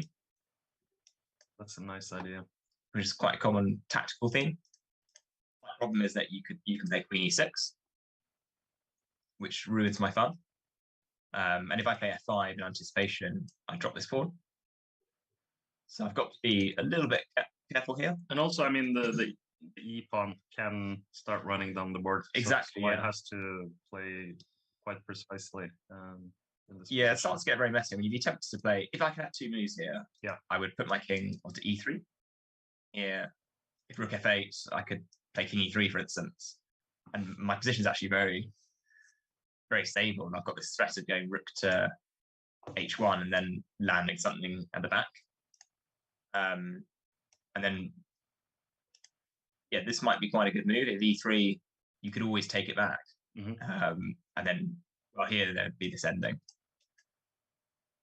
But unfortunately, you drop. Yeah, with check. So you probably wouldn't want to. Although there's a question about whether this king and pawn ending would be winning, but I think g6 and then king d4. You might get this sort of weird position where probably black should win. Obviously, this is very, very hypothetical.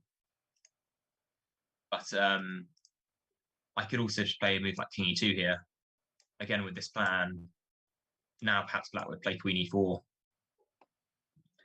And it is quite unclear.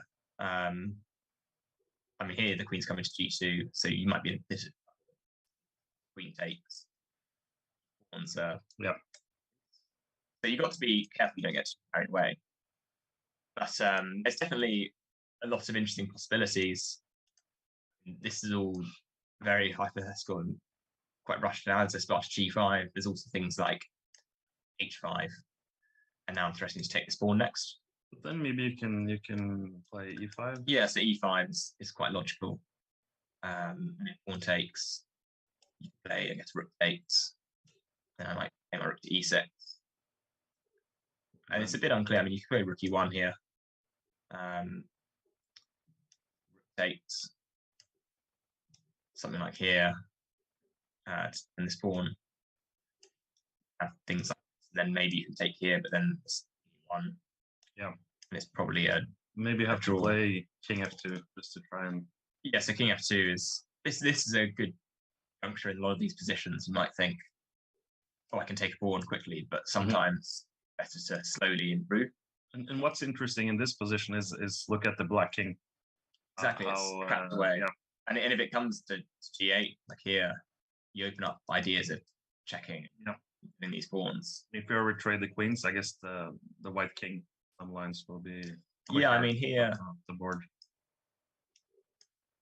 I think Tom was talking about this yesterday about the transition to king pawn endings. It's been very difficult to work out if you've done something stupid or sensible.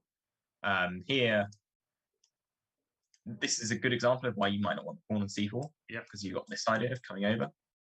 Then after king d6, know how you're breaking through. Here it's going to, well, here you have a move like g6. And then after king here, you could go this way, or you could go this way. Yeah, this looks winning, right? And you'd have e6, king here, and c4. It's always important to keep moving back, because it gives you a move. That's very instructive, actually. And you would never have thought that 30 moves prior. Then here, after king here, you can just take this. Easily winning for. And then if king here, you can. That's, again, all very hypothetical, but there's situations like that. Probably if you're black here, instead of bringing the king over, you would do something like the queen up to e6. Hit the pawn here. And again, it's so important to be active. You mentioned earlier, you know, with the rooks as well. Often try and attack something instead of defending. Exactly. You had this example with rook a6. Yeah. Defend on b6, but rather play rook c8. Yeah, exactly. I think in basically every endgame, just being active is always a great lesson to do. Absolutely. And I'm just following the chat here, and Jeremy says Askild has wanted to play f4 every move this whole game, and yeah, I mean, it looks like an interesting idea. And he says, I'm gonna drink a schnapps when Nils plays it. So we'll see what happens. Unfortunately, it looks like he's got halfway there. But Nils hasn't played f4, which is a shame. He has instead gone for f3, which slightly less gung-ho. But I think he just doesn't want to rush it. Yeah. So he knows he's got f4 in reserve. He might even be thinking, do I need to play f4? Could I play g4 next and h4? Yeah, that's also and then g5 and then keep the control. Then you stop some f5 ideas. Yeah, exactly. And you just keep your center. Yeah, nicely defended. So what David's played is bishop back to g8. So quite similar to the idea of bishop f7. He wants to be able to play rook c8 and needs to make sure the bishop's defended. So say, I guess we carry on with our exciting plan, g4. Rook c8 might be what we see. Creates an immediate threat. And then I'm not sure if you really want to put this rook here, but that's one potential option. But now maybe black can play bishop c4. Yes, that's good. And yeah, so the problem with taking this off is, well, rook takes. Again, it's not get all these. Yeah, rook takes. And you've got the choice of, do you want to go the a4 pawn, c3 pawn? Probably c3. Probably c3. If rook takes, you regret playing g4 in a situation like this. Yeah. Because now after you can't defend this because I can go to a3 or I can take an f3. So instead, if you take this off, I can take this pawn. Probably this pawn is more tempting. Yeah. Now we also attack the h3 pawn. Yeah, you can take here, threatening this step. Or you can go rook a3, get the pawn. And suddenly white structure's gone from being the one that's best to the one in trouble. And I think there's a lot of good options in that specific ending. But I just have to say it's so instructive what you're saying about these committal pawn moves, because later on in the endgame we see in some lines now that they are targets if you let your opponent into the position. And yeah, I mean, I think that can be quite an eye opener for many players that are new to chess, and yeah, to keep that in mind when you are pushing the pawns earlier in the game. Try to envision how an endgame can look like. Yeah, I think you're exactly right. I mean, the pawns can't go backwards, so once you play this, you've really got to be sure you're not going to regret it. A few moves down the line, I mean, after what we're saying, so the rook comes to c8, rook d3, bishop c4 is quite an annoying move to deal with, because if you can't take it, if I go back, We might get. I've actually got to be careful because firstly, I could repeat and go to G8, or I can now consider taking, and then taking this off, and then after rook queen takes, again, you really regret having this pawn on G4. Absolutely. Because these pawns are weak, and if you don't take it, they're weak anyway because the queen's enter. Yeah, quite dangerous for white all the time. So bishop c4 is a very annoying move, and shows why you've got to be. It might look like there's no danger, but you've got to be very careful still when you think about playing something as committal as that, because black's position can explode into light very quickly. Yeah, and I mean, we mentioned if you give black a couple of moves just to coordinate the pieces, like he's been doing now, he's back in and might even threaten to come into white's camp, the third rank. Yeah, and what Nils has played is he's put his bishop back to d5, so offering the exchange again of the bishops, but also saying that if you go rook c5, maybe I'll think about playing something like c4 here. But then the problem is, I guess, bishop takes d5, pawn takes, pawn's going to go on c2. So after rook c5, it's not totally clear how you deal with this. I think the complication is going to be, maybe now I can take this. You don't really want to take the king because you probably might be open to check. Take the rook. Now I might take this off.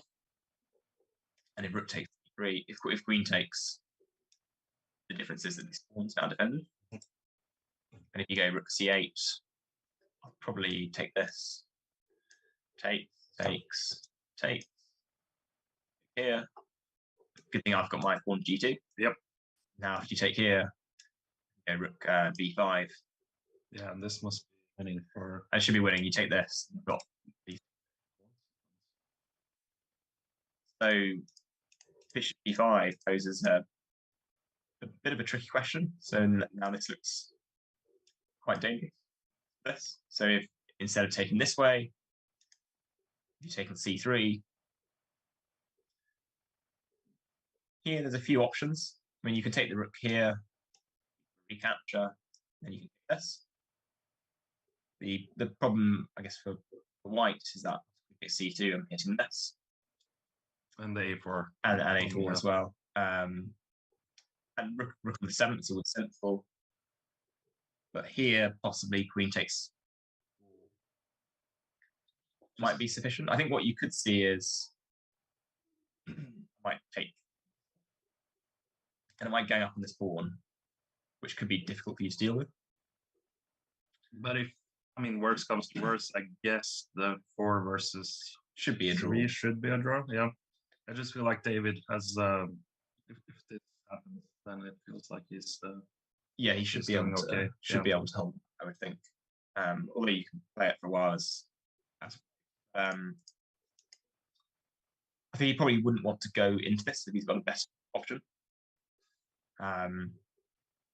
Just in order to keep more chances. I mean, after queen takes, it's quite false.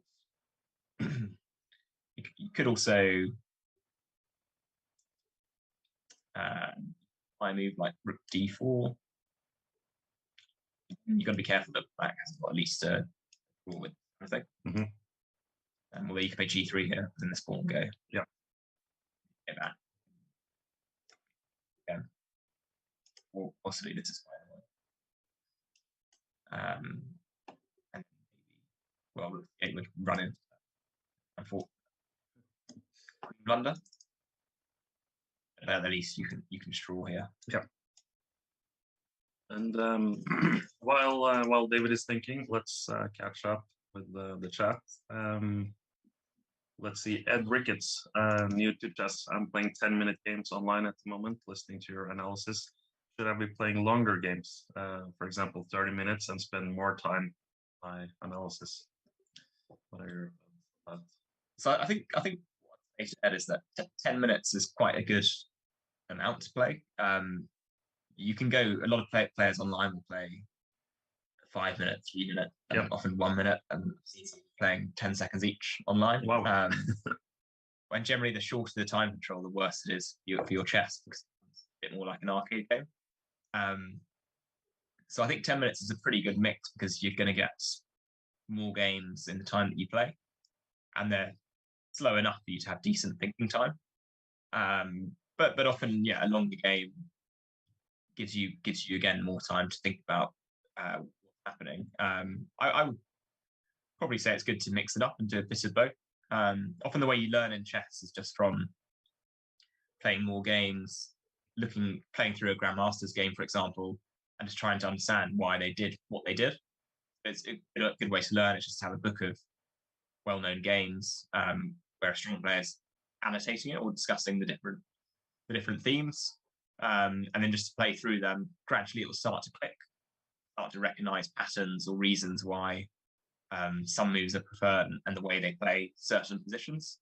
And so if you're playing 10-minute chess, you'll just get more games in the time than if you're playing 30 minutes. But if you've got the time to do both, I think it's good practice to have some longer games as well. So I think a good balance of both makes sense.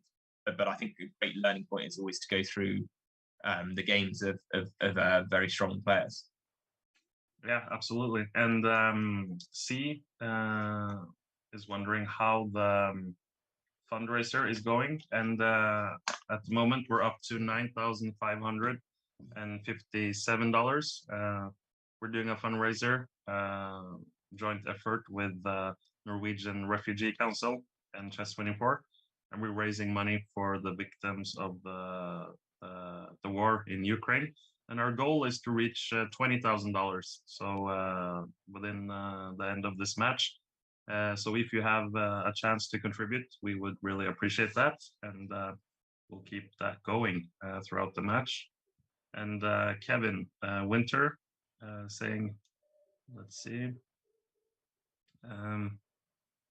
Not so much emphasis on endgame strategy in chess literature. Only book I know is Sharevsky's book. Most deal only with technical endgames. Is that a fair comment? Yeah, so I think the problem with some endgames is you might learn a very specific way to draw different types of rook and pawn endgames, for example. And often you might be in that situation very, very rarely.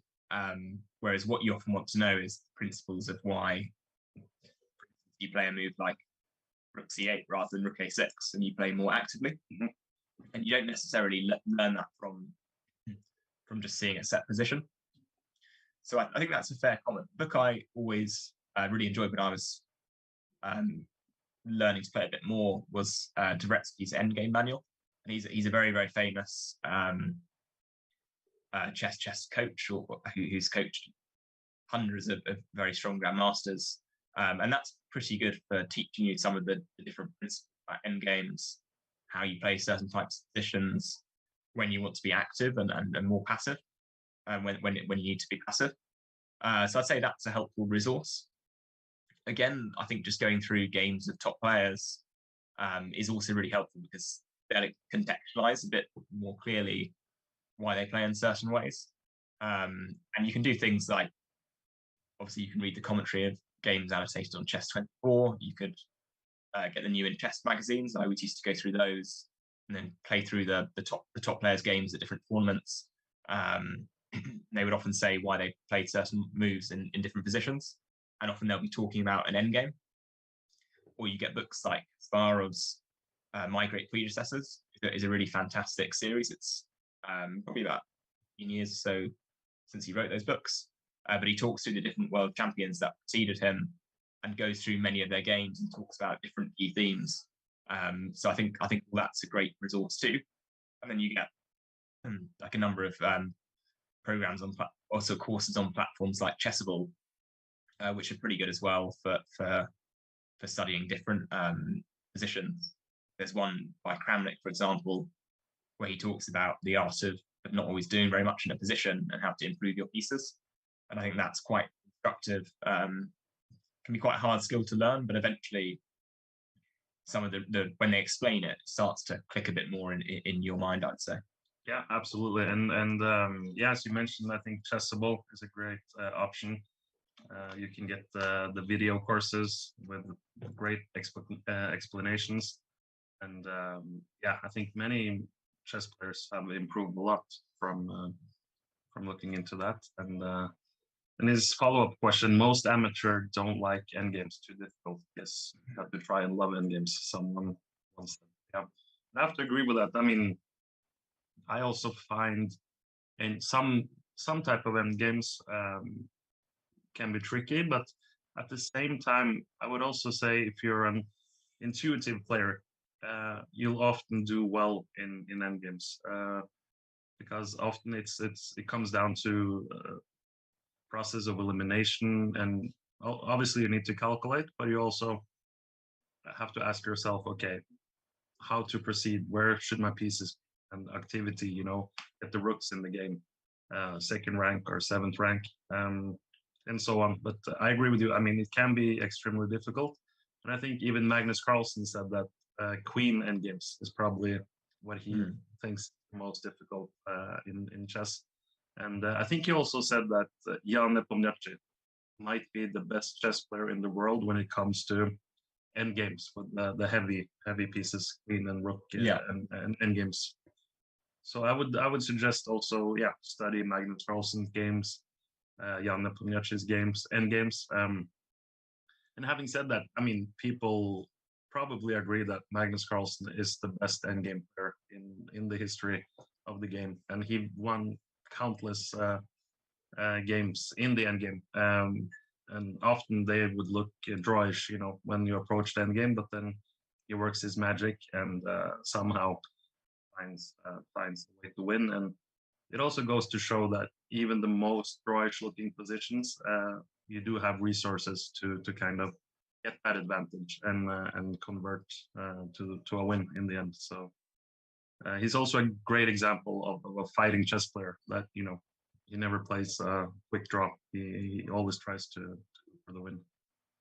Yeah, I think that's what's so fascinating about when you see his play, that he is playing these ferociously strong players who themselves are complete experts in the end games, but he can make them make what seems like quite silly mistakes because he's just so good at putting them under pressure, slowly improving his pieces.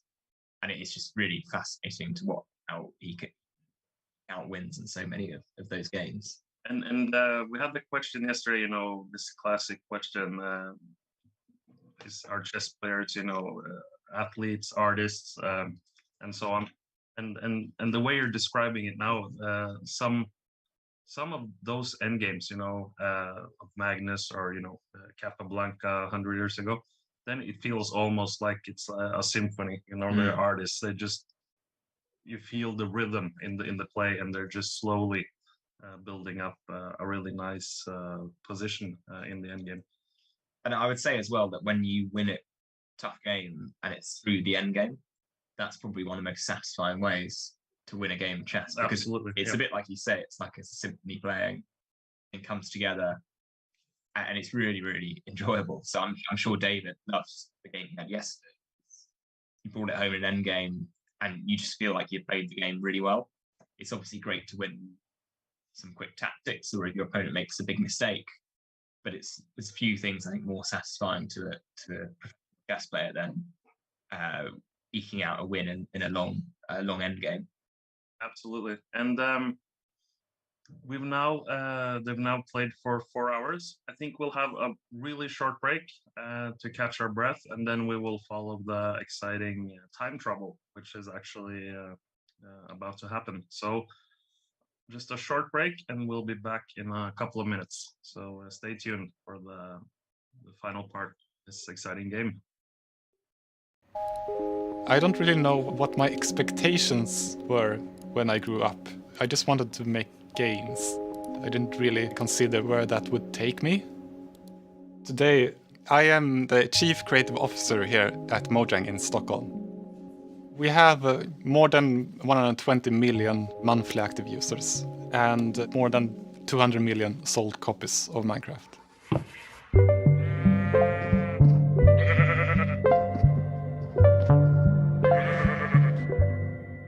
I often get a question on why is Minecraft so successful? I believe it's the way you interact with the world.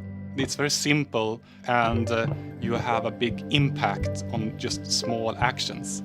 You quickly realize that you can build anything, so it gives you a very sense of empowerment.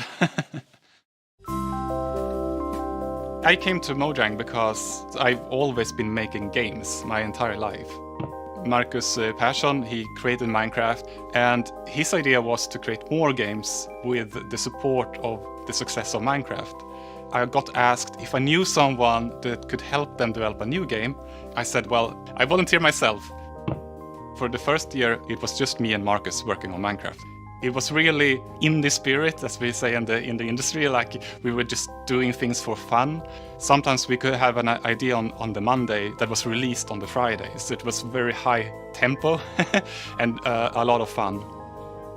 When I started, the game had already sold 700,000 copies, which was amazing and more or less unheard of in the indie game scene. We believed that we had peaked. But we quickly realized that Minecraft is here to stay. So that meant that I would take over the lead development of the creative vision for Minecraft. I think the most fun part about making games is the early phase where everything is possible. And it's both about creating a world, but also creating the rule sets of this world. When I look around, I always look at things and think about them in terms of game development. I'm not sure if it's a blessing or a curse. For instance, when we were on a holiday in Singapore, and they have these amazing plants that grow on the trees, like flowers. And I was thinking, oh, that we could use that. Sweden might be a good place to be a nerd. Well, we have these really long, dark winters, so it's not strange if anyone just stays indoors a whole weekend and working on something on their computers. That's potentially one of the reasons why we have so many good music artists and also game developers, and we have the time to really geek out on specific topics. Så vi har ju precis snapshotat lite olika features till Caves och Cliffs, till exempel koppar, och vi har fått in lite olika feedbacks. Jag tänkte kolla lite med dig vad du tänker. Today I'm more guiding and directing ideas, and Agnes Larsson is now leading the design team for Minecraft. We know that kids play a lot of Minecraft, so when we add new features, we try to consider if we can make this feature in a way that teaches them something. One of the reasons why we added bees was to put attention to that bees are very important for pollination, but also for the way we produce food. And also, Minecraft is a fantasy world, and not everything works as it does in real life, obviously.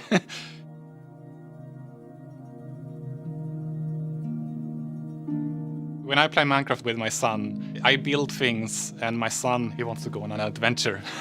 So he just says, come on, Dad, we need to go. And I'll say, okay, I'll follow you.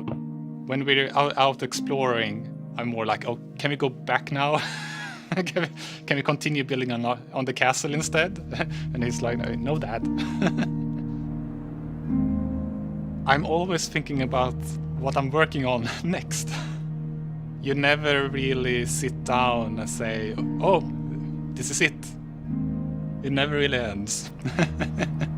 You just follow your drive.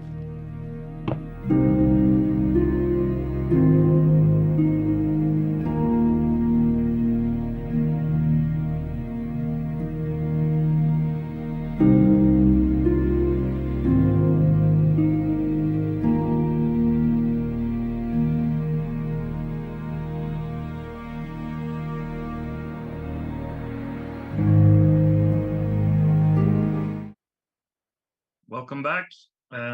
We're approaching a very interesting endgame in Game 5 of the special challenge match between David Howell and Nils Grandelius. And after yesterday's win, David is now up 2.5, 1.5 in the match. They will play 10 games in total, and this is the last game the longer classical time control before they have a rest day tomorrow and resume the match on Tuesday. And today I'm joined by International Master Callum Kilpatrick, and yeah, we haven't really had any new moves, but what are we predicting now from David? Well, I think David needs to move fairly soon. He's getting quite low on the clock, and I think as before, it's quite a position. This is a bit uncomfortable for black still, but it's difficult to see how white breaks through. But Nils has probably worked up his plan, knows David's low on the clock. So I think he can put him under some real pressure here. And indeed, what we've seen is following this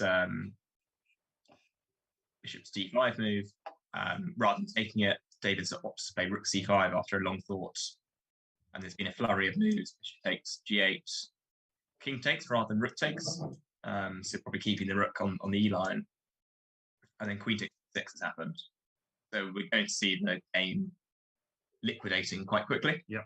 I guess now we predict rook takes c3. I think so. I think the problem with queen takes queen is that after rook takes, my rook covers this pawn, and this pawn's quite weak. My pawn takes. Again, we said this is why you don't want to play g4. Rook takes b7, rook c2, rook b5. This pawn's going to go, and white will be 2 pawns. Good. So what I think we would see is exactly what's happened on the board, and that's instead of queen, rook c3 in this position. And quite a critical juncture. Rook takes c3 is the first move that springs to mind. Obviously, black has 3 rook. Now, I have a few different options. Firstly, why not take the pawn? But black can respond with queen takes c2. And that could cause a few difficulties for white, because this rook's now under attack. One thing you might consider is, do you want to go rook d8 with the idea that after rook takes rook, queen takes h7, I can take on a5, and I've got an extra pawn here. But then what you got to check is the check here. This would look like a drawing option. And then the king comes to a2 instead. But then after queen c2, I probably hide here with my king. And then white should be winning by virtue of having the extra pawn. My next move might be to play queen f5 and then play a5. And it's a bit tricky. King's got to. Okay, and we did. Yeah, we had a couple of moves. So we might heading towards. So what's happened is after king g8, queen d6, rook c3, rook takes, comes to exactly this. But now I have a question, because with the king on g8, would it be possible to go for the b7 pawn with the queen d5 check first? Yeah, exactly. So the king being on this line, because so queen d5 is one option. And if you move my king back, you could take on b7. Or you could try and play queen f7, bring this back. The only difficulty is that after, say, a move like e8, I'm quite solid as black here. Yeah. I defend my pawn here, and these pawns are a little bit loose. Yeah, rook g8 is a strong defense. Yeah, and if you take this pawn on b7, again, I might take this pawn. If you went to d7, I could probably go draw. Yeah. That's right. Or I could even play rook g8, and I can take this pawn. And I'm quite solid in this position. Yeah, looks like black is doing fine. So it might be difficult for one to prove anything more than a draw. I think what Nils has done is he's playing quite fast here. And David is down to 1 minute and 30 seconds. Yeah. I don't know if we have the stream players, but after queen takes b6, which is what Nils played, it's going to liquidate quite quickly. So probably the immediate question is, well, what happens if you don't take this pawn on c2? And if you don't take it, this pawn's loose on b7. And you might give me time to consolidate. I could, for example, hypothetically, in rook c8, okay, I could take on b7, but I think it's okay moves like queen b3. You might get these kind of like this, and then try and bring my king up. Mm-hmm. But I think what's happened is, yeah, queen takes b6, queen takes c2 is more or less just the only move for black to play. And so now white has to deal with the threat of rook. So rook d8 was the move we were thinking. Maybe queen c1. Yeah, so queen c1, h2, okay, queen 4. I've got this spectral. So here, actually, I think g3. Ah, because if I take this, yeah. I lose this guy, and then I'm probably, yeah, 7-ish. It looks good. And after g3, queen e5, it looks like, I mean, in the worst case, I can do this and white's got chances in this position. So that could be troublesome, because again, if I take this off, and you remember here, if I get here, the difference is that we had this position before, and the king was getting to safety here. And now the white queen is covering the d2 square. Exactly, yeah, and the c5 square. Yeah. The only difference is that perhaps I can do e3 first. If I go this way, it'll just keep checking me. If the king f1. And if king f1. No, it's not. The problem is if you go here, I can get that. Mm-hmm. And if queen d3, probably do the same thing. And there, you got to be careful, because after queen, yeah, because the queen comes. But queen d4 is not. Queen d4 is an option, because if king g3, you got queen d6, and I don't really want to go f4 because queen comes here, and then you start to wonder, once if I go here, with the idea of here, maybe I could play queen f5. I can probably win this position.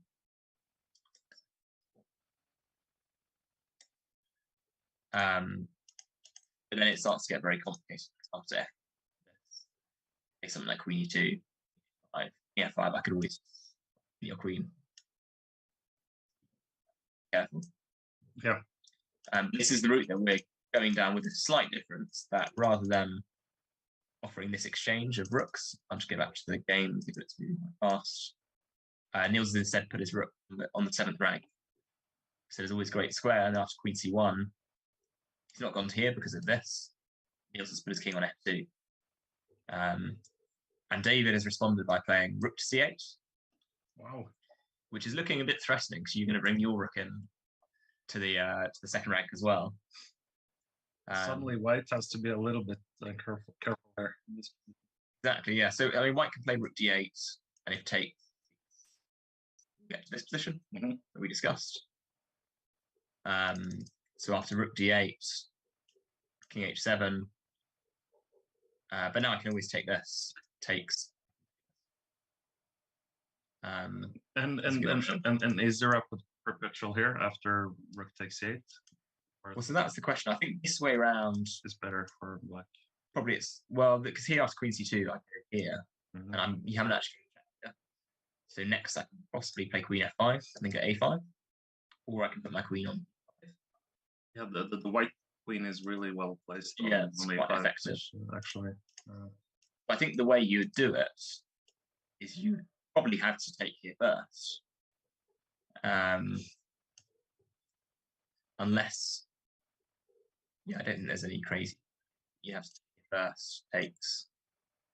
I think we get to this line that we've been talking about. Well, here difficult to see what we do. I mean, you play queen b2 with the idea that here, but you haven't got this check queen covers it.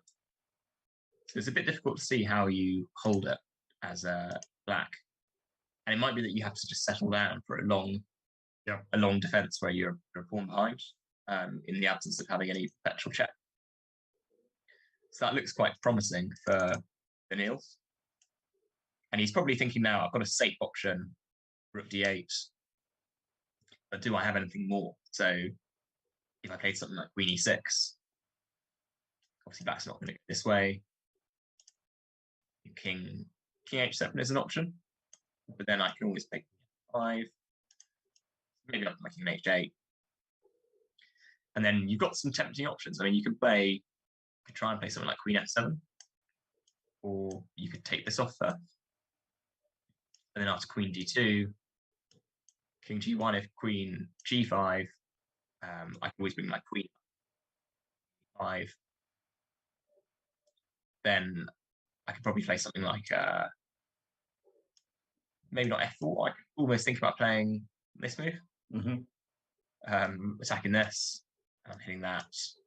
You can start to get some pretty mental positions here. Queen up here, king takes, queen f8, and maybe this is strange draw, or king g6. Yeah, wow. With some big threats like checkmating, queen g8. I could then go king here, and then this rook comes up c5, and then probably I've gone too far here after king takes. I would assume that there's some sort of checkmate, but it's not completely clear.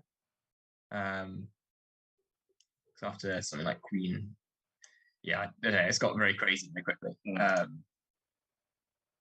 So could get very exciting very quickly. There's definitely things to calculate here for both players. Yeah, exactly. And I think from Nils' perspective, if he plays rook d8 here, he's got a pretty safe path to win or draw. He might not have enough to win, but he has a very safe edge. So he'll just be a pawn up in the queen and pawn endgame. Whereas if he plays a move like queen e6, you'd be a bit more good that here you're not running into trouble. But in this position, can black try and play rook c2? Check.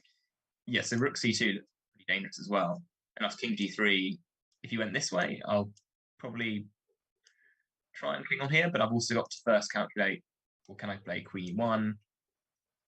The problem is that white can play king h2, and my king's actually escaped the chess.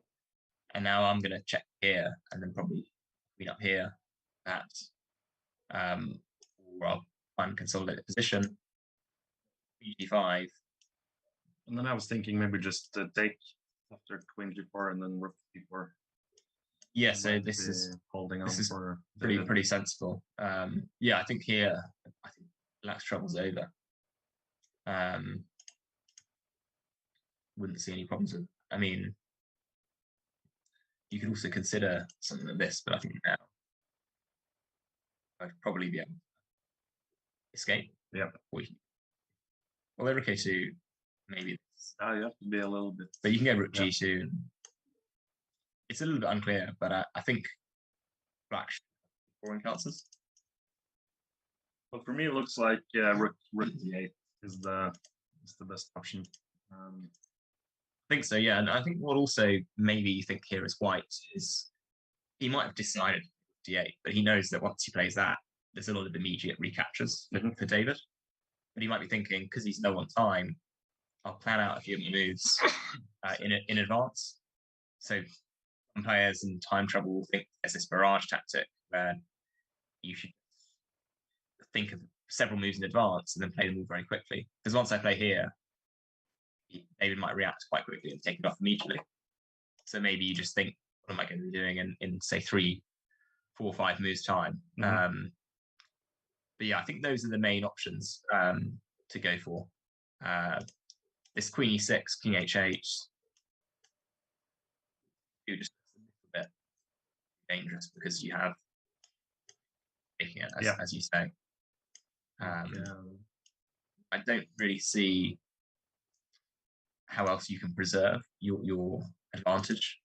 Other moves first, then you're going to get in big trouble because rook king g3, queen g5, and I'm going to check on g2. Yeah. So to me, it feels like rook d8 is probably the best move here. I'm not sure what else white should go for. And I think if we go down this line, so we're suggesting takes, maybe put the king on f7. Let's say you put it on h7, keep it safe. I'll take this one off. It looks a bit tricky for black. Not sure how you set up.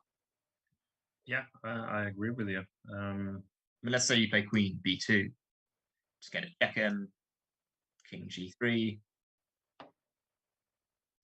It's not clear what your next move is. I mean, if you played something like one, the idea of maybe getting some checks in, I could play something like queen f5, say king g8. And in a lot of positions, you can almost play something like king g4. Yeah, queen d5. You got to be maybe a bit careful about taking this pawn off, because now I think I'll be able to get some perpetual to draw with this. Yeah. So this is what I want, and you notice here the difference is I've gained a pawn. My queen is now offside on b7. I'll have to go back to g3. Would do the business. So you don't necessarily want to take the pawn, but if instead I made a move like, say, king g4, or even a move like h4, which gives me a square for the king, and also it covers g5. So now I might probably threaten to do this. King can hide. It's a bit difficult for black to play. I mean, if you played queen c7, I might just bring my king up to d4.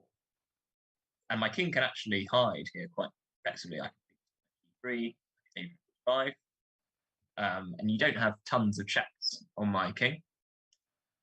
So I think it's quite dangerous. And going back to the game, Nils has gone down to 5 minutes. And he's indeed played this move, rook to d8 check. Which should look like the best continuation for Nils if he's going for the win. And David here getting quite low on time, just a minute left, is thinking probably, do I move my king or do I win? And I think the answer is that he takes the rook because of the point that rook takes, queen takes. A5 would just give him slightly less options, but not totally clear. Like he's taken the rook. With 6 moves to go. Wow, this is tense. And king h7 has been played. So I think here queen takes a5 is probably a pretty automatic move. That's what's happened. And it looks tricky for black. If there's no perpetual here, it's never fun knowing that you're going into a long defense. No, 1 pawn down. Not at all. I like your idea of trying to shelter the king on the king side and then gradually making more progress. Yeah, I think that's probably the way it will go. It's tough as well because from black's perspective, if there's no perpetual check, there's no forcing move that you can play. You almost don't want to have the choice in this position. You want to just be forced to make your moves to get to move 40 and then get more time. But he's actually got to start making some quite decisions about, do you play something like, say, queen b2 here, move this pawn, what do you do with your king, do you ever move this pawn? These are all tough decisions that you don't want to be making when you've got 30 seconds left on the clock. Yeah, for sure. And b6 is the move that he's played. Wow, So queen takes b6. Point is that queen d2 check. King g3, queen g5.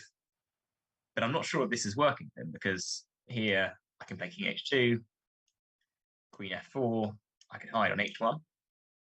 And after queen c1, my queen can come all the way back to g1.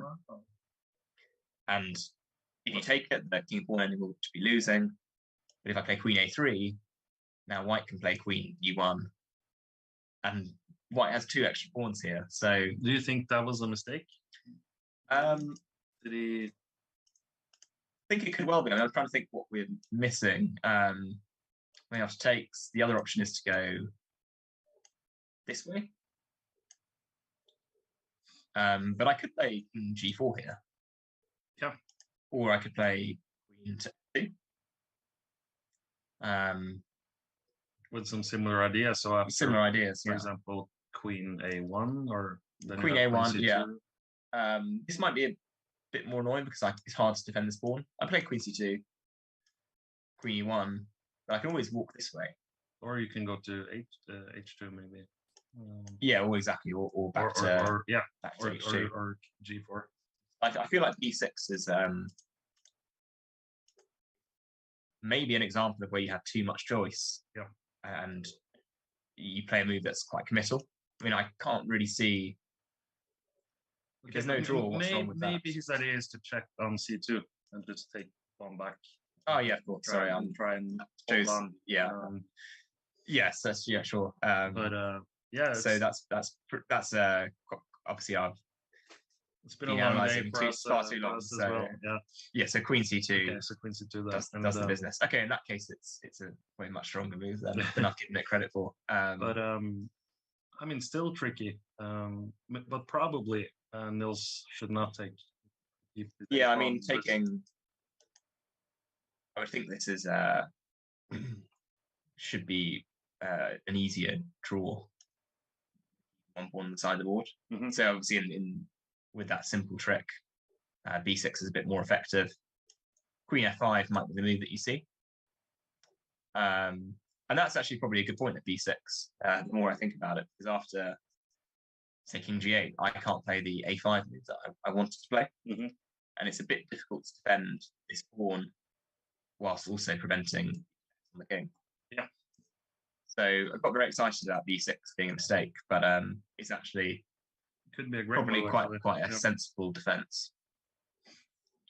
And now Nils is also quite low on time. They still have 5 moves to play, and Nils down to 3 minutes. David is at 1 minute. And I mean, not many pieces left on the board, but still a tricky position. And you have to be precise here, I think. Yeah, definitely. Both colors. Because I mean, you play a move like queen, say 5. You open up like queen here because the queen's no longer covering this. And then if the king comes up, maybe you can get another check in. Maybe you can play something sensible like queen d4. And this is why queen and pawn endings can be quite tricky, because your urge is to just keep checking the king when you're the pawn behind or when you're defending. But sometimes your queen is a great piece. Just put it in the middle of the board, and it can cover. It defends this, and you keep open the options of just checking the king. Yeah. And White's problem is probably if you start pushing the pawns, then the king are exposed, and it will open you up. I mean, here maybe you play something like h4, and you create that space if you need it, and you have pretty good winning chances. But I think in the positions where these come off, I think generally be able to hold this as black. Yeah, I agree with you. I would expect. It looks like what he's played is this move here, queen b5. So Nils has decided to keep the queenside pawns on the board. Mm-hmm. Makes sense. But what happens now after queen d2, for example? Queen d2, king g3 is logical. But I think here you don't really want to force the king up here.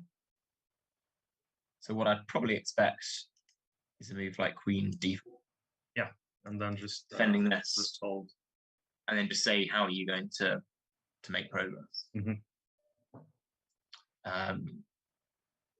Which looks a little bit tricky to do, and that's what's happened. Queen d2 has been played.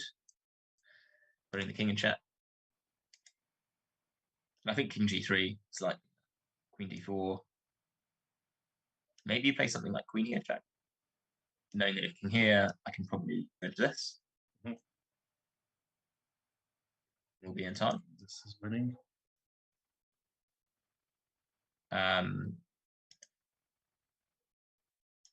Don't really want to play g6. Might be able to get away with it. Then I might put my queen on a square like e6. Yeah, looks a little bit iffy, I think. Yeah. Although it's still possibly okay. Yeah, maybe you can play h5 after queen e6 and then Yeah, exactly. have some more space for the king. There might be sufficient. And if I go here, on h6, it's a bit difficult for me to make progress. So that might be one way. You might even consider g5 and go for the mate. Yeah. I mean, what I might do is I might play queen d5 first. And I'm forcing you away from these guys. So maybe you go queen d2. It's not clear. All right, we got the king d3. David is under 10 seconds. So wow. King g3, yeah, and queen e3, not to d4. So I think David wants to keep open the option of queen g5 or queen e1. Yeah, that makes a lot of sense.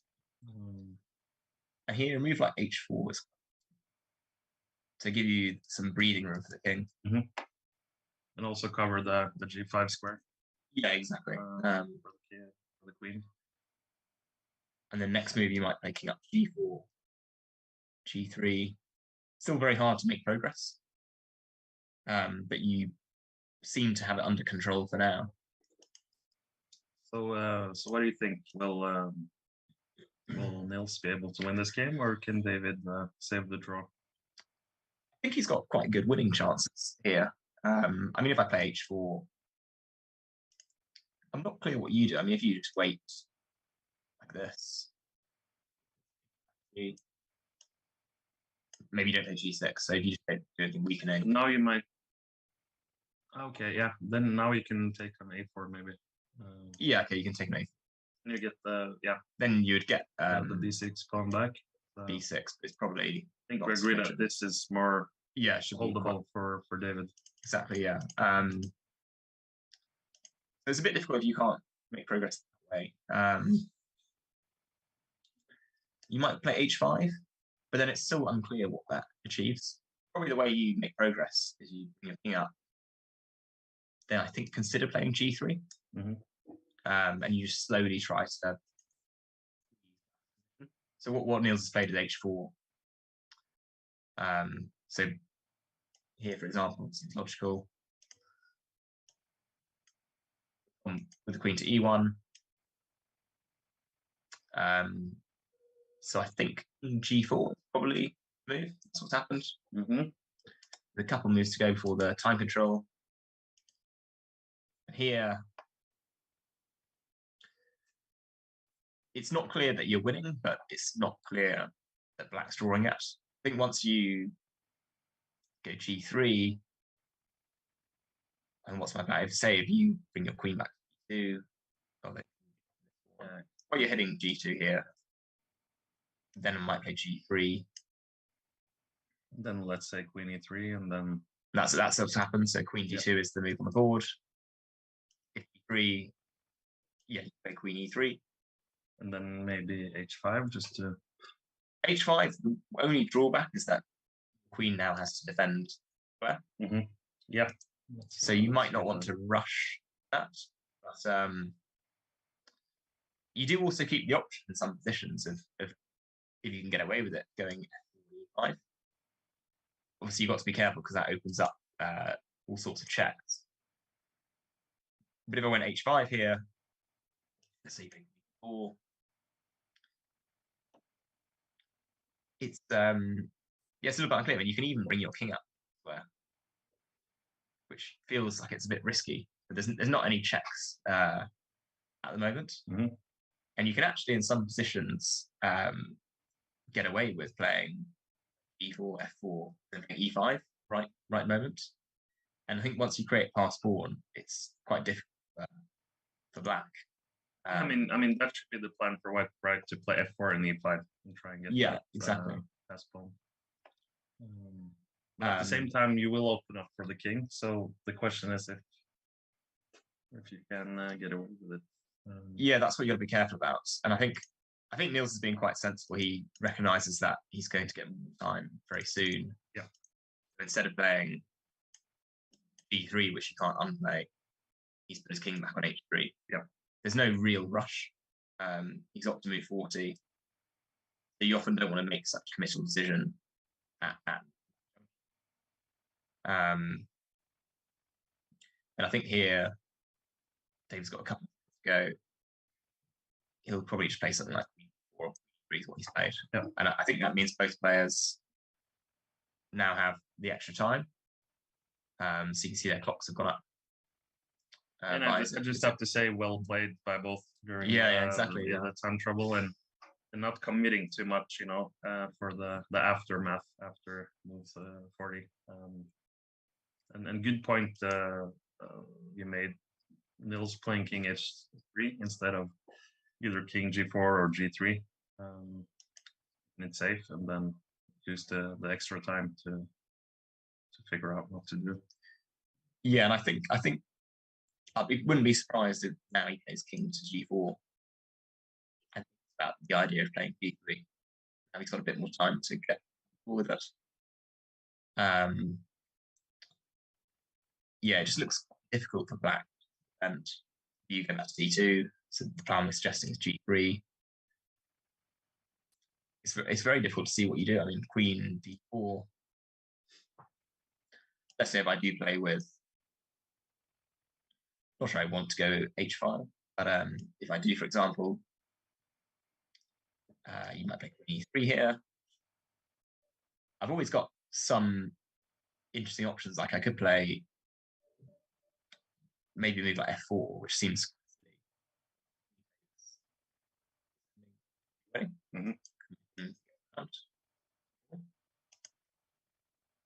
And then in this situation, what I've got to be careful about is if this queen is on this square, it'll hit that, and then this pawn might drop, or I'll go here and check back. Yeah, which should be it. So if you played queen d2 instead, with the idea of going here, now, because I can go king f5, and my queen covers this square. If you played something like, let's say, queen d4 again, for example,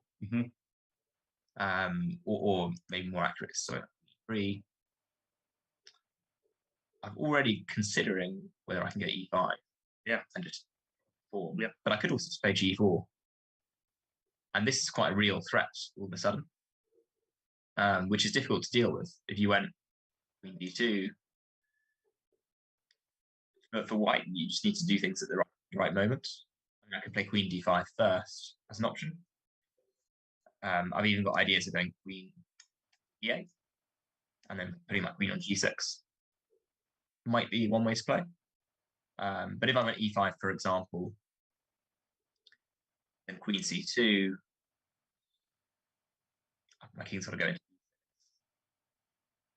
This pawn's very powerful all of a sudden. And you've got to be careful because now there's all these checks down here.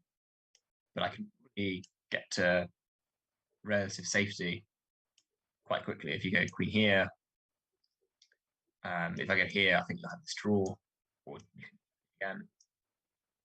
And I'll have to play with like king e7. And then it starts to get complicated. The white queen covers g4. So the white queen is actually doing a exactly. I mean, really good job. Well, here I can take this pawn. Yeah, but then e6, I guess. e6. I mean, I can take this pawn, but then king f8. You're going here. I'm not sure how you stop me.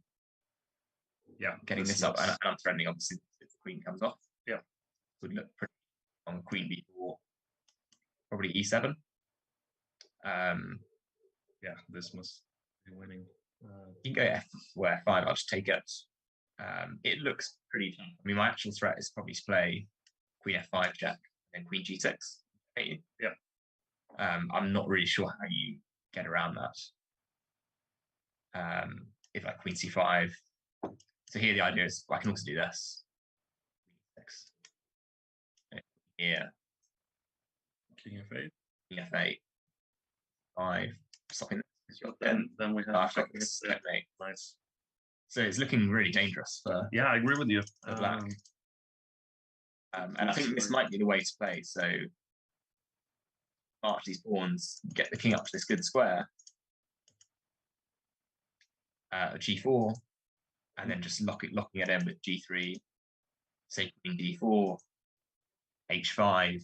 You really just strangle black, I think. And if there's no draw, it's difficult to see how you deal with this plan. And that's a really nice idea, f4, allowing black to take on e4. Yeah, because f5 seems to do the job, and then you've got the problem with e2. You can just walk up to f5, and it's quite difficult to evict my king.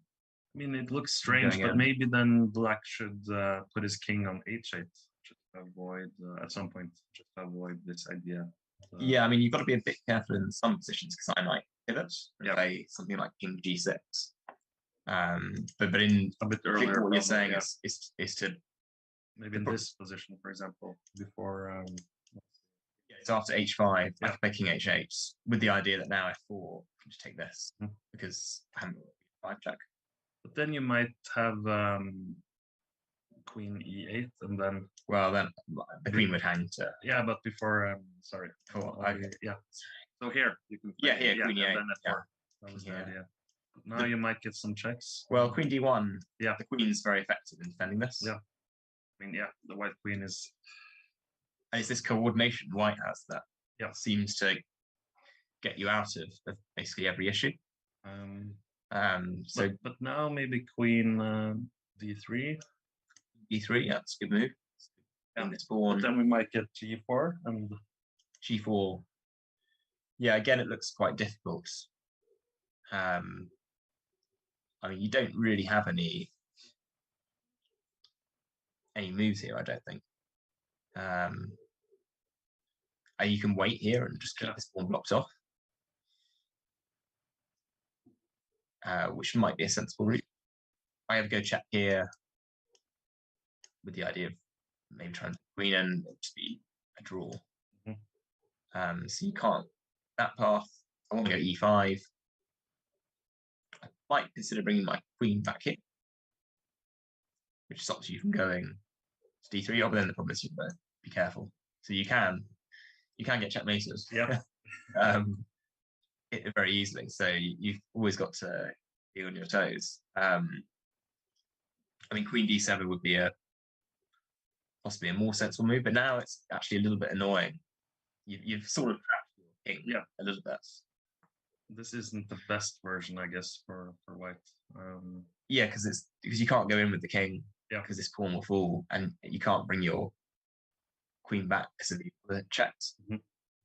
So you got to be a bit careful. I mean, the way you might try to win is firstly, it's black's move here, so you could probably get away with doing this. Because again, if I go here, here I could take king here. It's a little bit unclear. I've got this mating idea again. But you also have a check there. Queen c4. I might be able to play king 8, queen c5. Maybe you get something like this. Here you might be able to get away with taking this. Oh no, I've got mate then. Yeah, then you go. I've got this. So it's a really rich queen and pawn endgame. Yeah, absolutely. Because here now, well, you could play queen c, which stops the king from going to here, which is quite a clever move, I think. But then I might play something like queen, and you on this line, you could play something like h7. I guess queen g8 doesn't help that much. Queen g8 is an option. But the good thing for white is, I mean, if the queens ever get your king will obviously be placed here. So it's not clear that it's winning, but it looked very, very close. Yeah. And what Nils has played is not play King G4 actually. So probably reflecting quite sensible technique. He doesn't feel the need to run this move. He's instead put his queen in the middle. Now that he doesn't need to defend the A4 pawn, this is just a slightly better square, and it stops the queen from going back to E2. So seems quite sensible, I would say. Yeah, I agree with you. Now the question for David is what to do. Yeah, I mean, you can hit on A3. But then I think maybe what White's plan is to play Queen 7. Now, I'm not sure if you want to check in this check first. Because in some positions, if you play check first, let's say King H8 and now Queen D7, you keep yourself the option of this way to win the pawn, but also if your king comes to here, it can into their position quite quickly. So I think maybe you pursue this route. And then let's say if I play Queen B2, put an eye on this, you might now maybe play something like H5. I'm always thinking, do we play G3 at some point and just get the route for our king? Which might be a bad idea because that G3 pawn can't go backwards.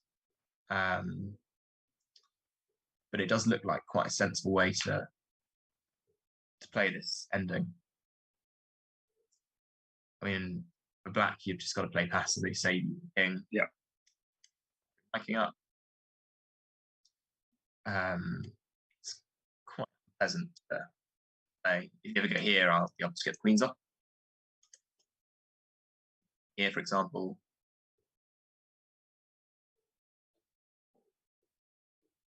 Yeah, perhaps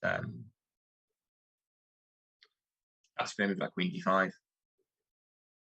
and just be very patient about it. But I feel like you have to play F4 and E5 at some point. I think that is the winning plan. That's the winning plan.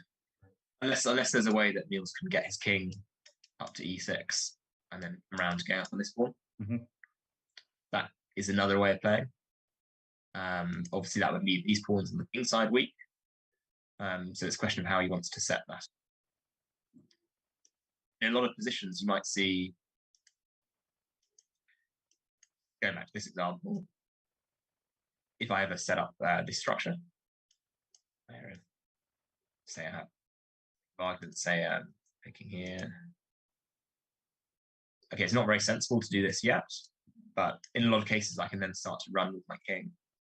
And then you'll see that maybe not this time here because this, but in some situations I can probably give just because my king is so close. Here, thinking here, and say you took this, and although I'm missing a pawn on this side of the board, you can't get past this here. And I think it's sufficient to win. Because whenever you take this pawn, you'll be even play like G5. You can take this way, what you call the box of. So you'll catch it. That's that's important. So I think there's a lot of tricks that seem to favour white. Go back to the position. We've got. I guess there's no reason to rush from white. You can just slowly improve your position. And I think Nils will think there's no rush at all. And I also think David now realizes that probably have already that this is a tough position to defend, and it's difficult to come up with good moves, especially when you kind of have to do nothing, you're just waiting for something to happen, which is always a bit uncomfortable. So I think that's why you don't really need to rush into anything complicated just yet. So it looks like Queen F2 is the move played. Okay, I guess that makes sense because then at least Nils cannot play king g4 or g3. Yeah, exactly. Well, g3. Yeah, you got this question of might be able can I go into this ending? The difference is if I go king here, this king come up here. I could go this way. Yeah. But I think you'll be able to. Here and you can just defend. And this like a way through for white. Then the question would be, yeah, 7 and you might be doing it. After here, I'd have a move like h5. Yeah, actually turns the tables. That's what you call the opposition. So if I go this way, you can probably go here, although this does get some high goes now looking for here. So and I think actually it'll be white who's first to queen is pawn. But it's a lot to calculate, and I guess white has to find the right timing to finish the queens. Yeah, definitely. I mean here, after king's support here. Hold on, I think. Here you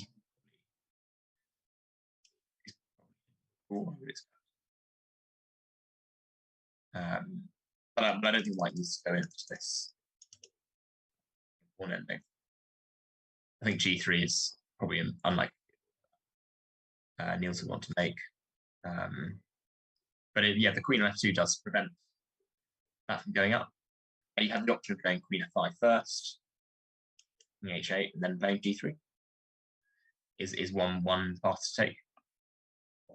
And then it's something like queen d4, maybe a queen d5. And again, now you can play king. Bring my king up. Hit h5, my queen always comes up. So it would be, I mean, it may well be that we don't see this plan of pushing the pawns and bringing the king out. But it does seem quite logical from my perspective. The question is how far you can improve your position before you take that decision. Mm-hmm. So where do you want your queen? Do you want it to stay on d5, or do you want to put up f5, for example? And then decisions like, do you want to play h5 yourself? You might not want to. You might want that square for your king. You might need the tempo in a king and pawn ending. Yeah. So there's lots of nuances to it's difficult because also the pawn on h5 will give you some mating ideas later on as well. Exactly. But you might need that tempo in a king and pawn ending. So some big decisions for Nils here on how to progress, and as I said, David just have to stay still and try, and difficult for Nils to make any progress. Yeah, exactly. And I think it's a difficult overall. I think Nils will be pretty happy with that, and probably senses the chance to get revenge for yesterday. Yeah, I think absolutely. Which is probably a nice position to be in, especially in a match that you can put the other player under pressure there. And I mean, they've been playing for 5 hours now, so it looks like we might get repetition of yesterday's game where White is pushing in a very pleasant end game and playing for 2 results.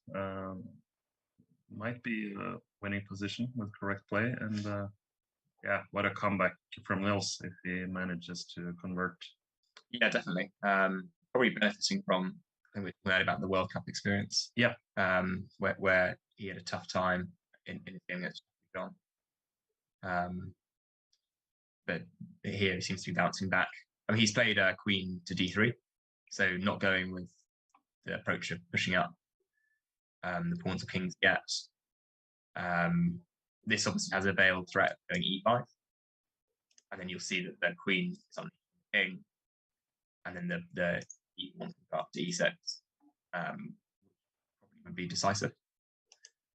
So here maybe king h8, that's logical. And now you could play something like d3, because of the this. Again, I'm not sure how else you would make progress without pushing that up. But yeah, you might also say, well, if I play h5 here, are you in a bit of a zugzwang? Because, well, not a zugzwang, but if you went queen e1, I can go here, pick this pawn up. Yeah. Queen h1, I've got king. But I've got king if here, I'm using this pawn. Maybe it's and you drop the h5 pawn. But maybe that's a good. But I think it's a good trade. Yeah, good trade. Like a queen here, this pawn's pretty powerful. Yeah. And he checked on your side of the wall. Mm-hmm. So h5 could be a good move because queen's got to go somewhere. Queen could go to b2, I guess. And then yeah, look again. I think you want to bring your king into the game, and you're tied down to pawn g2 at the moment. So you probably need to play g3 and king. But you might be able to improve slowly first. Is probably the question. So what's happened is king h8 played, and now I think I would expect either this g3 plan or playing h5 first. Try and make progress. Yeah. All right. I think we'll have another short break. They've been playing for 5 hours now, and that might be another very long game. So we'll be back in a couple of minutes and see the conclusion of this fifth game between Nils and David.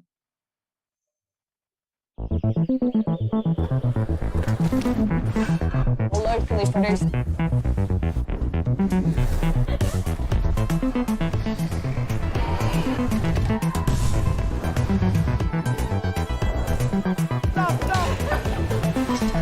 Everyone is welcome to enjoy the Swedish nature.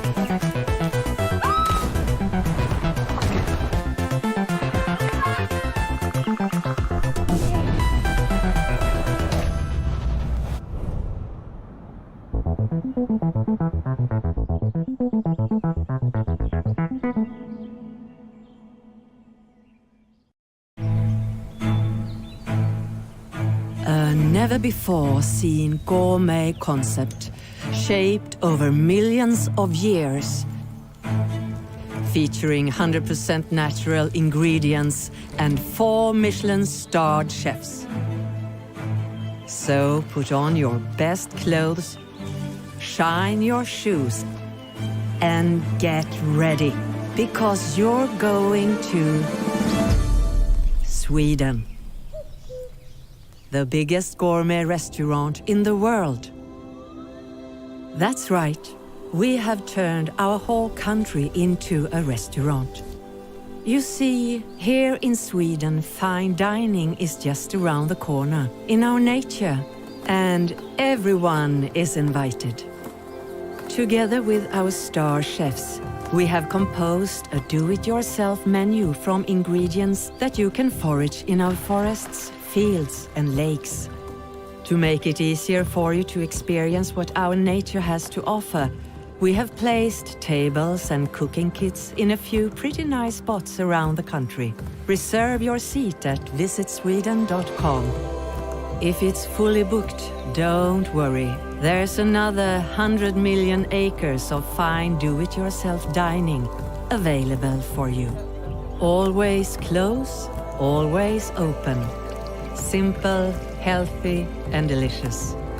Welcome to Sweden, the edible country.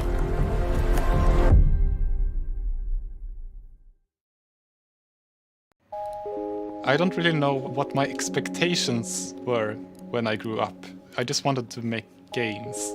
I didn't really consider where that would take me. Today, I am the Chief Creative Officer here at Mojang in Stockholm. We have more than 120 million monthly active users and more than 200 million sold copies of Minecraft.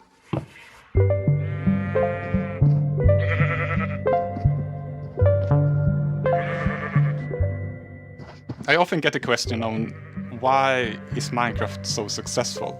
I believe it's the way you interact with the world. It's very simple and you have a big impact on just small actions. You quickly realize that you can build anything, so it gives you a very sense of empowerment. I came to Mojang because I've always been making games my entire life. Marcus Persson, he created Minecraft, and his idea was to create more games with the support of the success of Minecraft. I got asked if I knew someone that could help them develop a new game. I said, well, I volunteer myself. For the first year, it was just me and Marcus working on Minecraft. It was really in the spirit, as we say in the industry, like we were just doing things for fun. Sometimes we could have an idea on the Monday that was released on the Friday. So it was very high tempo and a lot of fun. When I started, the game had already sold 700,000 copies, which was amazing and more or less unheard of in the indie game scene. We believed that we had peaked. But we quickly realized that Minecraft is here to stay. So that meant that I would take over the lead development of the creative vision for Minecraft. I think the most fun part about making games is the early phase where everything is possible. And it's both about creating a world, but also creating the rule sets of this world. When I look around, I always look at things and think about them in terms of game development. I'm not sure if it's a blessing or a curse. For instance, when we were on a holiday in Singapore, and they have these amazing plants that grow on the trees, like flowers. And I was thinking, oh, that we could use that. Sweden might be a good place to be a nerd. Well, we have these really long, dark winters, so it's not strange if anyone just stays indoors a whole weekend and working on something on their computers. That's potentially one of the reasons why we have so many good music artists and also game developers, and we have the time to really geek out on specific topics. Så vi har ju precis snapshotat lite olika features till Caves och Clips, till exempel koppar. Och vi har fått in lite olika feedbacks. Jag tänkte kolla lite med dig vad du tänker. Today I'm more guiding and directing ideas, and Agnes Larsson is now leading the design team for Minecraft. We know that kids play a lot of Minecraft, so when we add new features, we try to consider if we can make this feature in a way that teaches them something. One of the reasons why we added bees was to put attention to that bees are very important for pollination, but also for the way we produce food. And also, Minecraft is a fantasy world, and not everything works as it does in real life, obviously.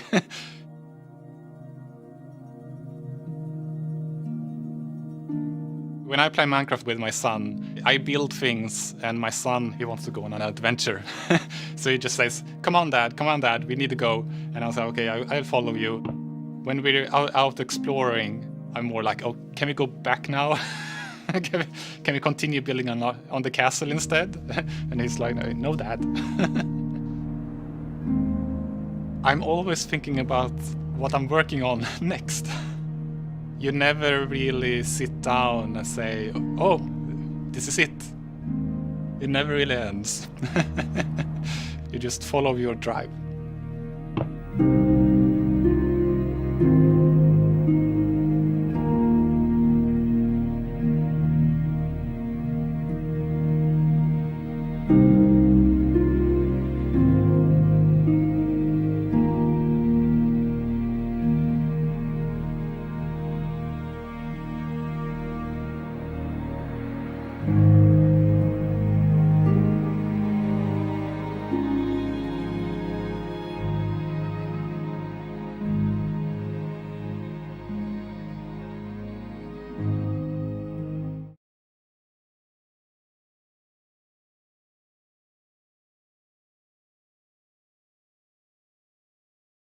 I'm ahead of the game. I'm ahead of the game.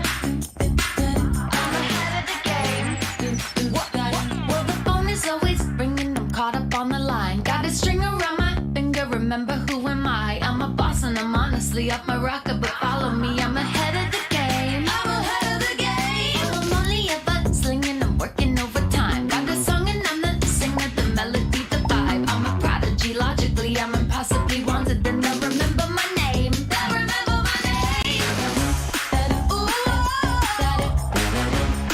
Ooh, well, I'm ahead now. I'm ahead of the game. I'm ahead of the game. Ooh,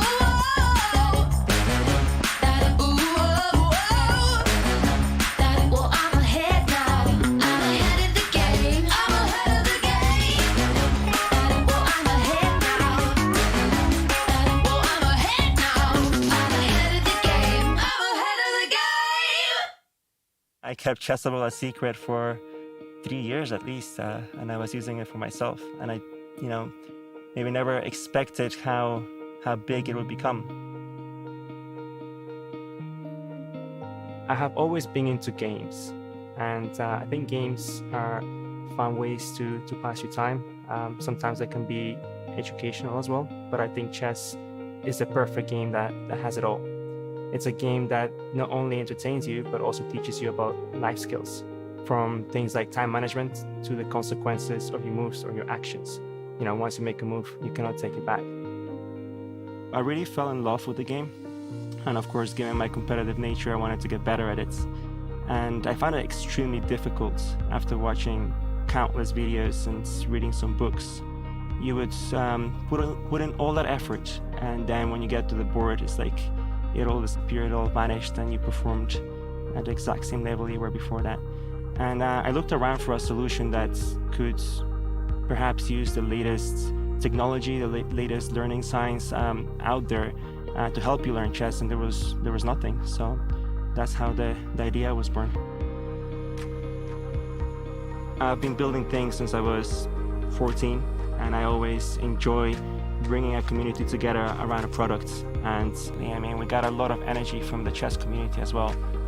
Really from day one, when we announced Chessable, there was thousands of people who thought this was a good idea that had to be realized.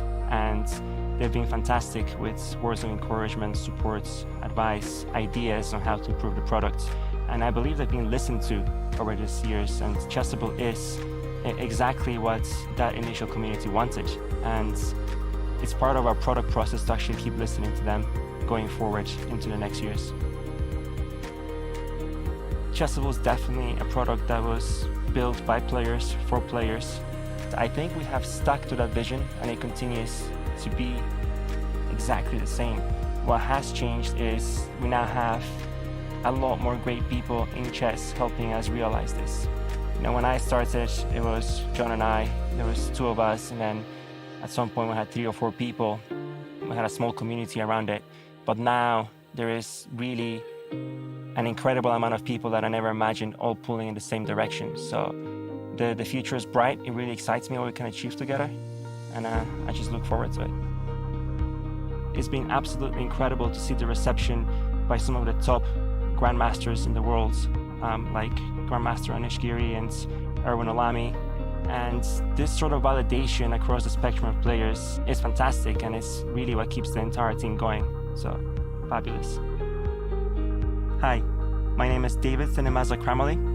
I'm the co-founder and CEO of Chessable and the Chief Operating Officer of the Play Magnus Group.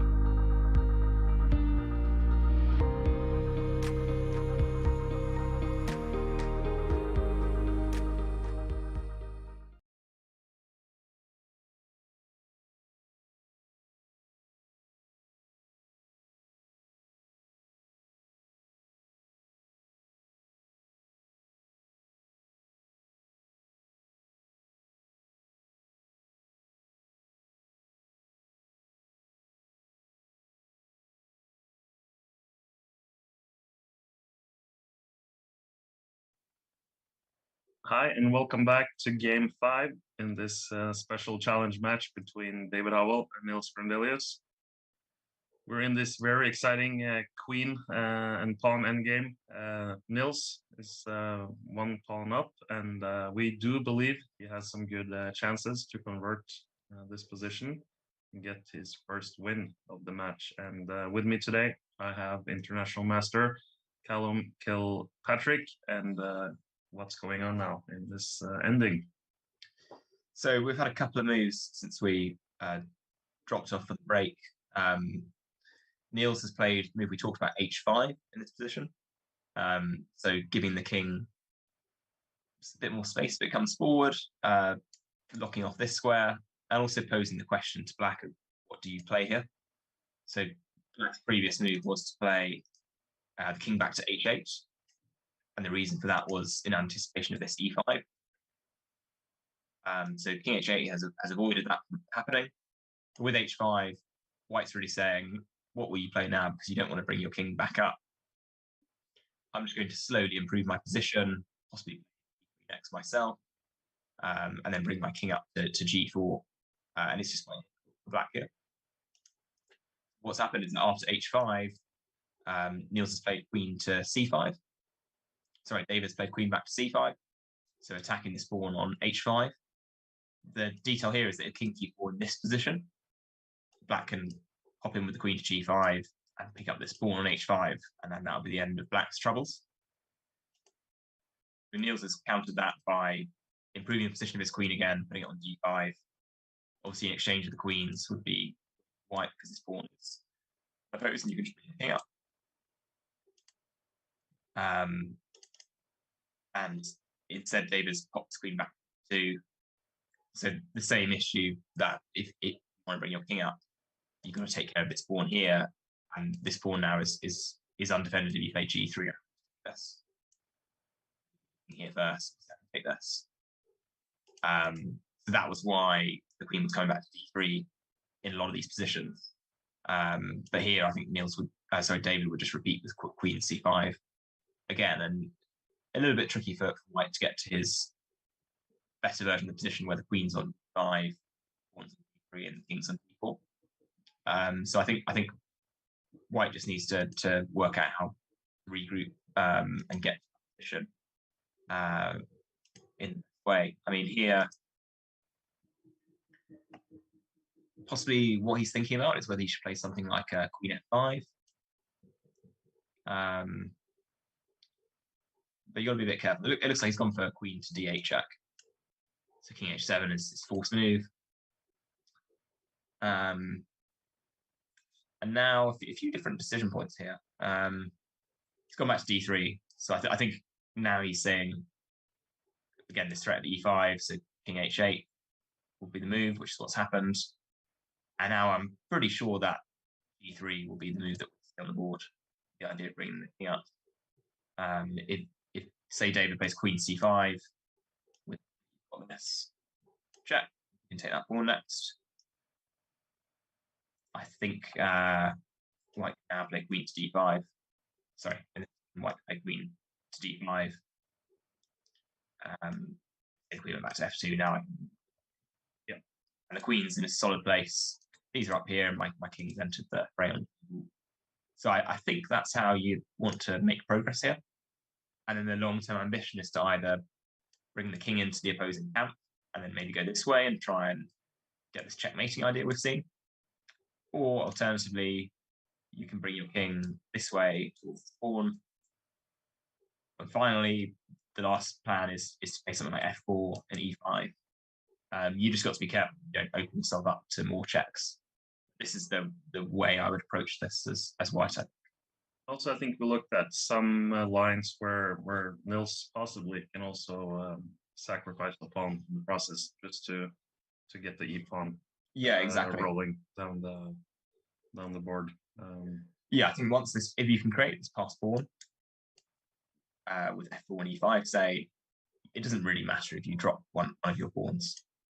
So it seems like a pretty sensible plan. But he has delayed it for quite a few moves, which makes me wonder whether there's something that we're not seeing that he doesn't like, or if he's a safer approach. But it looks like now g3 is the move that he played in this position. So I think we're seeing the king make a journey to g4 as the winning attempt for white. And now I guess it's up to David to try and come up with some defensive ideas. It's not going to be easy, but Yeah. you just have to stand still. And I think the problem is these pawns have been locked in since f6 happened. So it's very difficult for black to do anything other than just wait with your queen. And then the question is, what square do you want to put it on at the moment? There's not too many options. I mean, if you go this way, pawn, I could always play something like queen d5. And then you've got things like here. I could go here. And there's some question whether you can take that. So maybe I want to avoid that. This would be where you get to pawn, you calculate. Yeah, it's not quite as effective. So I'm not totally sure what's going on there. But I guess this should be winning for white because probably, yeah. You can always bring the king over, and then you just play g4. F5, yeah, you've got the you threaten g5. I think it's here. Yeah, in time. Yeah, and then if king, c6. Yeah, and you can also just play f4, g4, g5. I think. Yeah. At some point needed. Well, I mean, f4 and g5. I guess you just leave it there. Yeah. After it, but you've got the tempos, 2 moves you can spend. So generally, think one of things probably favour white side, but I think if you queen e2, queen b5, or queen d7 is quite. You just stand out any threats because you defend this pawn, and you cover this as well. And then try and bring the king. Yeah, and then bring the king up next. And it's a bit difficult to see how black stuff. I mean, you're really just waiting for my breakthrough. If I play queen b2 as black, bring the king up. You've already got to be careful. You play something like queen e5. I can play here, and then here. And it's winning for white. So then where do you put your queen? Again, it's difficult. You could put your queen e2 in this, but then I can get away with. So lots of difficult things for black. Looks like what's happened is he's gone after g3, queen c5, the move that's been played. Now I guess we expect queen d5. Yeah, or queen b5 is what's happened. Yeah. So it's also my idea that the queen obviously backs and want to exchange queens. But I guess the good thing for Nils with queen b5 is that you're also targeting b6. Yeah, exactly. And defending a4 and h5. Yeah, and then so I guess something like queen e3. Now I might go here because I'm covering this queen. Again, it's difficult for black to play here. If you play queen d4, now I can start to think about whether I've got the luxury of going king 5 because my queen covers all these checks. And if you play something like queen e3, I can just 6. Then you can take basically clear. Oh, sorry, it's mate on e8. Yeah, sorry. And this also shows why David is struggling with the king on h8. Yeah, king's just very locked in that corner. And other squares, not really clear where else you could put. You can go to like d1, but again, I think I'm just taking g6. So very quickly, it gets into a very difficult position for black. It's only if black has to go back with a queen to d8, then you have time to push the pawns and. Yeah, exactly. So in a situation like where, you d8, for example, you never really want to be passive. After I go here, always defending this square, and I can probably get away with just going here and maybe e5, or maybe go. There's all sorts of ideas that I'd have in this position. So you might go queen c8, but then I could always take this. Yeah. Well, queen e8, you can take this off. Maybe I don't want to let that happen. But if I just, I don't know, let's say I play something like queen here. Queen d5. If queen e8 check, queen f7. Should win the game. Yeah, you can't defend this. And avoid.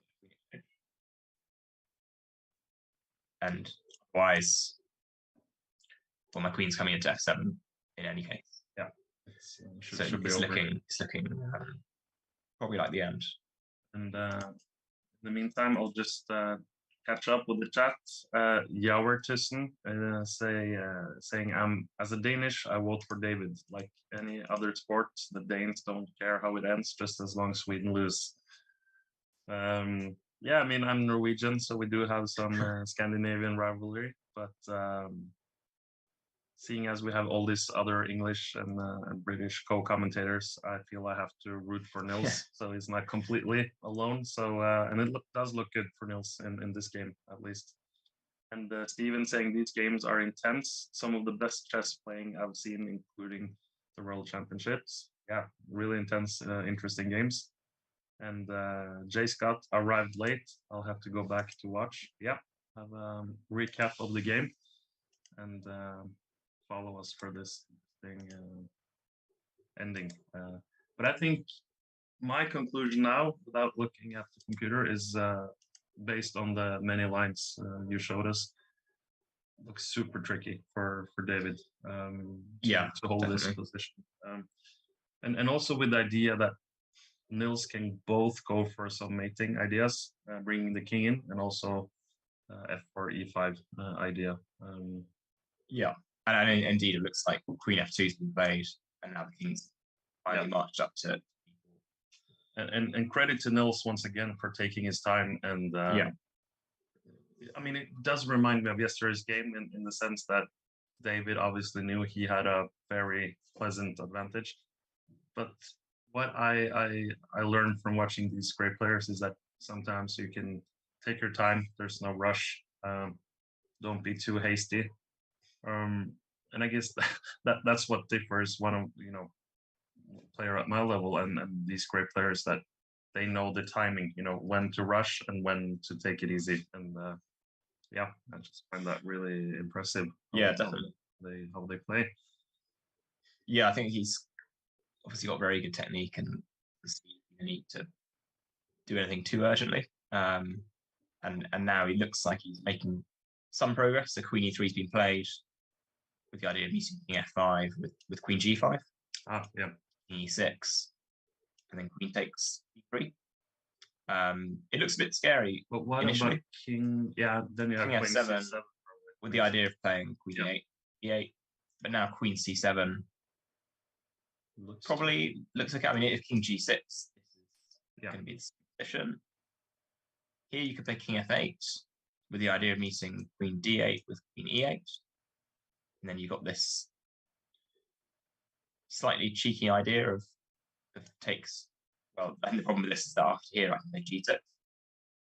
And then h1 starts. And then my h pawn can go, but I've got to be a bit careful first. Because if I go h5 first, this would be winning. But devil's in the detail at 7, and then you can't stop it. Yeah. So you've got to be careful in some positions. Absolutely. But here it looks like it would be, I guess, a draw in that case. Mm-hmm. So no need to rush this. And indeed, that's exactly the philosophy that Nils has taken. He's not played his king up here. He's just improved the position of the queen and bring it back to the center of the board. Yeah, very sensible. And as J. Scott saying, just caught up. I see Nils played a little Italian, but David invited some fried liver. And the queen endings are scary and complicated. And yes, indeed. And as I mentioned earlier on the broadcast, even Magnus Carlsen has said that queen endings are the most complicated endings there is. And even for him, quite difficult to approach, handle. But so far, I think we're liking Nils's technique. Yeah, and David's put his king up to h7, so with the g6 square and lots of lines. You're getting towards a juncture where you need to make a few decisions. That's white. If you play f4 here, this would open up the queen e2 move, because here I can take this. It goes up here. Queen e8. Yeah. It's not totally clear, but I could always take this. Yeah. That'll probably be sufficient. So again, you don't want to rush that move. What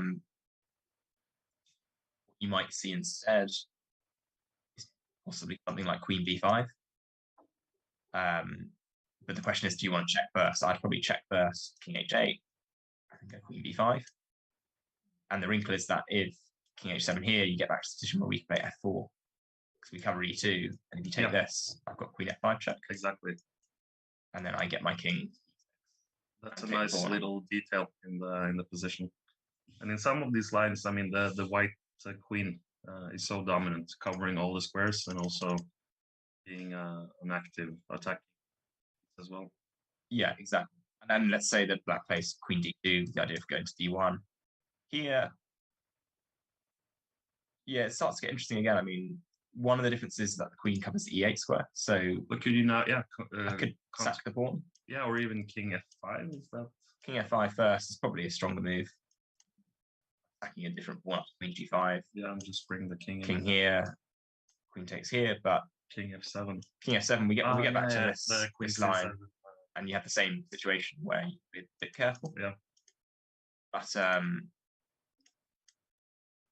maybe in this position instead of playing King f7. Yeah, it's not totally going. You can chuck in the check first, but you still have the same problem, I think. I mean, King f7. The difference is that here I could play. I think King takes. Yeah. Now we're running this. But here it's different because here I can take here, exactly, takes, and I can play this. This is a quite cheeky one ending. And then I can here. I can get e5 and round. It's straightforward. And that would be winning for white. Wow. So there's some complications. I think you want to avoid doing this until you absolutely need to, because you need to be quite concrete. It does look dangerous. So in this position, the suggestion is to chuck in the check. King8, go to b5. Now d2, that, and then after queen. Sorry, to pop in here. Can't really force it. King comes to g6. So queen g5 looks like it's probably forced. e6, queen takes. And now what we're suggesting is Queen e8 first. King up, King f7, Queen g8 would be mate, so Queen c7 is forced. And then after Queen e7, don't take it. Takes. It's unclear because I could also possibly go for King g8, but I think I'll just get into.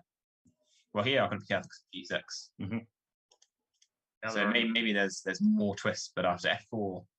If you let me go f5, it'll be probably the end. I mean, f4 again, g6, yes. If I say King h7, now King here, I can get f5 now, and now I can come back for g6. I want to take this way. Yeah. Now we go for the b6 pawn. Then you just go for the b6 pawn. And I think that would be sufficient. I don't see how you stop me from taking this. So that looks quite dangerous. And then that leaves the question, instead of taking this, well, you go Queen c4 check. Yeah. And this is what you don't really want as white, because actually, well, firstly, you don't want to go here because of this checkmate, which would be very embarrassing. And that might be sufficient because after Queen e6. So maybe it's not over, because again, after here, if he tries to play like this, take, and here is different because the king's not in time to take on f6. So there are some chances for David. Nils has to be extremely precise, but he did indeed go for. He didn't chuck in the check, so he's played the queen to d5, b5 first. Yeah. which is interesting. I mean, after queen d2 here, yeah, I don't really want to go with the king to f5. The other way to play this position is to play, and this might be why he's left the king on h7, because he wants to check back in his back pocket. You play f4 here, and after queen d1 check. If I go this way, there's a draw. Okay. So I go this way, queen takes, king e6. Taking here would not be sufficient because I can go up here, or I can get king here and push my pawn. So instead, you do something else, but now you don't have a check. If I go here, queen f5, queen's off. And I expect this would be probably take and then just go for this pawn. Mm-hmm. If you go h5, it's just yeah, because I guess you have to play g6. Yeah, and I don't even have to take it. If you go g5, I can just take on. Yeah, my king will get this pawn in time. Here, it's a bit difficult to see what you do because personally, I'm obviously threatening your queen and I've got this check. So if you went e1, now I might play move like king f7. I'm covering the checks. It looks a bit dangerous all of a sudden. I'm threatening to play queen f5, queen here, and queen here. Looks quite dangerous. Again, the white queen is covering all these important squares. Yeah, exactly. But what we're seeing is move queen b5.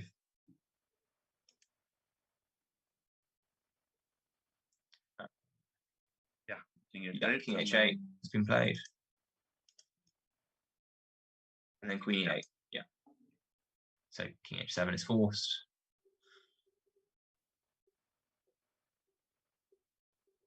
So obviously king here would run into trouble with this. This pawn goes. Maybe, just maybe, it's not as simple for Nils as we thought. David is at least putting up a good fight. Yeah, I mean, getting the king out of the way was quite sensible because after queen e3, in lines with the king on h7, obviously got the bit tricky. I mean, you can play f4 here. Because now the queen is covering h5. Covers these two. Yeah. And after queen e2, you can put your king up here. Get back to a lot of the lines we were looking at earlier, where there's some tricks, but you got options of bringing the king in, pushing this pawn, or pushing this. Mm-hmm. Looks a bit dangerous. And here, I guess black has to try queen d3 or. Yeah, queen d3, pinning this pawn.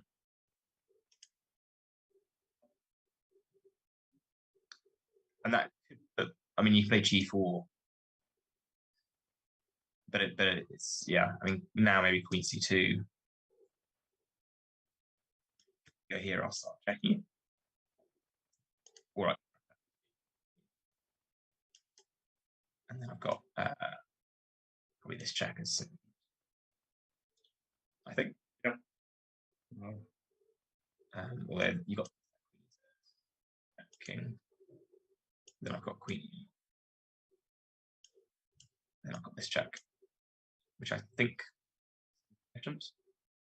And what's happened is they're still in a similar position to before. I think Nils is probably trying to just delay making a decision like f4, unless he absolutely has to. And also he's down to 4 minutes, so just repeating a couple of times. Yeah, makes sense to 30 seconds. So this has happened. King h7 is the move. Has to be played. And now. And it's, yeah, it's decision time here. And meanwhile, Jay Scott has a question for you, Callum. Have you personally drilled queen endings against a computer? And if so, what positions did you use? Or from a book? I wouldn't say that I've drilled many openings or positions against the computer by virtue of it being too depressing when you inevitably fail to win or draw. But I think, again, the book I mentioned earlier, Dvoretsky's Endgame Manual, is a really fantastic resource. Originally I had the book version. I think it has been put into Chessable in a sort of move trainer format. Sounds like it's quite effective. Got quite good reviews on that website. But that's a really great book to read, just the different chapters on endings and then the chapters on queen and pawn endgames, which I'd say are one of the harder types of endgames, just because they're relatively rare, and a lot of the time they'll end in some sort of perpetual, but they're always just very complicated because the queen's obviously a very powerful piece, so the character position can change so quickly in so many lines that it's not always as easy as sometimes in a rook and pawn ending. There's a few more technical concepts, whereas a queen and pawn ending, you've really got to be careful to restrict your opponent's counterplay. So I think they're difficult endings, and that's a bit like what you said earlier, Askild, about Carlsen's on the actually about him being particularly good at what is a very difficult type of ending. Yeah, absolutely. And as we can see, it's not as straightforward, even for Nils, as we maybe first anticipated. And I just have to give credit to both players, because this is the 5th straight game where White is pushing, and the player with the black pieces are really put up a great fight. And even yesterday, even though Nils lost with the black pieces, he did really put David to the challenge. And yeah, I think they're really fighting a lot, both players. And Hendrix is asking about the standings. So yeah, we had 3 draws in the 3 first games, and then finally yesterday David managed to win a very long and well fought game with the white pieces. And yeah, as I mentioned, for the 5th straight game, it looks like White is definitely pushing, but is it enough to win? That's the question. But what I'm wondering is why David hasn't made what is an only move in this position. Yeah, that's a good point.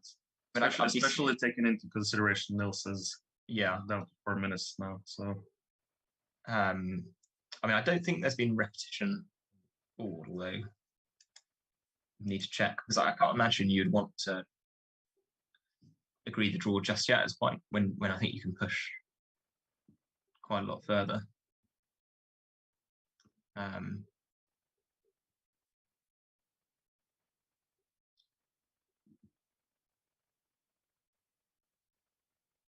Looks like it's still going there. So it's still thinking, actually. There's very long thoughts for yeah, I mean, it's the first move. The only move. It's a bit strange. Do we have the stream or the webcam? Let's see.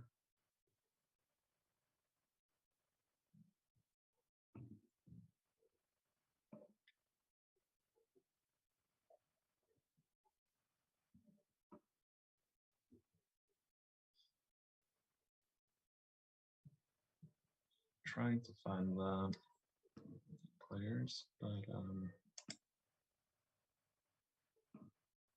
oh, okay, there's been some moves. I think there was maybe a lag. Okay. When King H7's happened, and now the pawn's made its way to F4 at last, which I think means one person in the chat owes the shot of peach snaps for that, although it's not quite as early in the game as we'd originally anticipated. And after Queen E2 check, Nils is pushing up to F5. And it's probably getting to the point of the game. So this is what we've been looking at, and here it looks like Queen D3 is the only way to. This is what's happened. Yeah. And it was interesting yesterday when Tom Rendle was here in the commentator booth. When you're defending a tough position, it's all about finding these small victories along the way. You have to convince yourself that it's actually doable to hold the position. And that's why I'm a bit surprised that David spent 4 minutes, because at least he can put some pressure on the clock. Nils was down to 4 minutes. Yeah, it looks like he's... Yes, I think they're repeated again with Queen G6, King H8, Queen E8, King H7.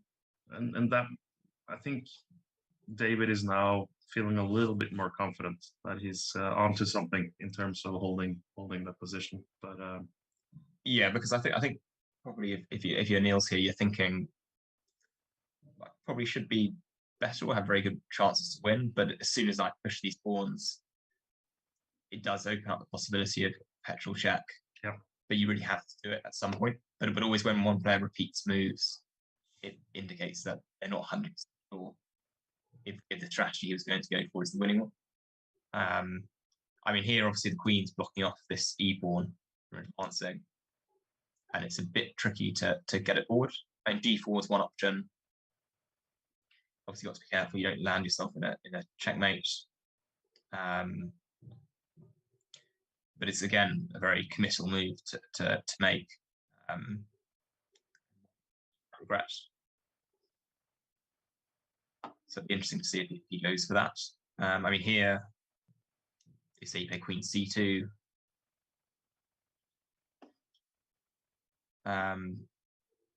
Some tough decisions. I mean, you don't. Queen is if you go here, obviously you're running into this checkmate some time ago. Yeah. Which could still happen. Okay. Yeah. But yeah, maybe you play get Queen D7 first, but then you've got to be careful. If here, obviously, you don't really want to go this way because you're holding. Although here you've got now E5 and then Queen C2 is a very ugly end in this game. But instead, after I think Queen C5, you can now think about playing King E6. And your king, relative safety. Maybe I'll play Queen D5 here. Although then you drop the pawn. So it's very complicated. Now you've got to think, can I now play E5? And is my pawn just going to decide the game? It's suddenly quite complicated. I mean, here probably isn't a good idea because if I recapture this way, so that probably isn't the way to go. I'm starting to feel David actually has some decent chances here. I think potentially. I mean, we've seen G4, Queen D3 is played, and G4 is the move that's come up. So broadly following some of the stuff we've looked at earlier. And I think here, I think Queen C2 seems logical. I guess you have to keep the pin on the E4 pawn. Yeah, exactly. And then you put some pressure on this pawn here. The option of this queen. Yeah. There's some interesting. You might think, well, can I go G5 with the idea of, well, because the pin's sort of. So probably don't want to go down that path. What's happened is we've seen Queen C2 played, and I think Nils trying to gain time is quickly on Queen G6. We see this happen many times. I think the queen will go back probably E8 here, because obviously there's this threat of checkmate. If you play Queen F7, the problem is after here, if I play King G6, so what we've seen is, the back to E8, King H7, and then Nils has to make a decision here about how he progresses his position. I think bringing the queen up to putting it back to E7 seems sensible. Probably the move I'd expect. Queen E7, E5. Are you getting out of the woods? Obviously E5. You got this potentially, or maybe I can get away with this. Queen C2 I can here. And suddenly my king can get E7 and my pawn is away. One sensible move. Here you don't really give anything away, you just improve one of your pieces. But maybe black should just go back with the king to h8. Yeah, just to keep the queen on c2. Bring the Yeah, sensible. but Option. now, yeah, have to be careful. Well, you got to be careful. I mean, here I can play queen d8, take this, but then I lose. Yeah. Then there are some lines where you can go e5. Well, I think here queen d7. We still have queen c2, but then you have king. Yeah, queen c2. The king can walk up here. Yeah. And if say queen c4, maybe I can go here. No, and if you take this, I can move to e6. Oh, this is it's all quite complicated. And this looks suddenly promising for white. Yeah, I would expect so. I mean, if you take this, yeah, there's a lot. Like e6, maybe take my other pawn. I'll just do here. Yeah. And get another queen. And otherwise, it's quite difficult. So, yeah, gotta be quite careful. I mean, you can play queen c4, relying on a cheeky trick of this mate, which could be quite a good move. The only thing is, I think you might run into trouble with 7. Yeah, mess. Then you have to go back to 4 and. Yeah, it's well, you can check me here, but then I think now I play e7, and I would assume one can get away. Yeah, I guess something like f5. I could probably play queen d7, and then I think 7. And 3 pawn time. Yeah, and if you me here, I'll get queen e6, and I've got this threat as well. And if and to get your queen. And yeah, so it looks like maybe progress. Queen d7 is indeed the move that's been played. So in this position,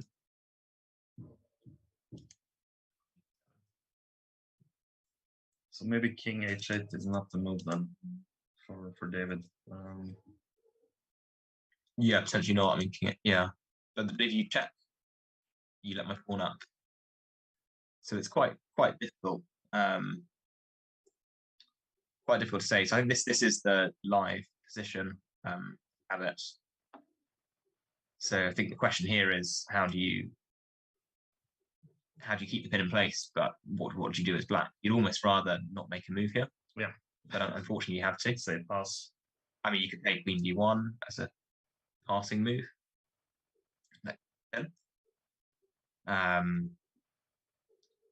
Which might be quite effective. Now I'd consider going queen c6 here, with the idea that now I can do king e6 next. Maybe you make another passing move. Now I'll probably go into the king. And it feels like progress for white.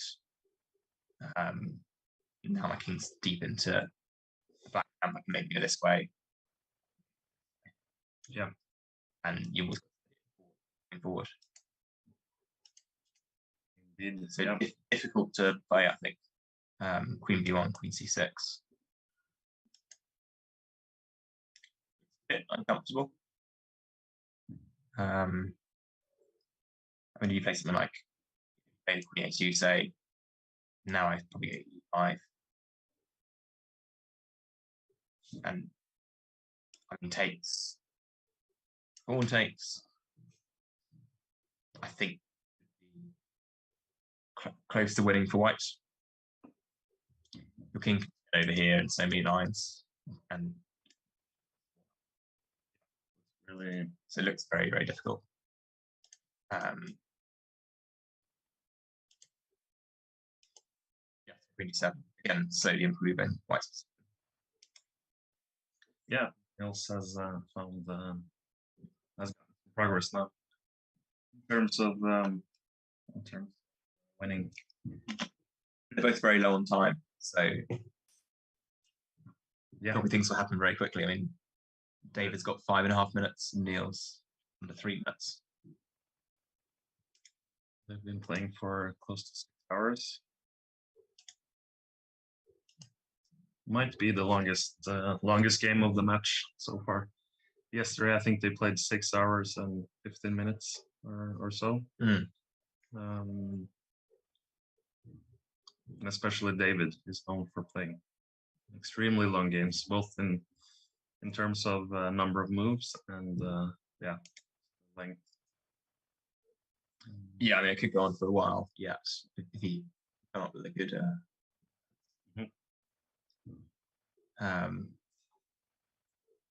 It just feels like I think looks very difficult. Might still be holdable, but yeah, difficult. Like a bit like yesterday's game. Yeah, I mean, I'm just thinking if there's any other strategies you can go. You can't. It doesn't seem you can stop the king from coming in. Some pawn moving. So maybe you have to choose. You think? Yeah. Give you a better chance to hold. Although both look tricky. I mean, if we play Queen C5, E5. Say if you take and take, you open up some checks. Fine. But it's if they're going to lead anyway. I mean, if, for example, I play Queen F2, Queen here, you get away with your king. Yeah, this looks here now your king safe here. The pawn will start pulling. Yeah, I mean, again, you've got these cheap and yeah, obviously be a horrible way to go. White in this position. Yeah, you still must be careful because you don't really want to move the queen. But you can even think about moving d8 with 8. You've got this. The queen's off. Then otherwise, I'm just going to march one up the board, and each move that gets closer is one winning. Okay, we do have a move from David. So after Queen D7, yeah, Queen B3. This one. So now, do you want to play E5? I think this could well be the moment. Otherwise, I'm not sure. Not sure how else you make progress. Obviously, the queen's blocking off queen's entry. E5 looks pretty logical. Doesn't seem there's a checkmate here, which is always good news. King here. You can play Queen C4, which won't picking up this pawn. Then if King E7, yeah, you get this question. Queen takes E6. Is this winning for white? Like, probably is. It takes here. You've got this move again. Looks quite so dangerous. And just to quick update on chat. Do you know how many moves they have played in this game? Yeah, I think they've just played move number 60, and the score is 2.5, 1.5 for David after he won yesterday's game. So 3 draws and 1 win for David so far, and now it's Nils who is trying to get his first win of the match. It looks promising, but he's down to only 1 minute, and as we've seen, there are some traps in this position. You know, you could go wrong at some point, and so far David is putting up a great fight. But now we might expect E5, and yeah, if that works, very well win this game. Yes, this is the current position. Queen B3 is played, and I think E5 is coming. He's obviously going down very low on time. but it's quite a big decision. He probably wants to. I think this would be quite strong. He hasn't played that. He's played Queen C6 first. I think we also mentioned it one way, so improving the queen slightly. I mean, he probably still wants to keep this option. So I guess here, if the king's going, say the king went to G8, you've got 6. Should swap the queens off. King went to H8. E6 looks quite tempting. With this thread into the back rank. You got this question of what do you play as black, and if you want to stop the king from coming in, say Queen A2,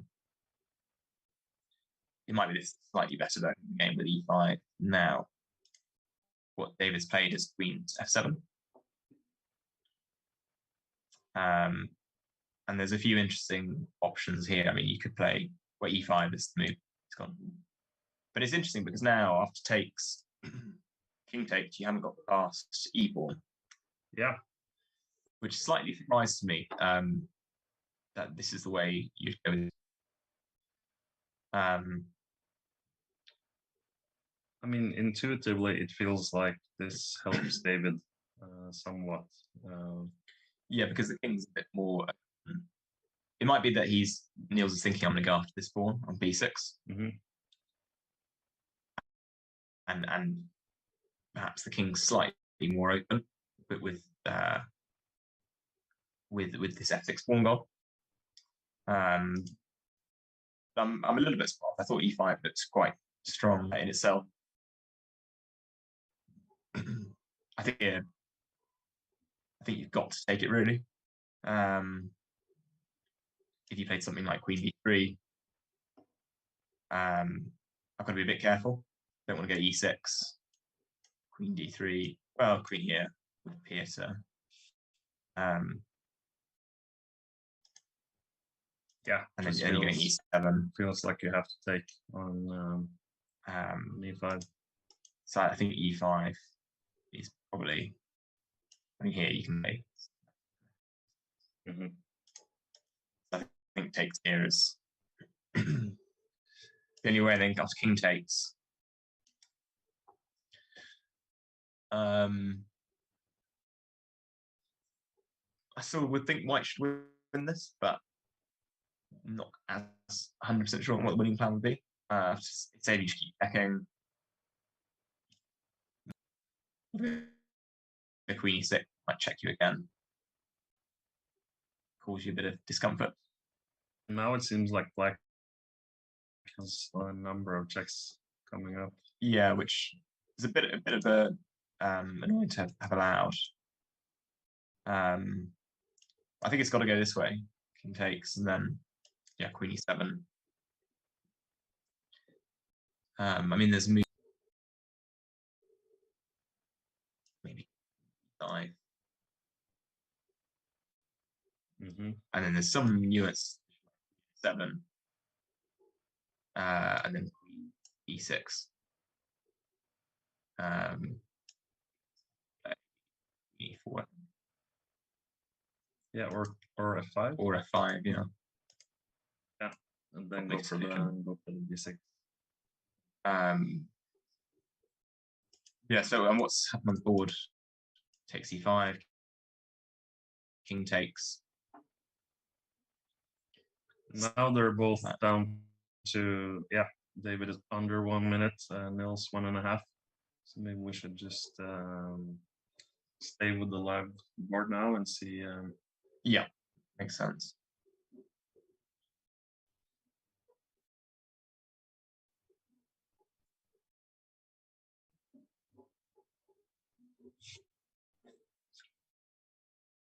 So I'd expect Queen E7. Yeah, that's probably the move here. But David's going very low on time here. Yeah, he has to play a move.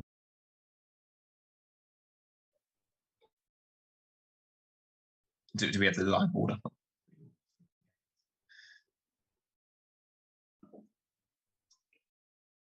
Let's see. Yeah. I've got the video up.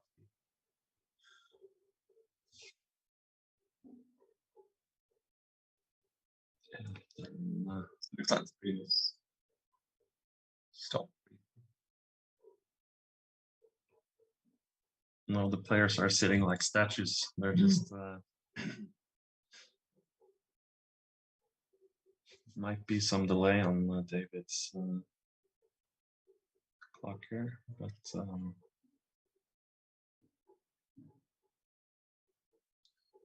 oh, it looks like there's been a couple of moves.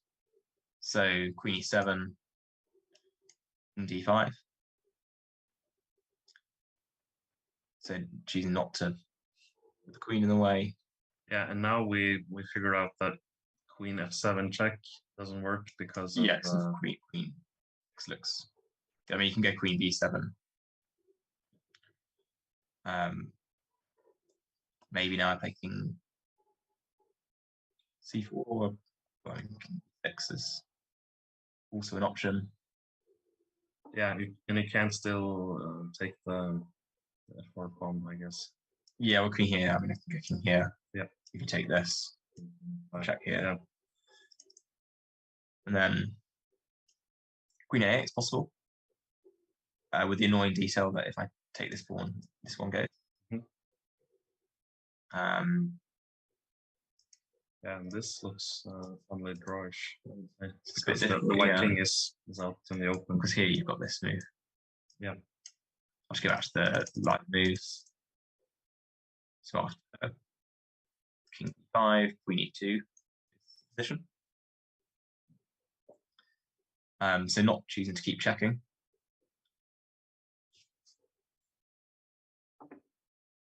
But he's now threatening to take on G4 as well. Yeah, so G4 is on. And this time I think it works because I don't think you have Queen G6. I think, yeah. Because the black pawn will go here. Start running. So I suspect what will happen is white will play 6. Indeed, what's happened. King H8 and now probably Queen E4. Just to keep it defended.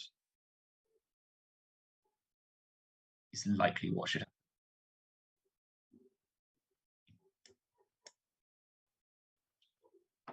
The Nils running down, so just count for 10 seconds. Wow. What a game. Queen E4 just feels like a really nice. What he's played, Queen E4.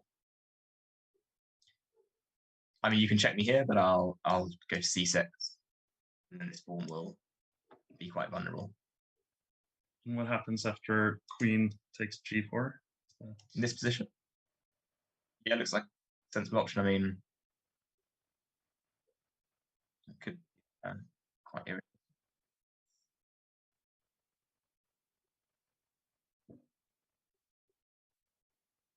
Yeah, I mean, if you go King C6, Queen takes B5. Quite a weird position because the King's checks it, which is a bit surprising. Yeah, looks a bit unclear. I mean, and White's A pawn actually is quite strong. Very strong. I'll get back to the live board, but yeah, I guess this pawn on G probably is going to get captured. I'm still slightly surprised that Nils has allowed this instead of going for the option with E5 and taking with the F pawn. I mean, Queen takes G4.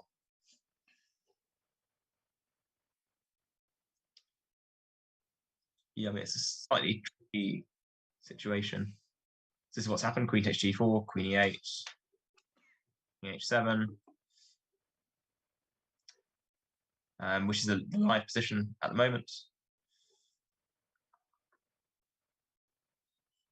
I mean, Queen E4 can repeat here.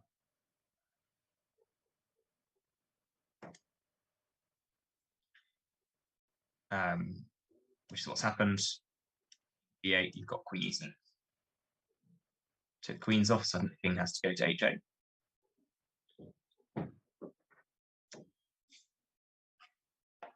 Which has happened. And you've got to be careful because you're letting in quite a lot of counterplay. King C6. it suddenly gets very messy. With about 30 seconds each move, you've lost control slightly of the position, I feel.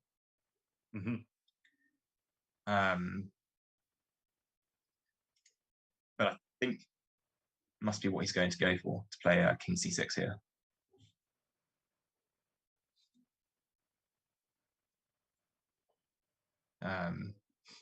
As an attempt to win. I don't see what else you do. I mean, the other option is to play something like queen e5, but then you immediately open yourself to checks.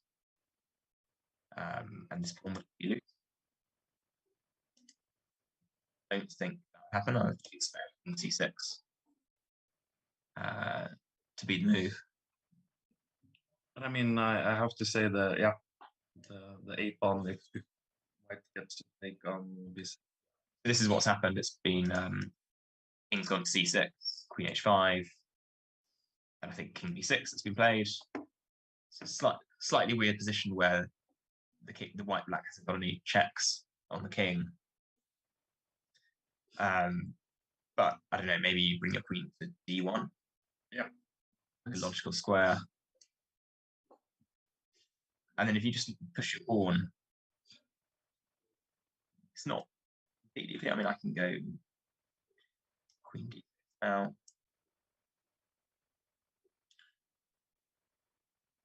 And yeah, it's a bit tricky. I mean, queen d1 is what's happened. So after king takes b6, queen d1. I'm not totally sure if white is winning this. I mean, it's a5, yeah, queen d6.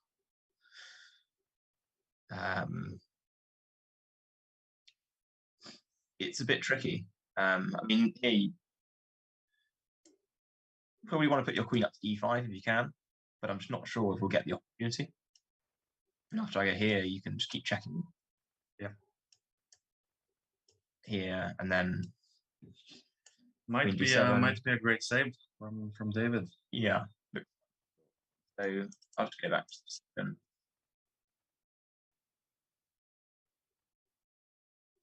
Yeah, looks a little bit tough. I mean, often in a queen and pawn ending, what you'll see is there'll be some subtle queen moves rather than pushing pawns and bringing in. I mean, the move here is queen e8, king h7, queen e4, which again is, I think, just Nils trying to get more time here. And now I expect that he would play a5, but I'm not really sure that he's that Nils is winning this position that clearly. Just because black keep jacking the king, and it's a bit difficult to block some of these checks. And if it feels like it was really unnecessary to lose the pawns on the king side, because white had such a bind on the position. And also, I mean, it looked like white could play e5 and take back with the f pawn instead of taking with the king. Yeah, so it's a bit surprising. I mean, a5 is what's happened. This pawn's very dangerous, but the king's just so exposed. A few checks here. I mean, you can go any of these. I think queen, we can go to d8. There's another option. I think queen d6 seems logical. Absolutely. And then perhaps you should walk back with the king. Because then if queen d7, you can bring your queen up to c6. And I think white's approach is to really say, I don't care about the king's side, I'll just get my pawn to the side of the board. After queen b3 and b6. This could be where it starts to get a bit more difficult. Then I can start to shepherd this pawn down, say if this happens, and then go here. And then my king's probably going to hide. What's happened, just to go back, is that after a5, queen d8 is what's happened. And instead of going forwards with the king, white's gone backwards. And I think the reason is that first you need to defend this pawn. And after here, which happened, I would expect queen d6 to be the move. And then I'm maybe being a bit lazy and saying that it's either a win for white or a draw. And it's difficult to calculate. I mean, both players are low on clock, and Yeah, even for these players to kind of figure out the scope of the position. So I mean, here I think you probably have to play Queen C6 because otherwise, yeah, you'll just keep makes getting a lot of checks. sense. And then there's 2 checks here. You can go here or you up. And then Nils's plan is to bring the king. Yeah, I think now it's up to here. It looks quite dangerous. I mean, Queen D4. I could probably just play Queen F7. Queen here. Don't really want to put my king here because then I'm a bit stalled. So Queen B6. Yeah. So Queen B6, and then you get Queen 7. But then I can play King A8 perhaps. Yeah, that's a nice move. If you go to check here, I've got this Queen B8 move. So I don't particularly want to go down. I'll go back to the thing in the game. So Queen B6, Queen D8, here, D7 again. So I think you really have to put the Queen on C6 to try and win this position. But I feel like the fact that Nils just repeated that makes that he's not 100% sure. And also maybe just to gain some time on the clock. Yeah, exactly. If you're just playing on 30 seconds, it's always. Oops. But yeah, I think the Queen will drop it to C6 here. I mean, that looks like the winning attempt. Yeah, that's what he did.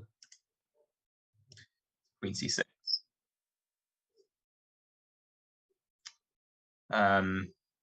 Yeah, I guess Queen D3 is probably. Yeah, I mean, he needs to keep checking, and I guess Queen D3 is more Seems logical. More flexible than Queen F5. Yeah, I mean, if you get Queen F5 here, Queen B1, on the one check. Hide on C7 might be a useful bet. Yeah, so I think you have to go Queen D3. So it's almost by process of elimination, Queen D3 here. If I bring my king up,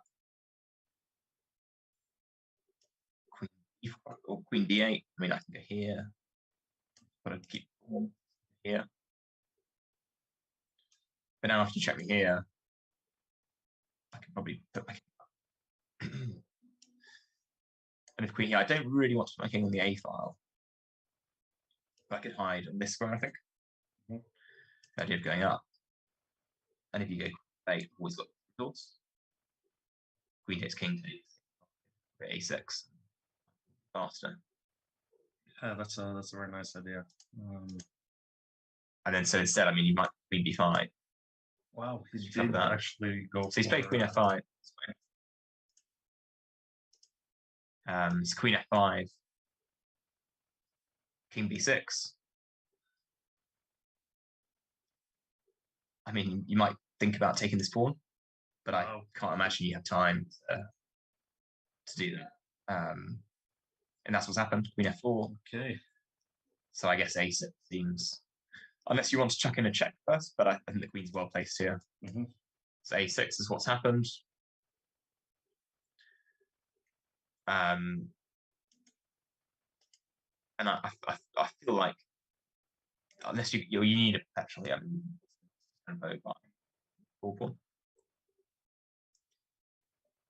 So question about yeah, I mean, if you don't find the perpetual, it's just losing. Yeah, exactly. I mean, Queen B4 seems like one option, but I here Queen E7. I can go here perhaps. I've got this line if you go to the background. If you go back here, if I go here and it's a bit complicated. Now here, if I might go to A8, but then you can keep checking me. Yeah. So it's not totally clear. Is the long and short of it. I mean, where we're up to, it's a6. Yes, we're expecting queen. Okay. Queen b8 is what's happened. So yeah, if queen b7, you can possibly get queen b6. King a7, you can check here. Then I'm getting to the corner. But I'm not sure if this is sufficient. I mean, if yeah, this is basically what's happening. So queen 6 has happened. You can bring the king back, then I think you probably won't be. So I think king a7. That's what played.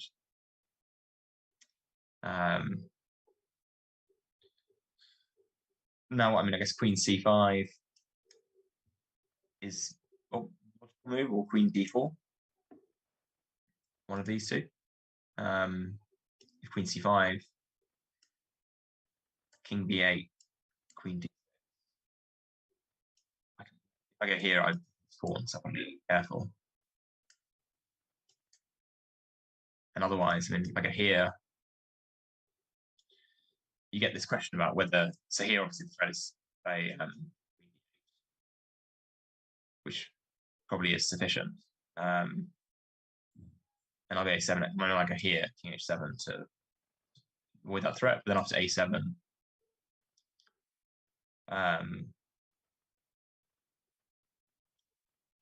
I'm not totally sure. This or here you can just get it like this. In the corner.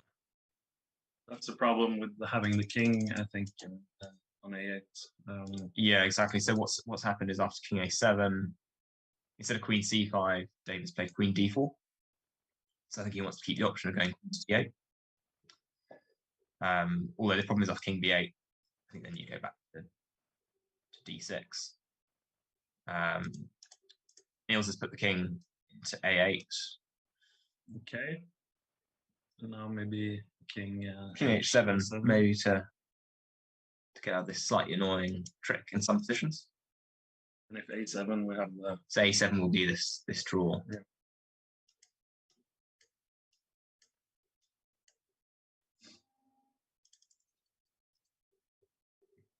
So king h7. I'm not sure what else you do, because if you play here, I'll probably, I think here. But what are we seeing? We're seeing h5 has been played. So no rush here, I guess. I mean, now you can play a7, and you don't have the draw, but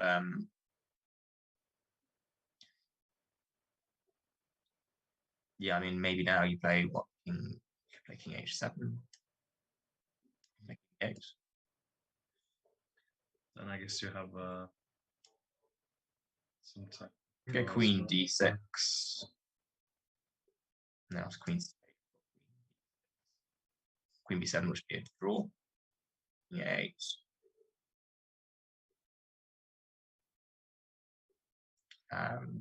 You can almost king h6 here. I think it's a draw. There's no way.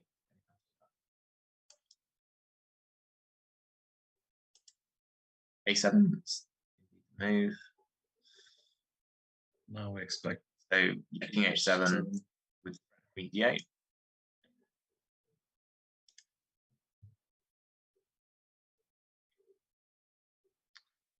Yeah, I mean here, not sure what your plan is to win. I mean, it's very hard to get away from the checks.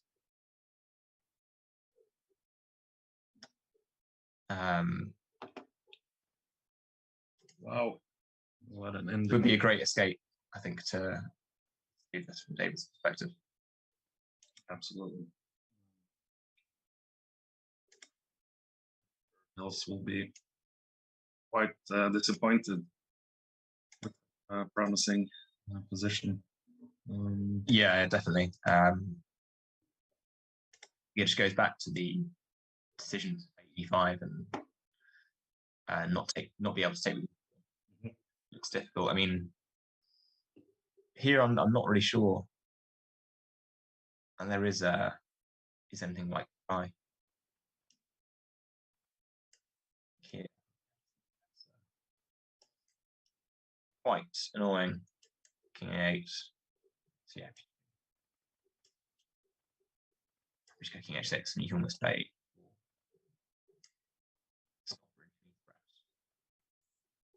In this position, because you can never get your king out. If you ever go here, I'll just check. Yeah. So queen b5 is the move that's been played.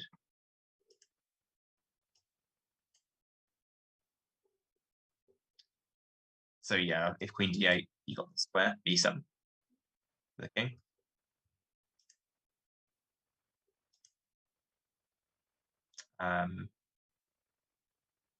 So some threat there. You've got various checks here that you can try. Do you start with queen e4, or are you tempted to go? Yeah, I mean, queen e4 to king b8 is the only real move. And then you can try queen f4 here. Then we're going to king b7. Just keep checking. So queen e4 is what's happened. I'll just go watching. So king b8 is the only way to keep playing, and now queen f4 is what's happening. So the king's going to c7. I think 7 probably queen would come back to e4. I'm just not sure how you escape the chess. King b7's been played.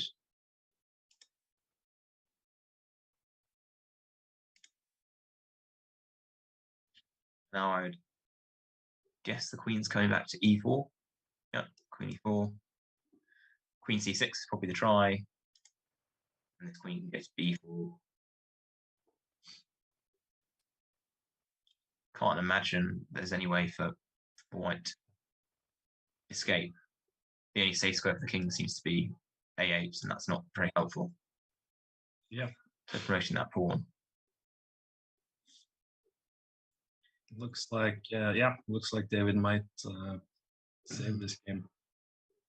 I'm sure the computer is probably either something very good for white, straight zeros. Yeah. I would expect the draw. I can't really see how to get around. Jeez.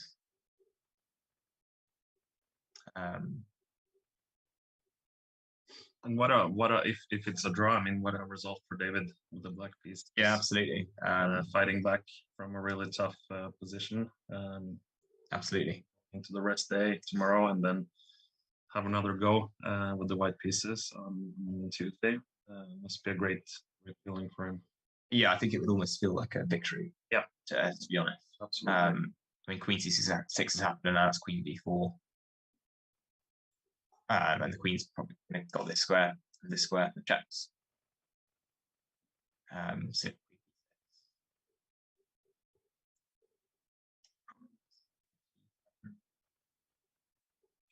I think there's quite. Yeah. King c8, you can always play. I think just but I guess, do you have to be a little bit careful? Let's say if you go to e8 or f8. Yeah, I never said went to e8. Well, king's got to go here. I think you can almost just autopilot, keep checking. But there's a famous last words. And what's happened is b4, a6, b3 is the only check you have here.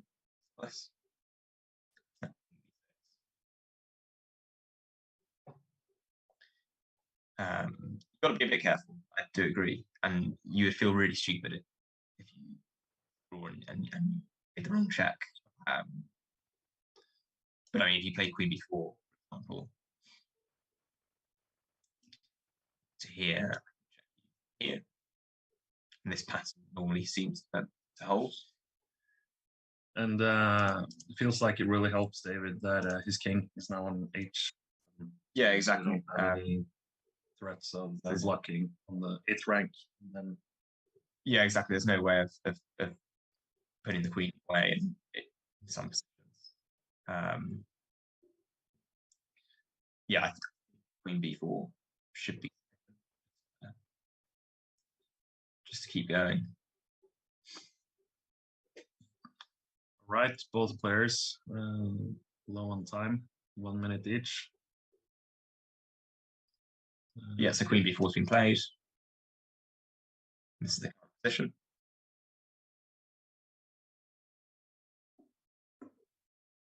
I think it should. Yeah, I think I can't see it going on too much longer. I think king c7 is one option, but I'll hop in here. Play d8, I think, or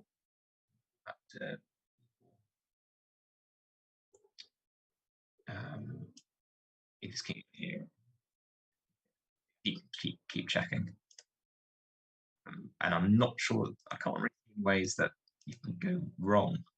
So queen b5 is the move that's been played, and now, yeah, queen d6 or yeah, I think queen d6. I mean, one way you might have to go wrong is perhaps you d4 square, but queen d6. You can go king a5, but then queen here. And king goes to e7. Queen e7, yeah. The checks just keep coming. Try and hide here. I can here again, I think. Yeah. See how you ask it. We just go back after queen b4, queen b5, queen d6 has happened.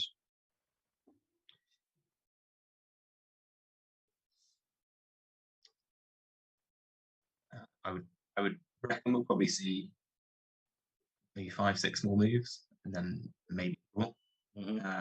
But I could well be calculating it, but I just don't see a way of getting around these checks. And king b7 played. So I think here the only move is to play queen e7. What's happened? And then each square of the king seems to be if king b8 or a8, it would be a quick draw. Queen. If king c8, go. Yep. So that's a problem. Here, a6, 3. What happens to king a6? And I think just queen a3 would repeat the position. Yeah. I just have to say, I mean, it's quite instructive to see how the queen has certain squares. Yeah, it goes back and forth to the same squares, and it's so for the white king to escape, even with help of the white queen. So for all of you watching, this is a very instructive way of saving the draw in the end. And I think the problem is this pawn being a rook spawn. If it was on b7, I think it might be something you can win. It's more difficult to escape the rook pawn. Yeah, so queen e7 and king b6 you played instead of king a6. But I think you should be a little bit careful as David. Very, very close to securing the ball. Yeah, that's what he's played. And again, you see the same patterns now, the queen going back and forth. Yeah, exactly. Queen c6. A3, b4, d6, d7. Yeah. So Nils has played queen c6. Obviously, black has no interest in exchanging queens. I think queen b4 again just looks like a sensible move.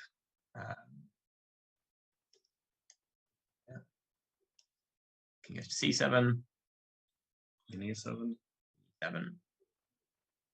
Look, same story. Yep. That's exactly what's happened. Play Queen B4. I think we're heading for a draw now. Anytime. Yeah.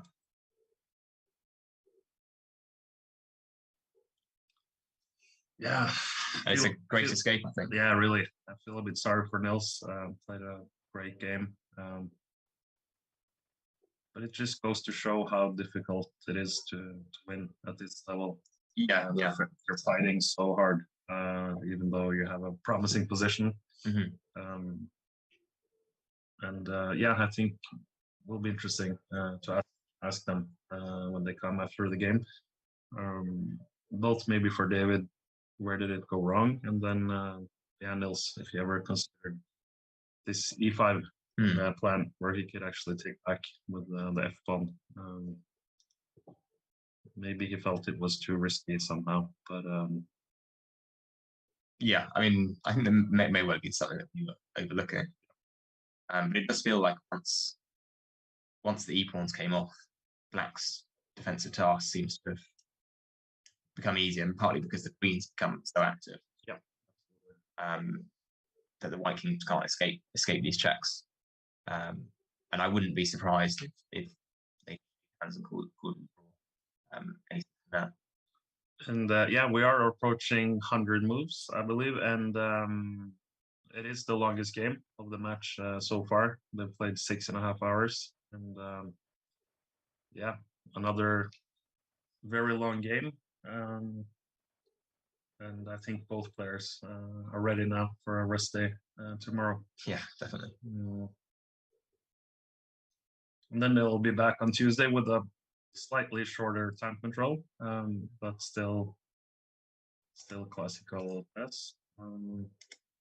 Yeah, I think Nils now realizes it's a draw. Yes, he's gone with Queen D7.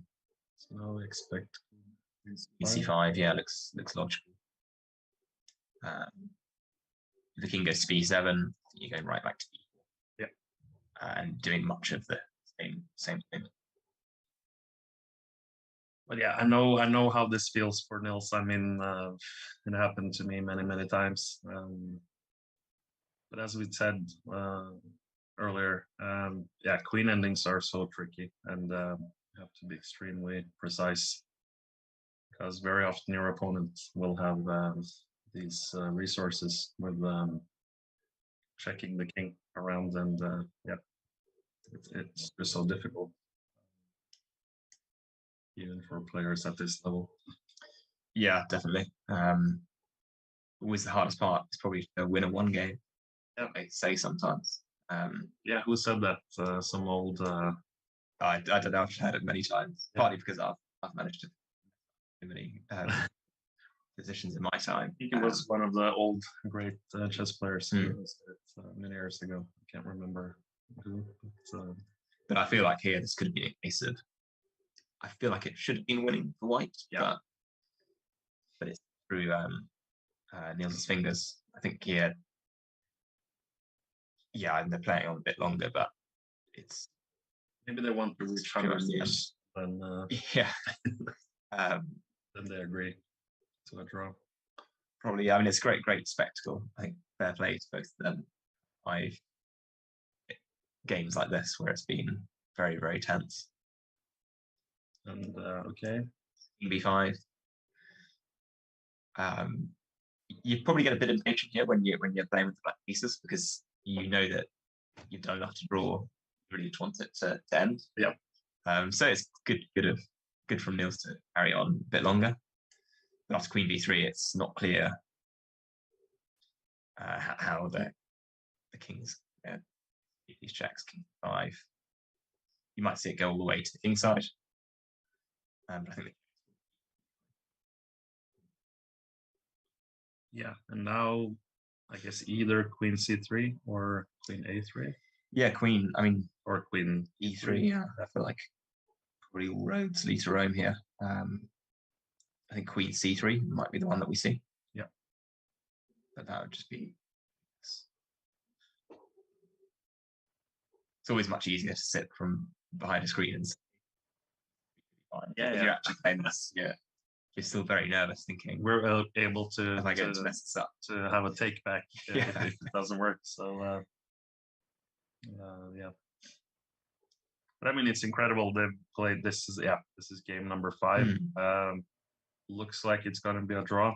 So 4 draws out of 5 games, but yeah, all those 4 draws have been really fighting draws, long, intense games, and we've seen some great defending chess by the player who's had the black pieces, and I'm a bit surprised, that white has had a good advantage in all 5 games. I mean, it's not that often that you see that. Yeah, even especially at this level. Yeah. So I mean, here, so I guess white's probably going to d2. Queen d4 probably. Queen d4 looks logical. King e7. Queen e8. Queen e5. King d8. Just trying to think if there's any way of being tricky. I mean, Queen a5. King c8. Yeah, it just looks like same. Yeah. I don't see how you escape these. 7. Queen f. That's position. Yeah. How you escape. Now this looks. Yeah, it's Queen c3 is what's happened in d6. Queen 4, yeah, seems like should do it. Maybe we'll see a few more of these being played. Because there's no hurry if you're white to agree a draw just yet. Yeah, and as you said, I mean, fair play to Nils. I mean, it's almost like an unwritten rule as well in chess when you're the player that's been pushing throughout the game, and then you might end up in some end game like this. But then you feel you deserve the right to kind of force your opponent to really prove that it is a draw, and I guess this is what this is about now. And even though Nils realizes it is a draw, he's just saying that, okay, listen, buddy, you have to exactly prove it. And so this happened as we were thinking. I think probably Queen f6, King e8, and then Queen e5. That's the job. Some contrasting claims in the chat. One is that it's an engine win for Nils, really, but the others are saying it's. I'm not sure if I believe that, to be honest. So I'm doubting myself slightly, but I'm pretty certain. Yeah, and Jellymonster says, "How does Nils escape the checks?" And we can't really find a good escape. It'd be very humbling if we're wrong. Yeah, I mean, but yeah, I think. And Carl saying, "Come on, David, you can do it." Yeah, we do believe David will save the draw. And yeah, they have been playing for 6 hours and 42 minutes. He's played Queen b4. Okay. On Queen f6. And I can e8. Queen e8. Yeah, and then if King d8, you probably go Queen a8 or. Okay, and you can just go back. If King f8, you can go back to that. Squares. Yeah, King f8. Queen b4, Queen f4. Yeah, yeah. I mean, don't see how that's improving the position. Maybe you could. Yeah, well, you got to defend g7, so you don't want to. Yeah, it looks like it's just sufficient. Queen 7. We go Queen f4, I guess. Yeah, sorry, after before. Okay. Queen 7, f4. Queen f4 looks sufficient. King e8. Yeah, Queen here. And then There's been some moves. Like Yeah, after Queen B4, King F7, Queen F8. And lost and confused, saying David not happy until they reach 150 moves. Yeah, he's one of those players who just love to play long chess games. Yeah, might be disappointed that it's King E7. And Ivan, how come they have played for that long? Do they get extra time? Yes. So both players start with 2 hours on the clock, and after they reach 40 moves, they get half an hour extra, and they get 30 seconds extra per move for the whole game, which means after 100 moves, both players have gotten many minutes extra from each move as well. So yeah, now we're close to 7 hours actually. A very long game indeed. King's gone to D8. Yeah, and I think it's still yeah. Queen F8 or yeah, I think Queen F8.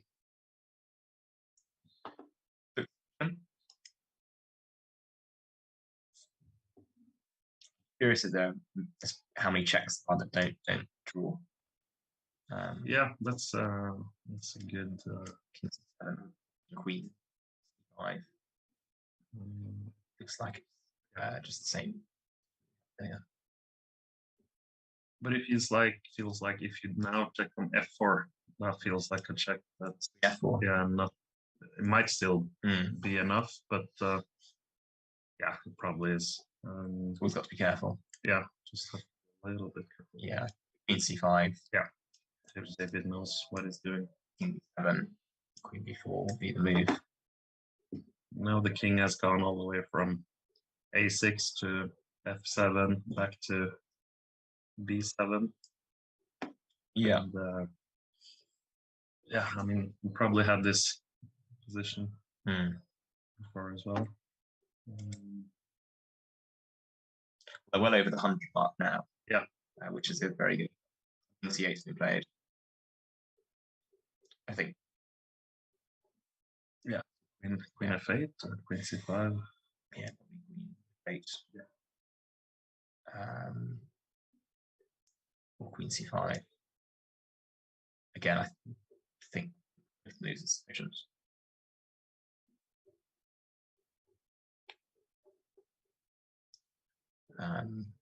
Yeah.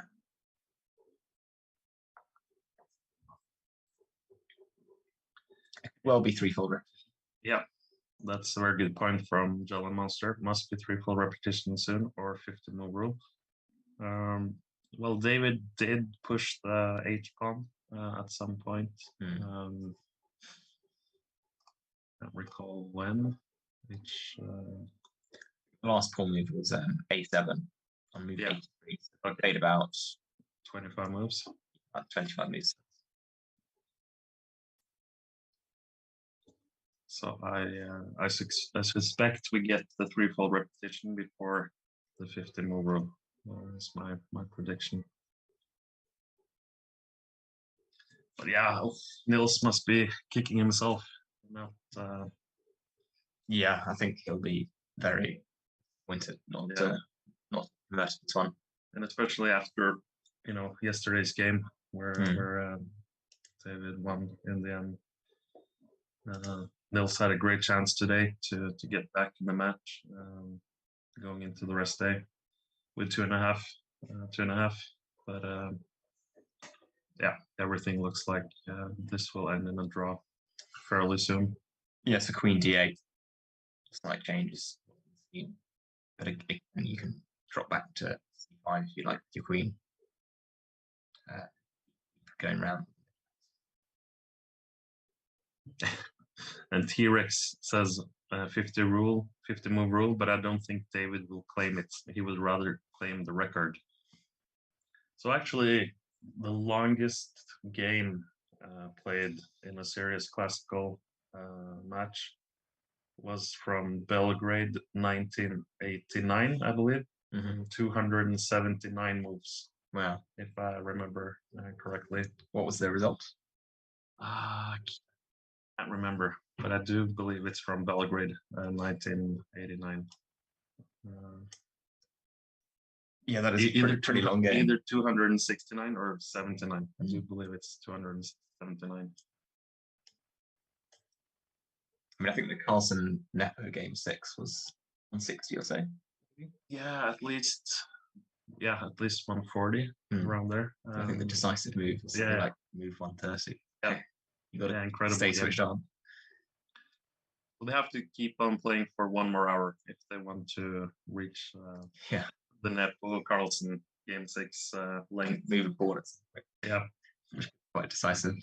Yeah, that's a good point. All right, Nils. Yeah, I think it's time to realize that this is a draw, ultimately. Yeah, I think we can draw again. And I wouldn't be surprised if it's repetition now, but it's probably. Yeah, and there's when the position came up, still quite low on time, so it's difficult to. I suspect though that David has a fairly good overview of in terms of the 50 move rule, at least.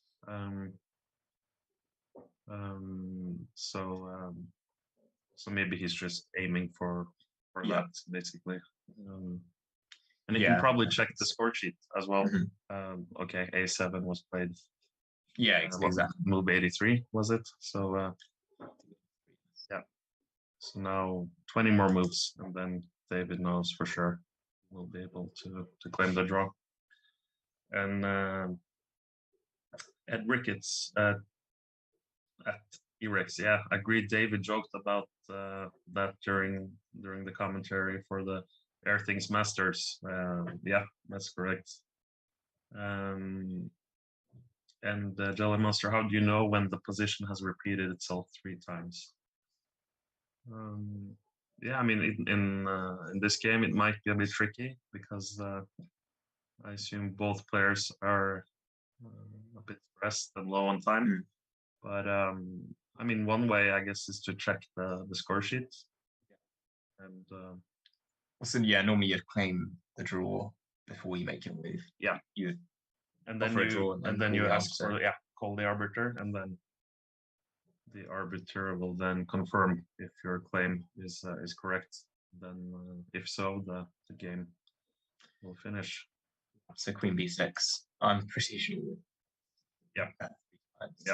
Me too. But not always easy to claim. I mean, Queen E7. I think also your David. It's a draw. Quite happy to just keep playing, probably. At this point.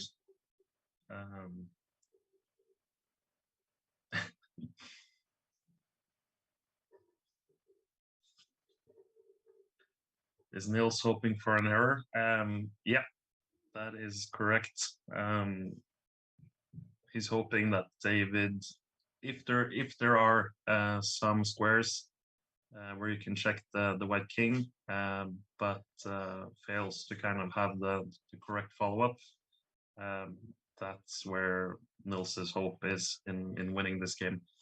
But as we've seen, David has found a very good technique with all these checks on the from A3 to F8 diagonal.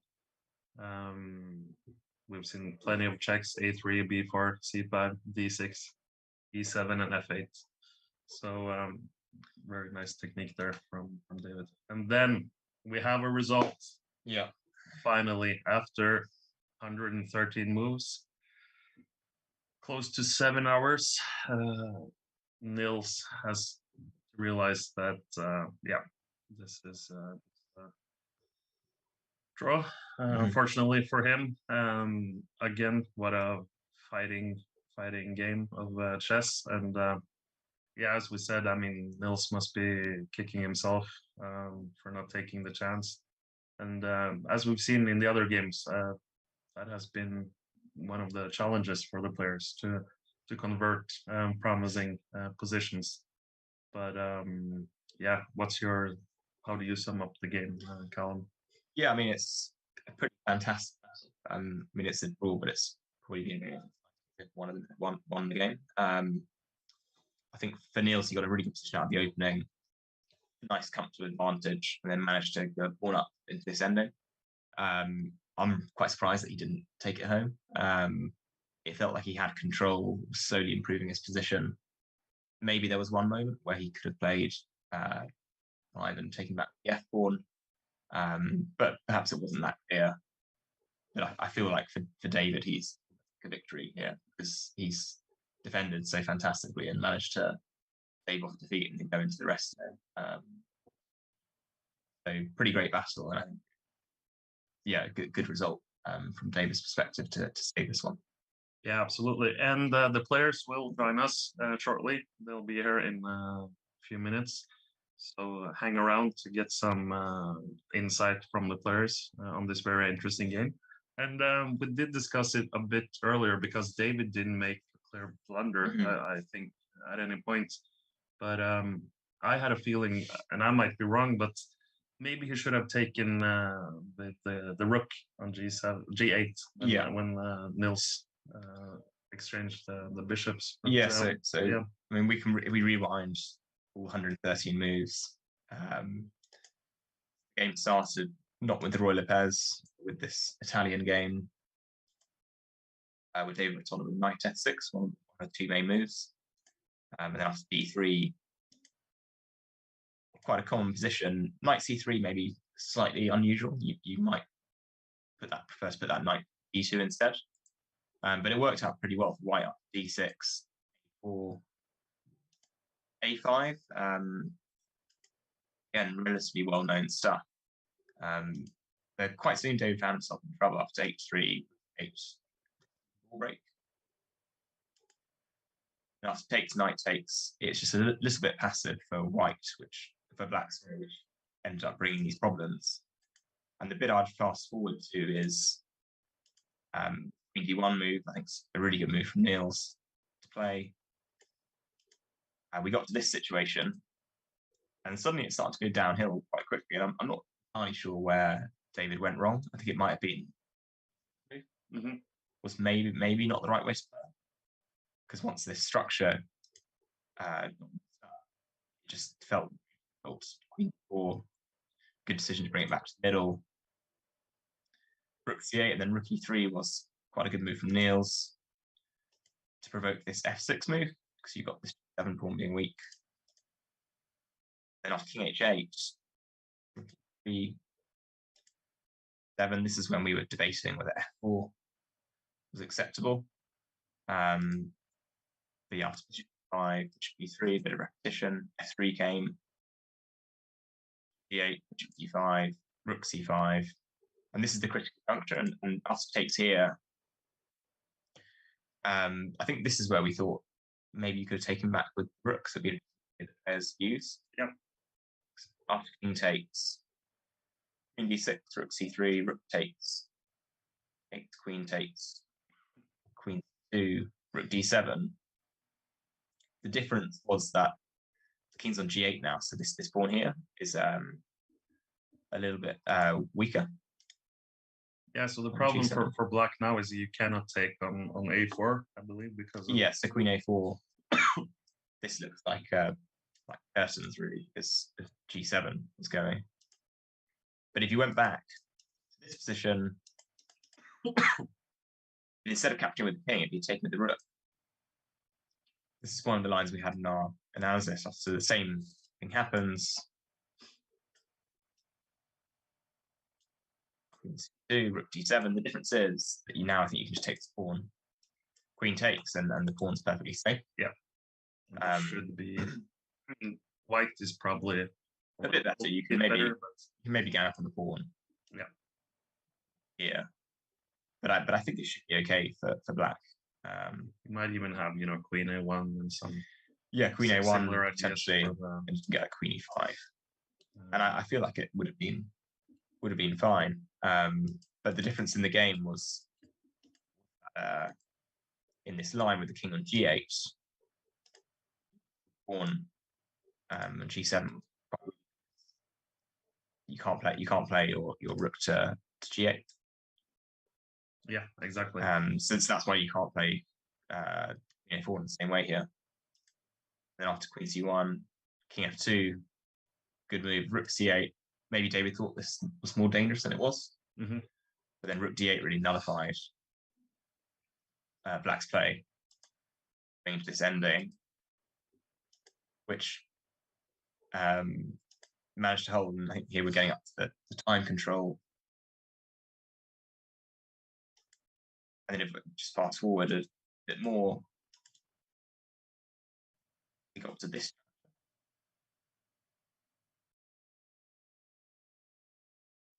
Around. And I think it was here that I'm not sure what was wrong with playing e5. Mm-hmm. Because now after queen c2, you go king e6, right? Yeah, so queen c2, king e6. And I mean, one question is if takes. This is what you're worried about. King e6. Yes. Mm-hmm.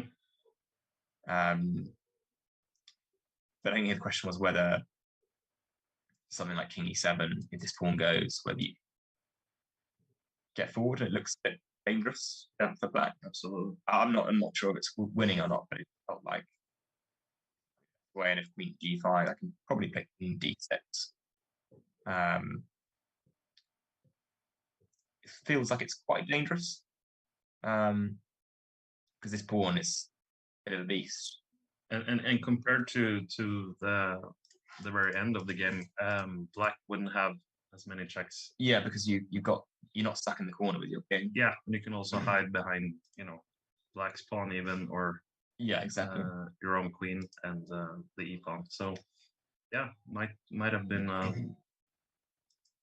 way to go for the win. But here it got to this position. E5 is just very committal. And I think it's probably there that the game fizzled out because of this check here and one go. Yeah. And then here, David managed to show very good defense and then hold position. Absolutely. I'm sure the players will be pretty tired, but let's just ask them about a couple of these critical moments. Yeah, definitely. So will be interesting to hear their insights. And let's see, catch up with the chat. Ed Ricketts, Askild and Callum, excellent commentary analysis, very instructive. Thank you. Thank you very much. Enjoy the rest day. Thank you, Ed. I will try and relax a bit tomorrow as well. Been a few long days, but a lot of fun and entertaining chess. So it's all good. Jolly Monster, good commentary, guys. Back Tuesday. Great. Looking forward to see you on Tuesday.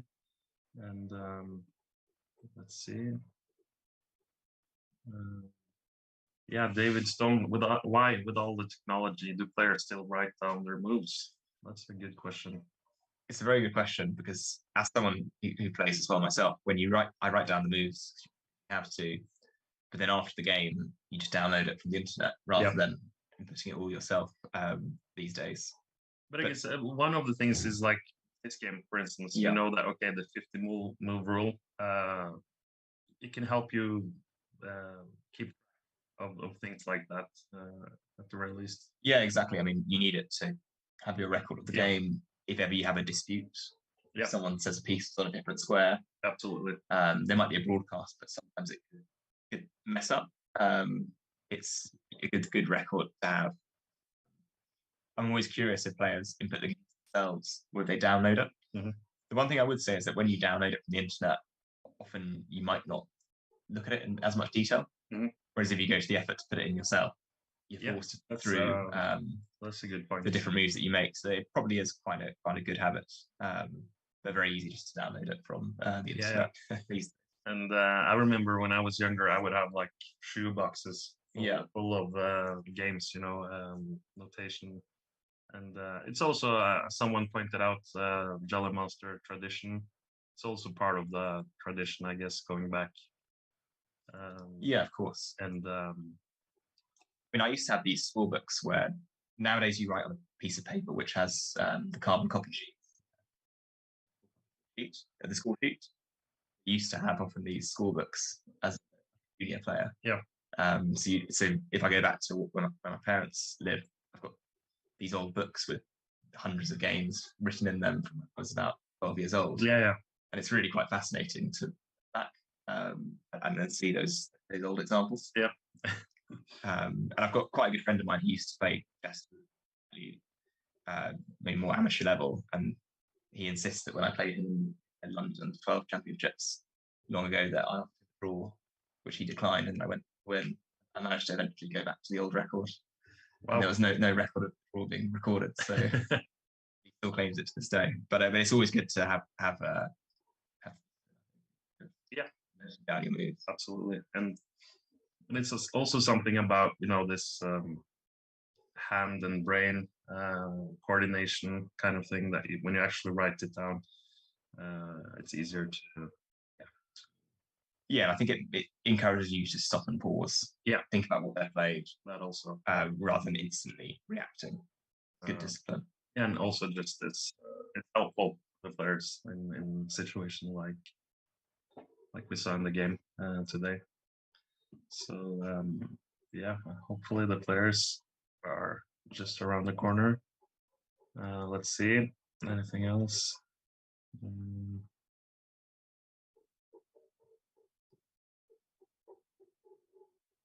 T-Rex, now they can go see a movie together. Yeah, that would be nice, but I doubt that will happen. There is a cinema very close where we are right now. Okay. It's on this road, but I suspect they've missed the last screening of the evening. The new Sunday. The new Batman movie is out. Yeah, so exactly. Maybe we can all go and watch that. Let's see.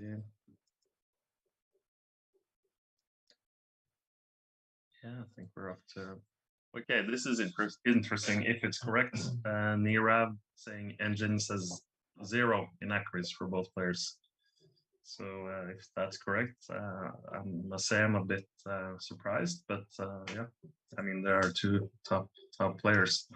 Yeah, I mean it'd be interesting to see whether it was just a draw all along, or whether there actually was past to winning the game. Yeah, I mean we learn a lot just from listening to their chain of thoughts and thought process and insight, so how they evaluate and play.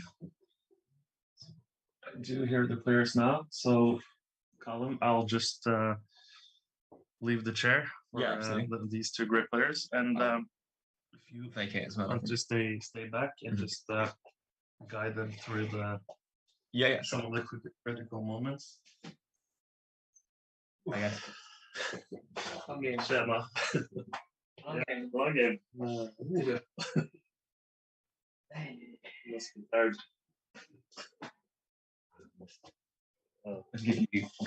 Sure. Have a seat and we don't have to spend a lot of time, but no. Just a couple interesting moments in the game to. Yeah, men there are two men. Very big slug.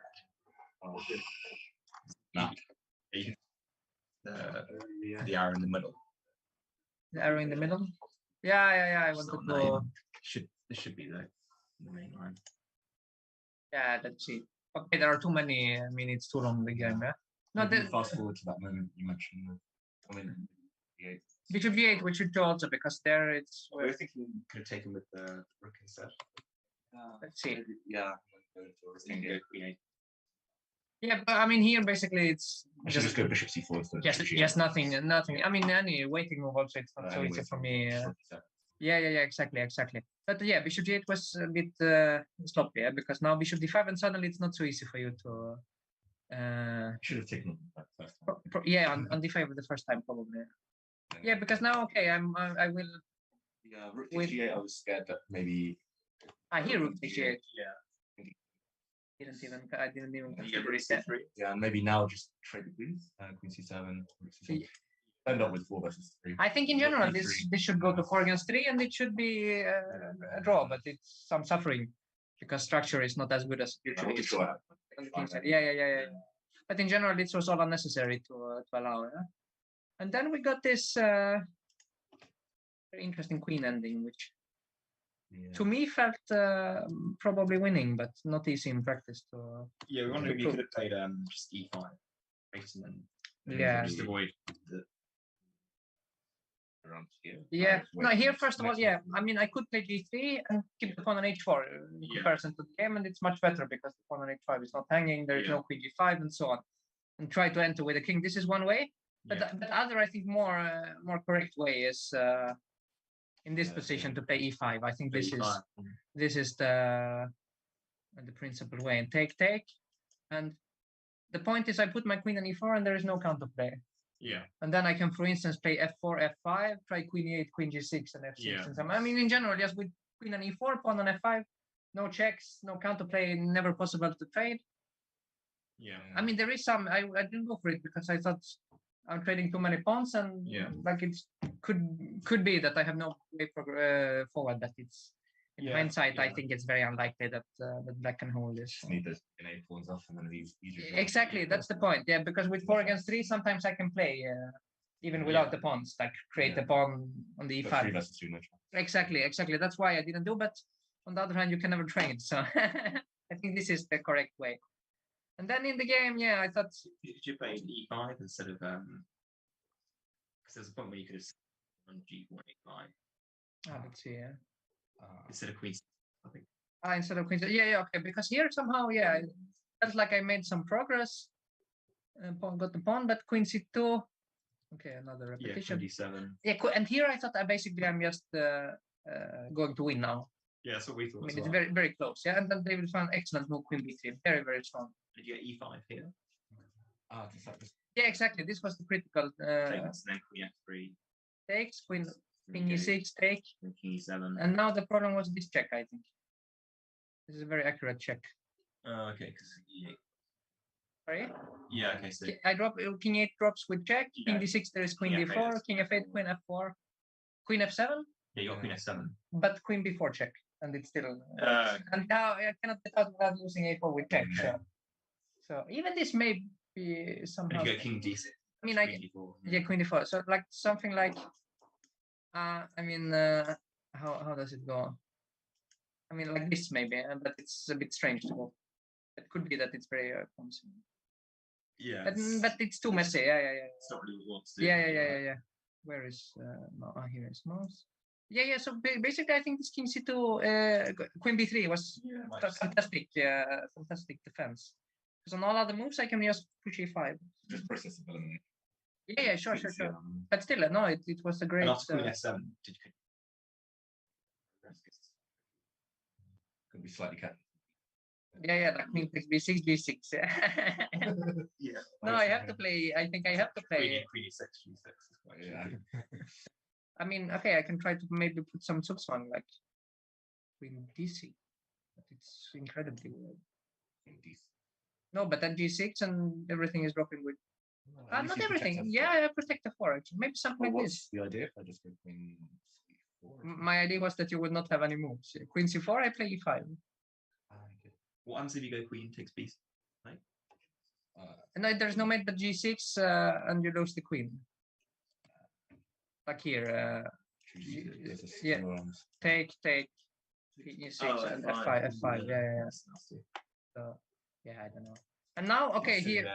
Like big commentate. And here I have managed to get myself in a very bad version of this ending. My king should be on h3 with pawn on h4 and g3. Queen should be in the center. Yeah. So I don't know. Maybe probably it's already draw. Yeah. Did you know you had the draw? At this point, was it? No. I mean, it was only when I got rid of the kingside pawns. Yeah. It was pretty tough. And as soon as I managed to get my king around, Yeah. cross tracks. I mean, still some chance, but okay. No, I should definitely not go for it. Then okay, you defended very well. So, but it's also a bit late, so we should go. Yeah, long game. Definitely go. Yeah. Sorry to keep you here. Yeah. Okay, it was interesting. Interesting. So. Yeah, rest day. Thank you very much. Cheers.